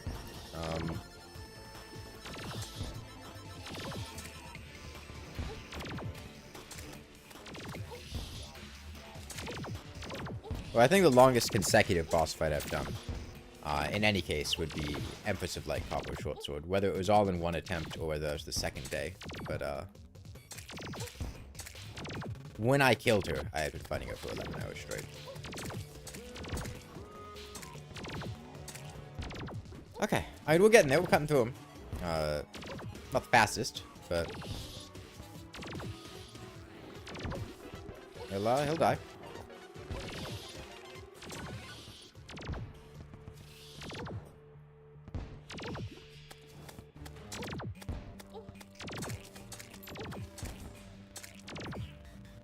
When Queen Bee feels like getting off her ass and doing something, we do a lot better. Oh, I got buffs go off. Getting sniped by these fireballs. It sucks because I think the correct way to go about this fight, and if we die again is probably what I'll do, is to pull Golem into a separate arena, which... I didn't want to do, but, like, I'm too close to Golem. The bees keep aggroing to me. If Golem was further away from me, such as, if we were in a separate arena with a larger ceiling, then I could keep the bees close enough to him that we could, What if I just stand here and let, Queen Bee... iframe some bees.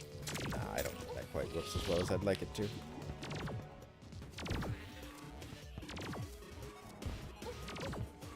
Starfire in slot 1 is a recurring theme. I just like having Starfire in slot 1. It's nice. Provides light. See this? I wouldn't have known there was a pot up there if I didn't have Starfury.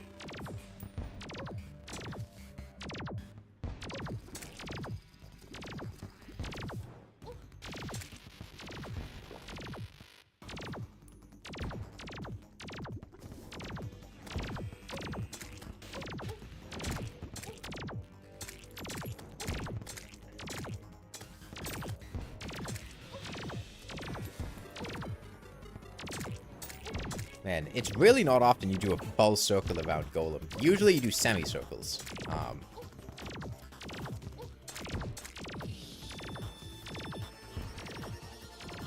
Because semicircles the effective dodging strategy. But I need to do full circles to actually lead the bees into him. Just got here, how are the fights? Belligerent and numerous.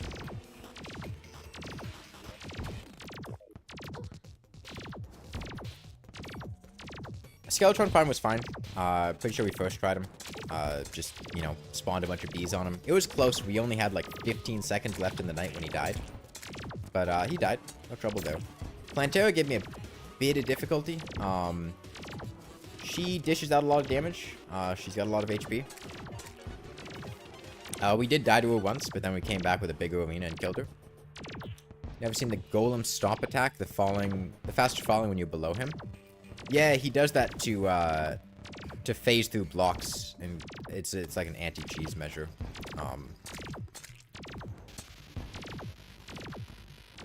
There used to be a point in time when Golem wouldn't phase through blocks, and you could just trap him in a box and just kill him. It's times like that that led to the Golem being a complete pushover meme. Nowadays, he's not as much of a pushover. Depending on your build, he can still be really easy, but I've definitely been in situations where he's been more difficult than Plantera. And he's particularly brutal and for the worthy. And get fixed by proxy. Generally, this right here is the hardest part of the fight. Just before he hits phase 2.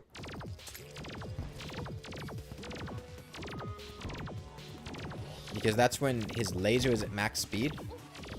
And it's usually harder to dodge this laser than it is to dodge the phase 2 one.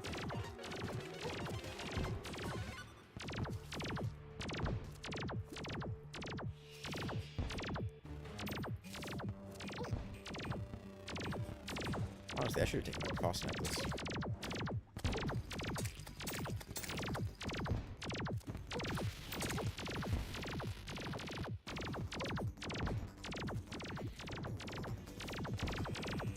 Got about 95 bees to go.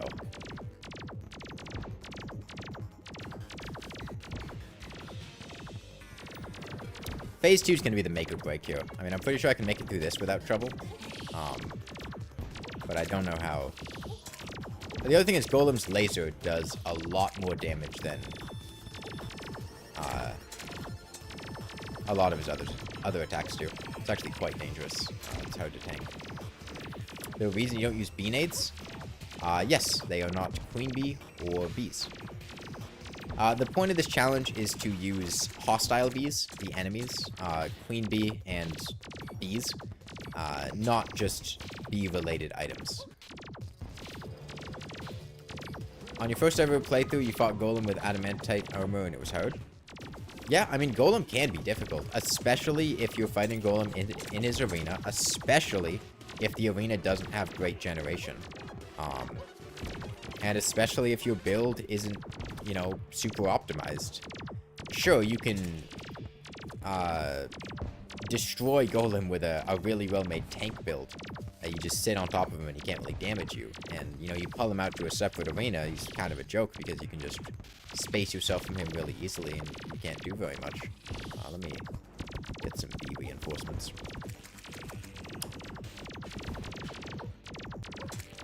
But in situations where you have to engage with him in the jungle temple, when you don't have the best stuff you can have, he can certainly pose a threat.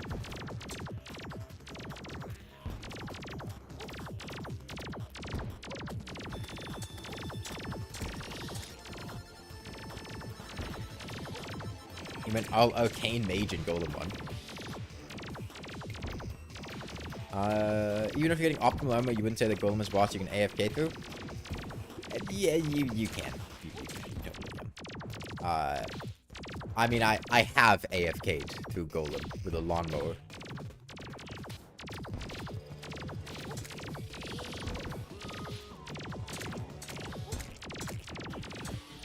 Tank builds go crazy against Golem.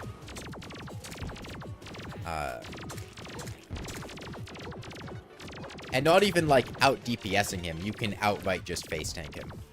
Like, indefinitely. Like I said, I did it with a lawnmower.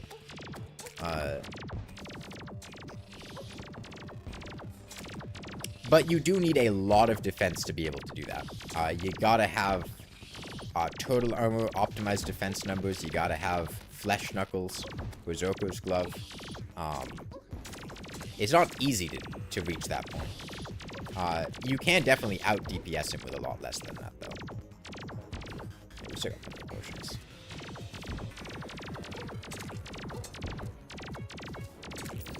Hopefully, with his increased aggression in phase 2, with his body, the bees will do a better job of hitting him. He gets a lot more jumpy then. What's the best way to play multiplayer and teach someone who knows nothing about this game at all? just play very passively. I wouldn't worry that much about teaching them. I'd let them teach themselves and make those experiences themselves. I generally find it insufferable to be playing multiplayer with somebody who knows a lot about a game that I know nothing about, because usually that ends up with you doing nothing, getting carried, or just feeling like you have no idea what's going on, and other people are playing the game for you. It's happening when I tried to play Risk of Rain 2, happening when I tried to play Monster Hunter. The best way to play multiplayer, if you know a lot and the other person doesn't, is to be as hands-off as possible and let them direct what's going on. Primal 3 Flesh Knuckles is the worst part of making a tank build? Yeah, especially if you're on a corruption world. On Crimson, it's not too bad if you have a good place to get Souls of Night.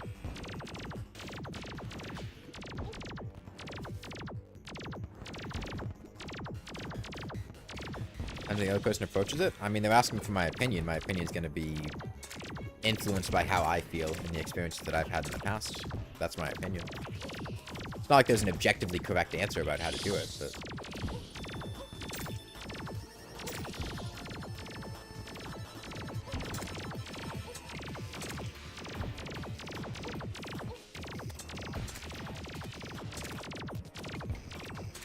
I wish Queen Bee would actually die down here so I can slurp up her scrumptious hearts. If you min-max the luck, you can face tank Moonlord in Xenoseed Legendary mode. I mean, you don't need to min-max that hard to face tank the Moonlord. In Legendary mode, the Moonlord has no damage increases over Master mode. The only difference is he has his boulders, so as long as you manage the boulders, then you can face tank the Moonlord just fine. It'd be the same as Master mode, just with more HP.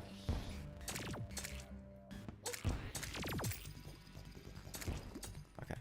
I think we're doing better now. It's easier for me to get these bees into Golem here. Because Golem's phase 1 hitbox is so weird.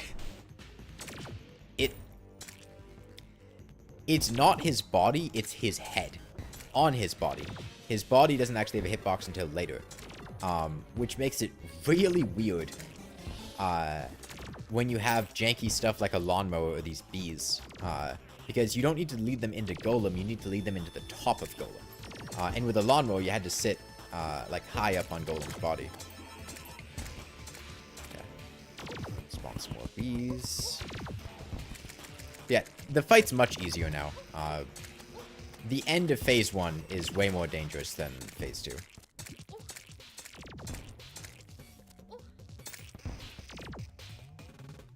I do like that Terraria has diversity in bosses in the sense that there are some bosses that are stronger at the beginning of the fight, some bosses that are stronger in the middle of the fight, and some bosses that are stronger at the end of the fight. It's not just every single boss starts off easy and then gradually gets harder as they get into a second or third phase. Examples of what I'm talking about.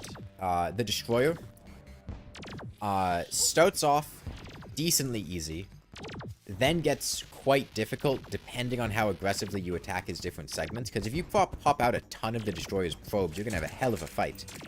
But then, near the end of the fight, when the probes are gone, he becomes very easy again. Golem, at the beginning of the fight, complete pushover. Middle of the fight, really dangerous. When he gets low on HP, he's spamming out lasers at top speed. He is not easy. He can very easily kill you, especially if his hands are still alive. And then near the end of the fight, he becomes a little bit easier. Plantera, I would say, is most dangerous midway through the fight the moment she enters phase 2. Because the moment she enters phase 2, she has all of her tendrils, including the ones on her hooks, which in my opinion are the most dangerous tendrils. As soon as you get rid of the ones on her hooks, you have way more freedom with how you can move around, and she becomes much less dangerous. She does increase in speed after that, but you have a lot more freedom with how you can move around, so I think she becomes less dangerous. So it makes the most tense part of the fight the middle of the fight, while those are still there. That's also when you have lingering spiky balls from phase 1. Which tend to cause a lot of trouble if you don't have a way to deal with them.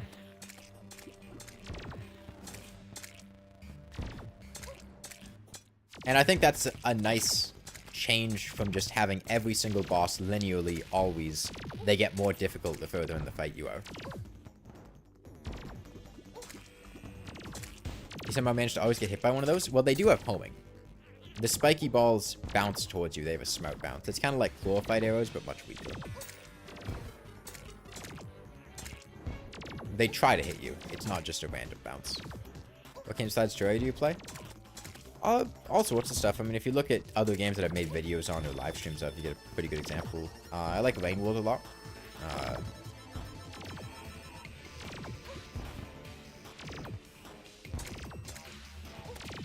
You have to go, but can I please recommend that I play Terraria at some point?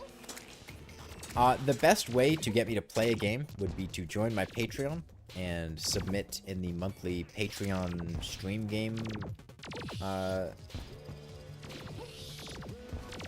suggestions. Once a month, I play games suggested by people on my Patreon.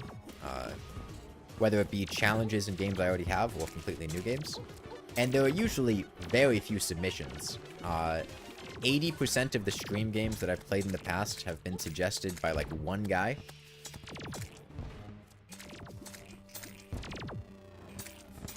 And it's not like I have, like, 30 people, like, 20 or 30 people on Patreon. It's just nobody actually submits suggestions there. So, the odds of you having me play a particular game that you want is pretty high if you join my Patreon. Have I ever continued to play the games afterwards? Some games, yeah. Nuclear Throne, I think, was a Patreon stream game. I played through a good amount of that afterwards. I'm trying to think of the other...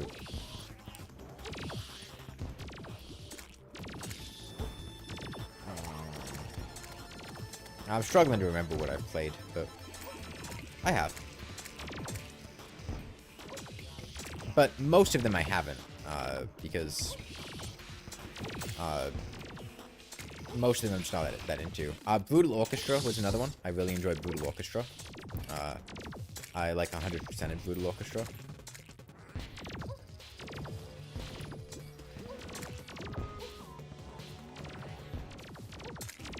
Okay.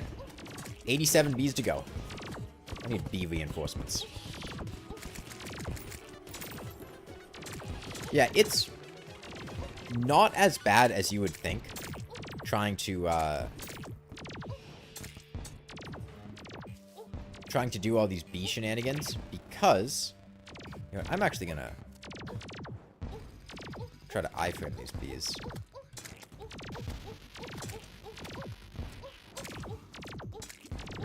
No, I think I'm losing HP on this. Well, but it does...